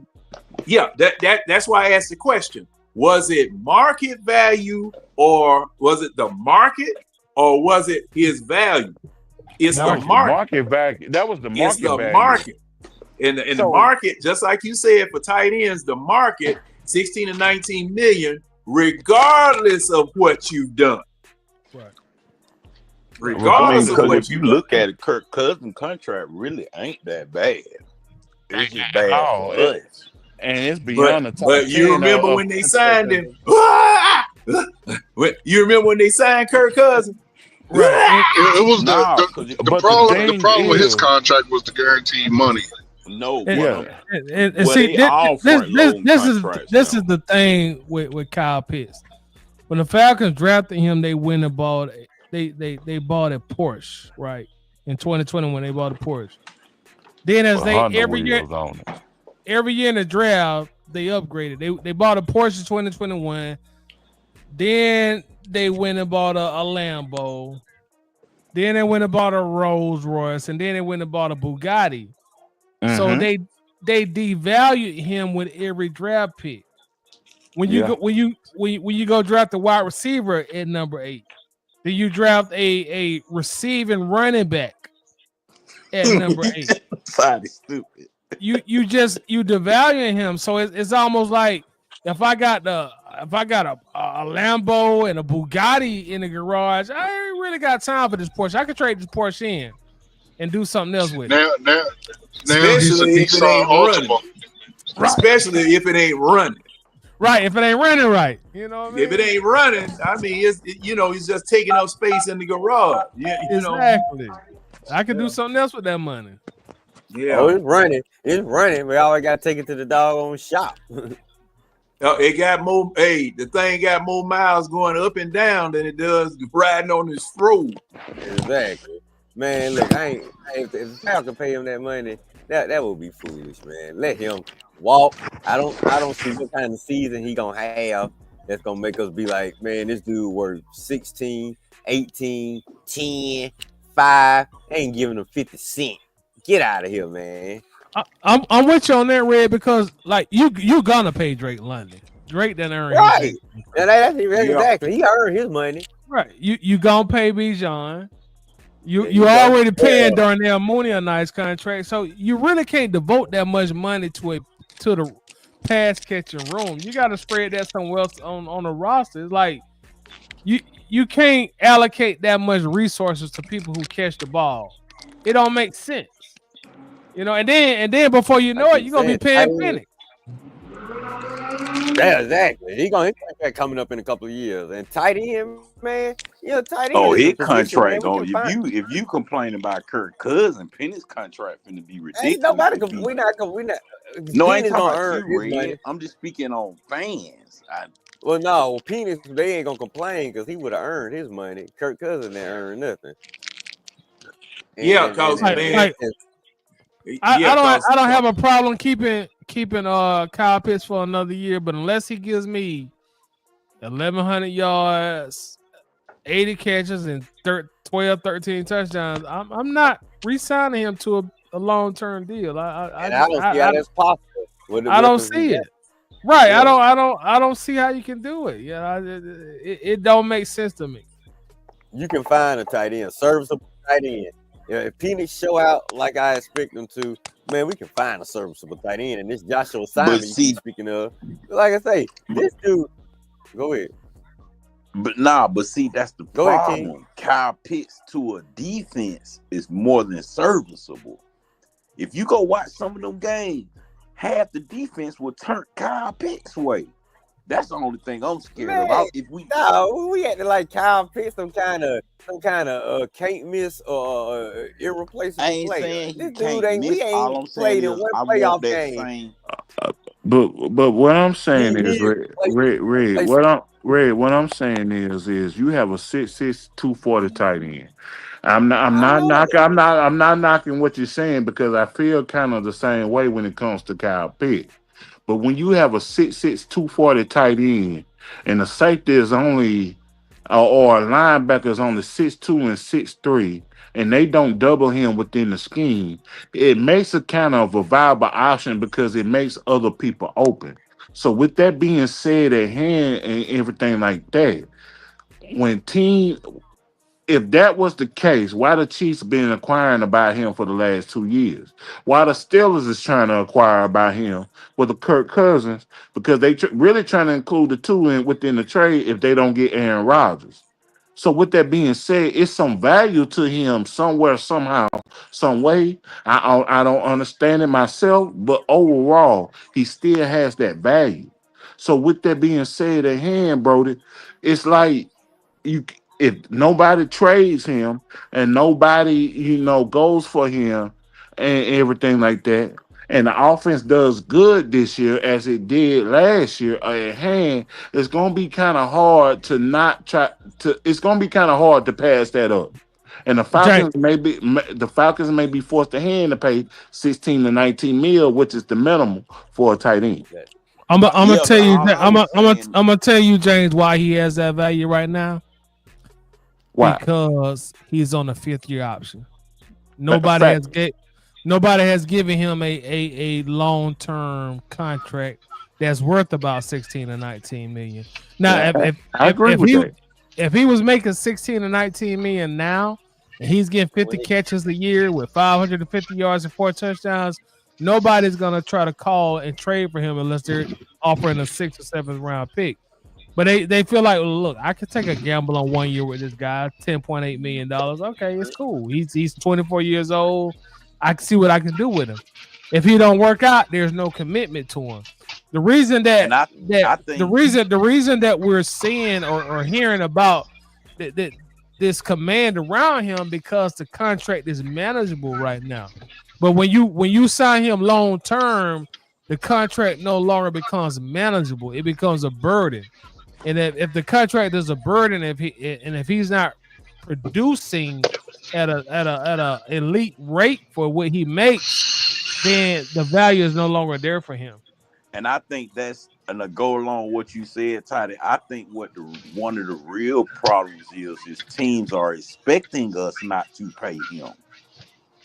That's also Correct. why they're inquiring, because they don't expect us to pay him because people keep looking at that Kirk Cousins. See, we really don't come out that Kirk Cousins contract to 2026.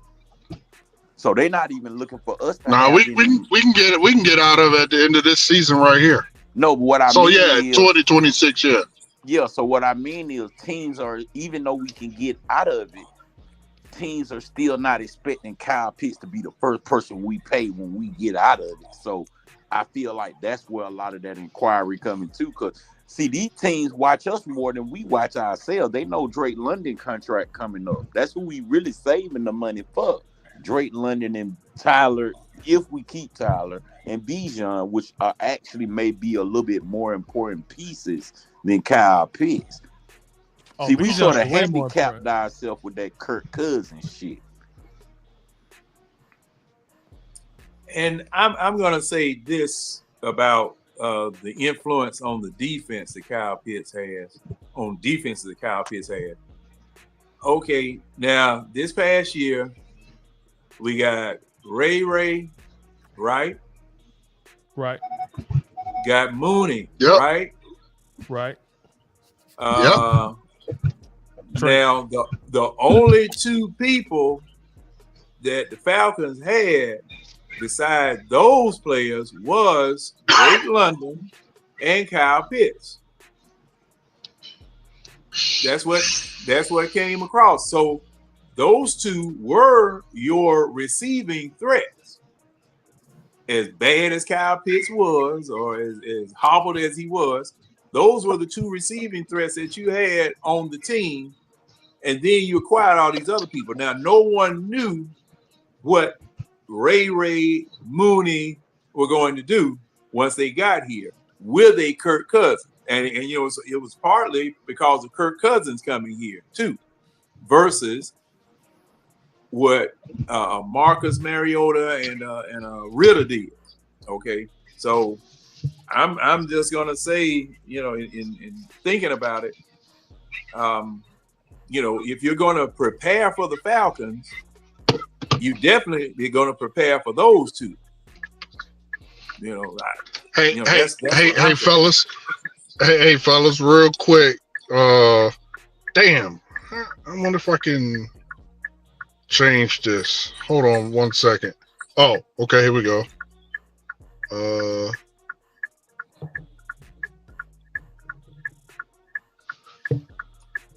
You gonna make that left turn? Nope. I want y'all to see that. Can y'all see that? No. Can you see what it says? No, we can't see nothing. Oh, okay. That's. Let me go to my other phone here, because I know but can you see anything right now? I see some lights. I see some dark. We see a sign, like some type of. Oh, okay. We can definitely hear that blinker though. Hold on. Club coach. Nah, man, I'm at A&M right now, so that's just their field. I want to go blow it up, but I can't. But anyway. Oh yeah. So I was just. Is that College Station? It's Kyle. Yeah, Kyle Field. My bad. I just wanted to show y'all that. I had to drive up here, fucking 2 hours away. But yeah. What the hell are you doing up there? Man, I had to come drop off some papers, drop off a whole bunch of other crap for school. Oh. That I messed up and didn't send it in time, so I had to bring it up here. You 2 hours away from home, coach? Yeah, I'm in Bryan, Texas, right? I'm at Texas A&M right now. Oh man. So you got a 2 hour ride back? Yep. I had to drive 2 hours for 5 minutes to drive 2 hours back. Good. Oh, all right. Hey, man. They ain't got no fax machine. I was like, there would be some important. No, it's because they're closed. School is closed, so it was my fault. I didn't do what I need to do. Lesson for the young people that can hear me: do what you're supposed to do when you're supposed to do it. And you ain't got to do stuff like this. Yeah, you're right. I've put stuff off and put stuff off, and I've had to ride and go places I didn't need to be going to.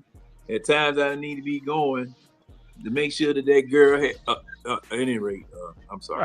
But yeah, my bad. I just wanted y'all to see that. It's a nice stadium. They suck, but it's a nice stadium.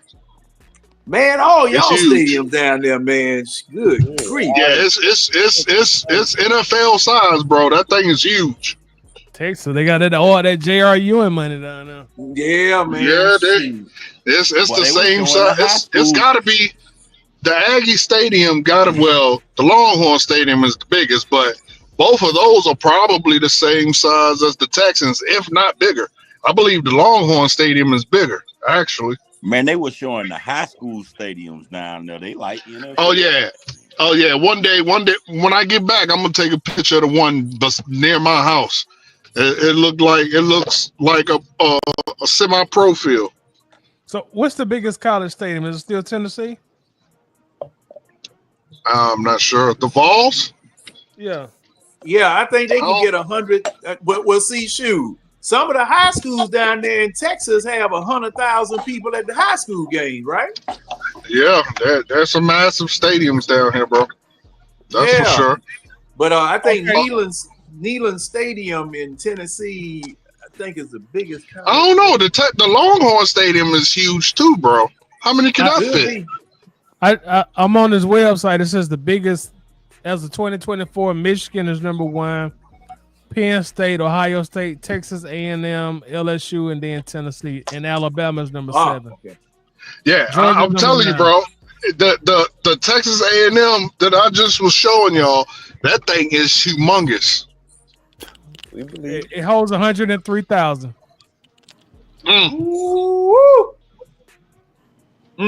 Yeah. That more than the Benz, ain't it? Yeah, the Benz ain't about 75. Yeah. They built our stadium small so they could get them sellouts. Y'all see now? You can't And you know what's build a stadium. You know what I don't like, fellas? What's the name of our stadium? Mercedes-Benz. Okay. What was the name of the Aints? What is the name or was the name of the Aints Stadium? It was Mercedes-Benz, but we snatched that from them.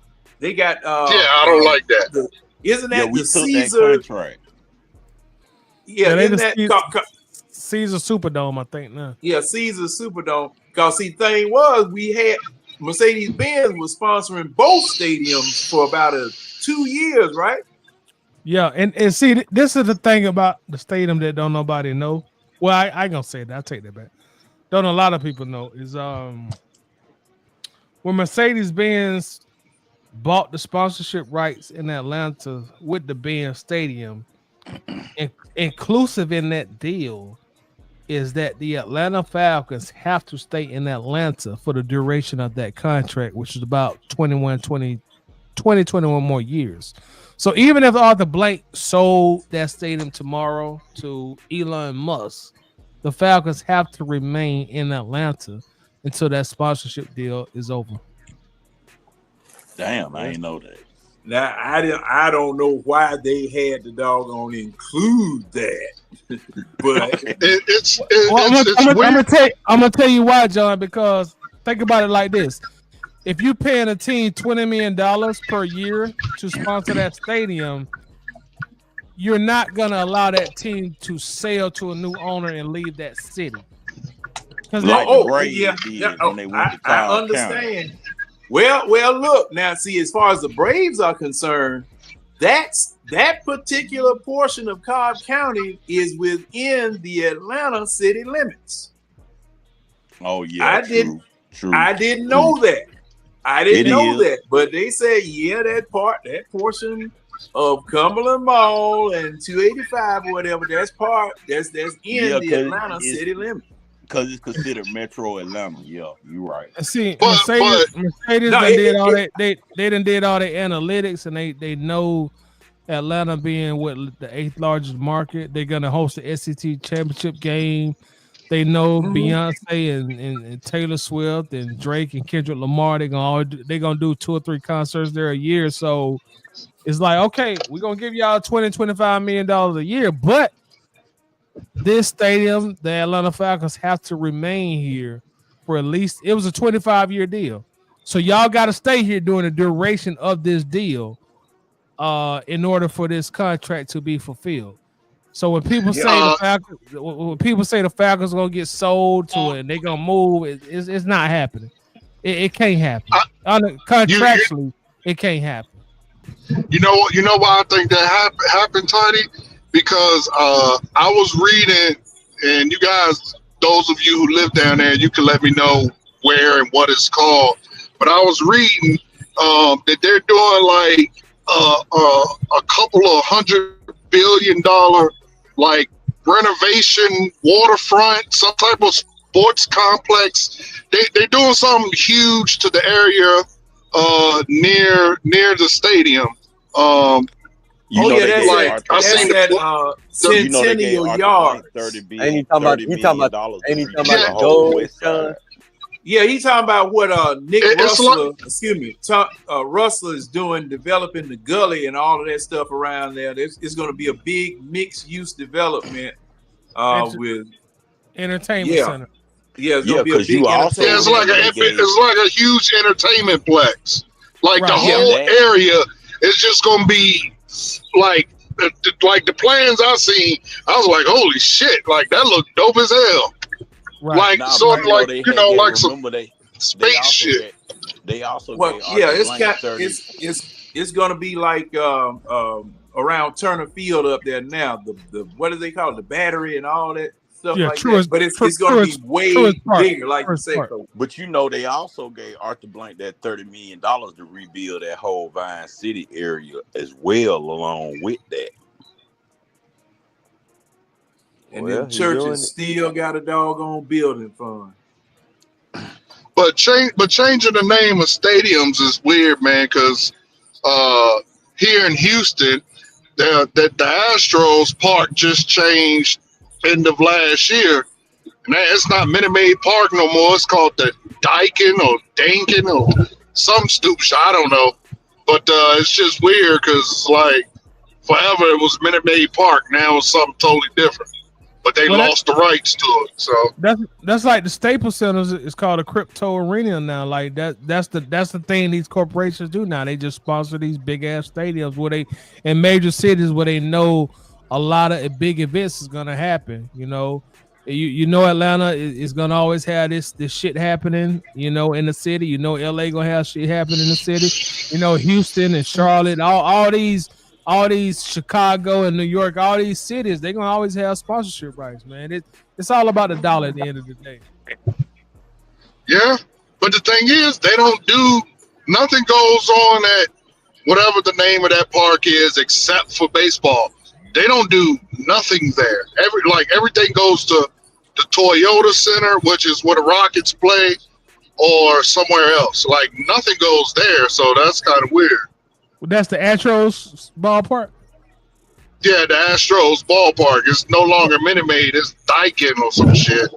Well, it's the Astros. You know, that's a big brand name. You know, in the sports arena. Yeah. They have won a couple of World Series. You right? A couple. Yeah. I mean, like within the last couple of years, they won a couple. Okay, I got you. Now I'm still mad about the fact that they tore down Atlanta Fulton County Stadium, built the Georgia Dome, and put the tractor pool inside the Georgia Dome. What's the tractor pool? Just what I said. When you go, okay, they bring in 5 million cubic yards of dirt for the tractor pool when the Joker's that Bigfoot truck jumping over trucks and then going all in the mud. Then they had a motocross and all that type of crazy stuff. Y'all don't remember that big truck, Bigfoot, and the other one, the Exterminator, them big monster trucks. Them big monster trucks. Yeah, I used to go to that. Yeah. See, we got one here, John. The old Oiler Stadium that literally Astrodome. Yeah, they you know what? They can't tear it down. You know why? Why? Because it's a Guinness book. It's a Guinness world record holder. Yeah. It was the first. It was the first stadium. It was the biggest dome in the world at one point. So they can't tear it down. So it just sits directly beside the Texans. I can't think of the name of the damn stadium now. NRG.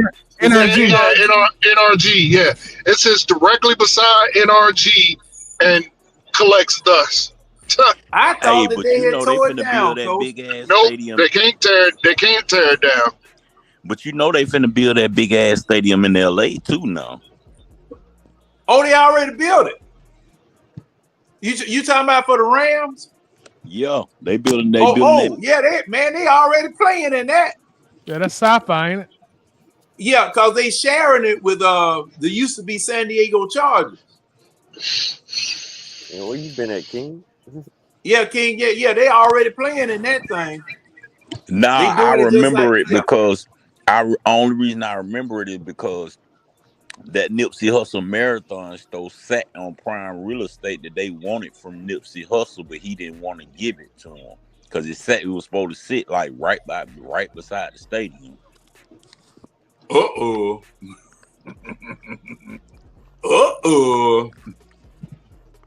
Something in the milk ain't clean. Because it was called Vector 90 or something like that. They wanted Slauson from it. The last time I went to Cali, they wanted Slauson from it because they were gonna run a train from, I think it was Long Beach to around the stadium. That's why I didn't know it was built because it popped up. Hold up. What you talk? Wait a minute, King. What you talking about? They building a stadium in LA. The piece of where the train runs, because they were gonna put a train with it, like some type of train that takes you from there to the stadium. Nipsey Hussle's marathon store sat right in the middle. Go look it up. It sat right in the middle of the piece. I mean, I know the area you're talking about. I used to stay out there. Yeah, they wanted that piece of Slauson because they were gonna run that train. Wait, they gonna run it from Slauson to Inglewood? Yeah. Damn. And Nipsey Hussle they would have tear down a lot of shit though. That's what they wanted to do. But Nipsey Hussle wouldn't give up the spot where the marathon store Hey man, that is some Well, they clearly didn't want it bad enough because all they got to do is invoke eminent domain. So you can't beat that. They tried that. It didn't work because he was partnered with Vector 90. That's what I'm trying to tell you. Like, it's a whole, go look it up. Them politics laws in California strict as hell, coach. Well, they eventually left there and went out to Beverly Hills, though, right? No, they didn't. They just shut down the whole parking lot after Nip got. But what I'm saying is the only thing that will defeat eminent domain is endangered species or something with the environment. No corporation can stop that. That's the government literally saying, we need this, we taking it. You can't stop that, bro. But see, it wasn't the government, it was investors going against each other. Right, but yeah, it's the state. That's what I'm saying. If the state wanted it bad enough, they would have invoked eminent domain, and there's nothing you can do about that. Only endangered species,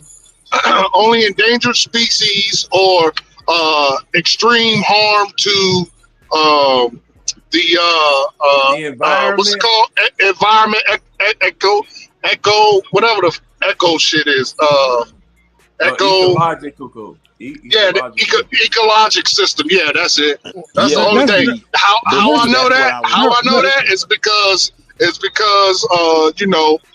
a lot of Indian reservations out here, and they be trying. Every week you hear something about it. They trying to do it, and they keep beating them with endangered animals. They keep beating them with stuff like that. Anything else, they lose every time. But see, that's what I'm saying, because they eventually, Nipsey Hussle, the marathon, they eventually vacated that premise and they went out to Hollywood. They out there in Wilshire and Fairfax now. They left that. That's what I was saying. That's a nice little that's why they believe his death had something to do with it, because his store sat right in the middle of where they wanted to run the train from Slauson or Inglewood or something to the stadium. They would have had to put down too many things, man. Hey man, don't be saying no stuff like that, bro. No, I'm telling you, his fans is about as bad as goddamn. No, Coach. Kendrick Lamar fan. Coach, this was already discussed. That's how I found out about Vector 90, because that was the investor that Nip was teamed up with to even get the marathon store. Oh, okay. This is some stuff that's already been talked about, and his store sat right. Red know what I'm talking about? Yeah, I know what the store is. Yeah, so they were trying to take that area because that area, they said there was so much gang activity that they couldn't run the train from there. They were scared that people were gonna get robbed from there to the state. See, I'm not a big conspiracy person, because, like, personally, I feel like if that was true, that that land would be utilized right now. That parking lot is just sitting there, just blocked off, and it's just vacant. And they voluntarily left South Central, and they went to Hollywood voluntarily after his Right. demise. Oh no, I So ain't saying that's the reason he so got let me killed. can I Tiny, can I ask the panel a question real quick Yeah, go before ahead. we get off? Because I'm sure you ain't got too much longer with it being Yeah, go ahead. 4:30 where you at. Go ahead. I just around the panel. I think I've asked this before, but I just want to see if anybody's changed their mind. What is your prediction? What is your win loss prediction this week? And what is a successful and unsuccessful season to you? Those two questions. All right, we'll go around the panel, and that'll be our last question before we check out. So we're gonna start off with Coach. If you want to go ahead and answer that question. Well, no, my bad, Coach. You asked the question. Red. So for me, like I said, I think you said Red or me. No, go ahead, Coach. Go ahead. And then we'll go to Red. I'm gonna stick with what I've been saying. I think 13-3 or 14-3 rather. Excuse me. No, I'm gonna go 14-4. I'm gonna go 14-4 because we known to trick up some shit. So 14-4. 14-3. Is the record. 14-3. It's 18 weeks. It's 18 weeks. We got 17 games, I thought. Right, but that means 14-3. It's only 17 games. Yeah. My bad. Yeah, 14-3. My bad. I thought I said 14-3. My bad. 14-3. Pull over and get a hotel. Pull over and get a hotel. I'm taking my black ass back home. I'm not staying out here, bro. You crazy? Hell no. You better get you a hotel, cause bro. I'm in Texas. I'm going to the house. 14-3 is I think will be the and yes, I do have the UWA sitting right here beside me just in case. But 14-3 is the record.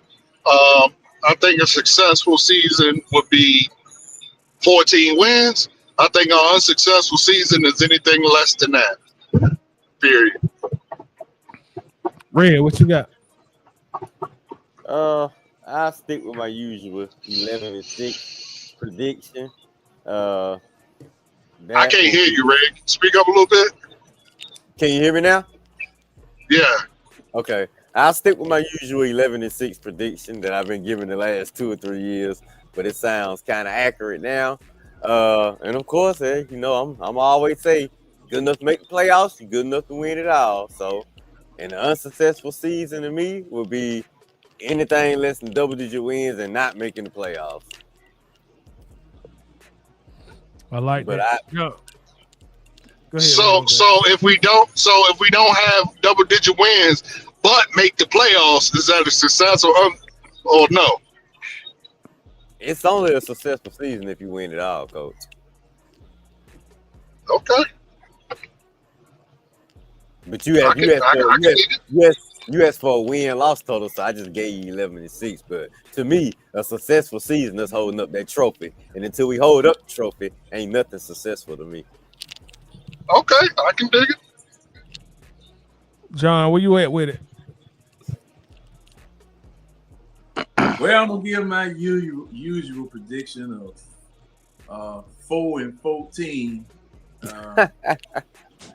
With a I don't know how the bye week gonna be, but we already 7-point underdogs in the bye week, and a successful season, the trophy.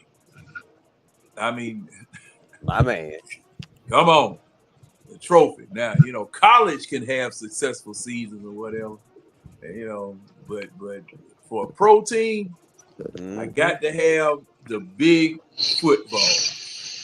Gotta have the big football.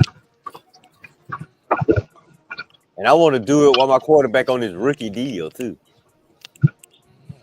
All right, King Richard, what say Yeah. you? I really want to say 17-0, but I'm gonna go 12-5. I mean, I just believe in the team this year. I just see the way they're working, But I'm gonna go 12-5 in a successful season. Just make it to the playoffs for me. I ain't gonna say Super Bowl because I understand that we ain't, all the way where we want to be. I don't feel we are yet, but I'll say, 12-5, and just get me at least one playoff game. I dig it. Now, James, King, what say you? The problem with that is you want one after that one. I am. I ain't gonna even lie to you. To me, a successful season is actually 10-7. And the reason being, I still believe in the team overall, but I know it's going to be growing pains, especially on defense, especially with the young. I'm just speaking as far as now. Things may change later on in the summer if we get a couple pieces. But overall, I'm just looking at the defense as a whole for where we at right now. It's a couple young pieces on this squad that got to adapt, and it's going to play overall this year. So I expect growing pains, and I expect growing pains with my quarterback as well, because this What? is I thought he was crowned already, Jane. now. Did I say earlier, Coach? I'm Yeah, not you trying to said him. that. Okay, you said that about that, but I could have sworn last time we had a Waffle House or whatever it was we had. Hold on, Coach. You putting I'm just words in my asking, just mouth. asking. You No, putting words I'm in my mouth. asking. Have Okay, anybody heard me crown Michael Penis? okay, No. I'm just asking, bro. That's all. Have you heard me red crown Michael Penis? Nah, I ain't heard you crown nobody yet. I'm not Okay, I'm crowning. just I'm asking. not. All right, yeah, all right. See, I thought you had something there for a second. No, I was just asking. Just asking. Gotcha, Coach. All right. No, I say I expect growing pains out of my quarterback, but that doesn't mean that he's not gonna progress, Coach. Okay. Hmm? Gotcha. Man, I can't wait for y'all. I can't wait for y'all show to start. I can't wait. Y'all like salt and pepper right here. I can't wait for y'all gonna show to start. So with that being said, I expect growing pains out of my quarterback because this is actually his first year starting a full season. So Is he a rookie? no. Okay. Coach tried to set you up with that question. He really did. No, because I keep hearing people call him a rookie. That's all. Well, they I mean, the classify media him as a said rookie. the media they call him a classify him rookie. as a rookie. But overall, I expect growing pains here and there, but he may come out fast lightning. So you never know. But And then you overall, fiction. I'm expecting a 10-7 and we make it to the playoffs, and you never know in the playoffs. I'm not gonna guarantee that we're gonna go to the bowl this year, but I expect 10-7. I dig it. All right, for me, I say ideally I got us at about 9-8, possibly 10-7. A successful season for me is just winning one playoff game, and then just build on that going forward. So if we can win, so no movement from last year. Did you say 9-7? 9-8 or 10-7. He ain't gonna be disappointed at all. He said, "Nope, that's it myself." I'm just trying to be I'm just trying to be realistic, man. Like hey, you got a bunch of rookies on defense, so you can't expect them to come up and be the 2001 Buccaneers or the 85 Bears. So I'm just trying to be realistic. 10-7 at best, and one playoff win, and that's a successful season for me. Being that we ain't won a playoff game since 2017, so I'm good with that. Y'all know y'all gonna want that next week playoff win too, and you win that first one. Yeah, I'm not saying I don't want it, but I'm just saying with me, if we win the wild card, the divisional game, to me, that's a successful season. That means that the head coach will be back. That means the GM will be back, and we continue to build from that going forward. I'm not gonna come out here and say, "Well, we're gonna win the Super Bowl," and we ain't won a playoff game since 2017. Me and John never said Super Bowl. We said trophy. Did we not? We didn't say Super Bowl, did we, John? No, I'm not pinpointing anybody in particular. I'm just telling you where I'm at with it. You know that, hey, win one playoff game, I'm good. That's a successful season for me, and you continue to build from that going forward. But yeah, Did King Richie go? Yeah, he went. He went. Yeah, Oh, I okay. went. I said, Oh yeah. I'm gonna be. I will say one thing though. I'm gonna be honest. I don't really, after seeing the draft in the off season that everybody had except for the Saints, I don't see 9-8 winning us this season. Like, yeah, I think this season for teams is literally gonna have to be like a 10-7, maybe 12-5, maybe an 11 and something. I don't know, because I seen it's like 3 of us elevated in the division. The other one I could care less about because I know y'all tanking for Arch Manning anyway. So it's just That fire, man. Please. Man, I will literally be pissed off for the rest of my life if he goes to the Saints. Wait a minute, coach. His family is from there, so he might want to go there. I will literally be mad as hell if he goes to the Then Saints. his granddaddy played for him. I say his granddad played for the team. So he I know. He's from New Orleans. He's actually from New Orleans. I understand, but the fact is, they ain't. I don't give a damn if he was born there and conceived there. I don't care. Let them get that unproven quarterback that Georgia already done ran through it. Yeah, exactly. Hey, watch your mouth, bro. Watch your mouth now. Watch your mouth now. Jalon Walker did spy on him. Right. In that, top billing video. That was him in that when Jalon Walker. Again, at that point, hold on. At that point, they had the momentum, and everybody was frazzled. So put him in fresh,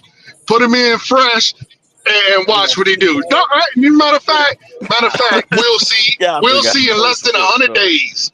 Less than 100 days. You think we running from some damn Arch Manning? Then we got bigger. You better.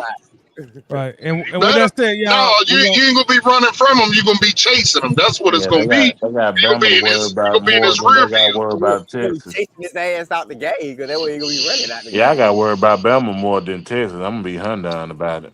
And with that said, ain't nobody worried about neither one of you bums.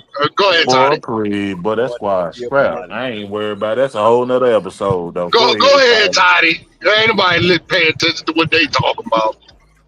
We're gonna say our farewells. We're gonna go around the panel one more time. We'll start with King Richard, man. Let everybody know where they can find you on social media. Anything you got planned, anything you want to promote, the floor is yours. Yeah, man. Y'all can find me on Everybody Podcast.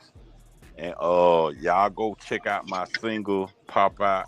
Just type in Pop Out in the search bar, King Richie Pop Out, and go stream my music. I greatly appreciate it. That's what's up. And also we're gonna check out with James. I know the podcast is coming, so let everybody know where they can find you and what you got coming up. Everybody, y'all can find me at James Holloway. I usually post videos and things like that. In the Atlanta Bird game in the eye test. The Coach's Corner is coming soon. And I'm gonna let Coach talk about that more. All right. Speaking of Coach, what's around the corner for you? So around the corner for us, man, is everybody come check us out. Our first show is going to be right after the first preseason game. So me and James will sit down and figure out what days. We'll let you know that coming soon. yeah, so just come check us out, man. Talk our ish about the Falcons and their defense. I want to give a special shout out to Atlanta Gang. Thank you for always having us, man. Shout out to the eye test as well, John and Brother Winston, for always having us, man. Shout out to Uncle Steve, man, for always having us. And shout out to all the other Falcon content creators, the Dixon Way, everybody. Shout out.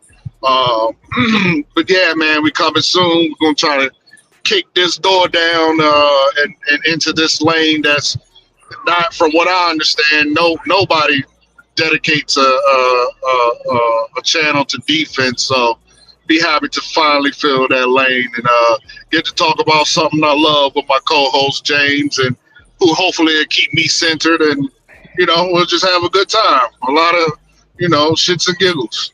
So come check us out. Let me say this one more time, Coach, for the ones in the front and the ones in the back. If the Falcons defense is not playing up to par, we will be both crashing out on that show. So I could probably keep the same for a couple of episodes if the Falcons playing defense. But if the Falcons ain't living up to par on that defensive side of the ball, I will be crashing out with you. Oh, hey, it's all good, brother. Crash out Kings, but come check us out. All right, and everybody make sure to be on the lookout for the Coach's Corner. Go specialize on the defensive side of the ball, so we all going to be looking forward to that coming this fall after the very first Atlanta Falcons preseason game. And with that said, we're going to move to Shawty Red on the track, who has to probably be up in a few hours. Red, let us know what you got going on. Yeah, that's right. Appreciate it, Tighter. Yeah, in about 6 hours, 6.5 hours, you guys, I'll be starting episode, I think 380 of Red and Real Sports Show. Like I say, come one, come all. Anybody who's up at 11 a.m., check it out on my page, YouTube. And y'all know how we do during the week on my page. Pretty much everybody's Tighty, John, Coach James, and King. I think you on my page now too. Y'all know how we do sports, movies. I'm always offending somebody. Oh man, I love it, man. Every week, man. That's why I post my topics, man. Cause I don't know, like I said, I just love reading debates with other people and Andre, Coach. That's why I say, cause my folks be calling you Andre. I be like, Andre, what they talking? They talking about Coach, man. Yeah, man, Coach. Hey, you got folks all in my inbox on you, man. Who is this Andre? Man, like, what? And Red finally done bought in the Angel Reese. I just meant to let y'all know that.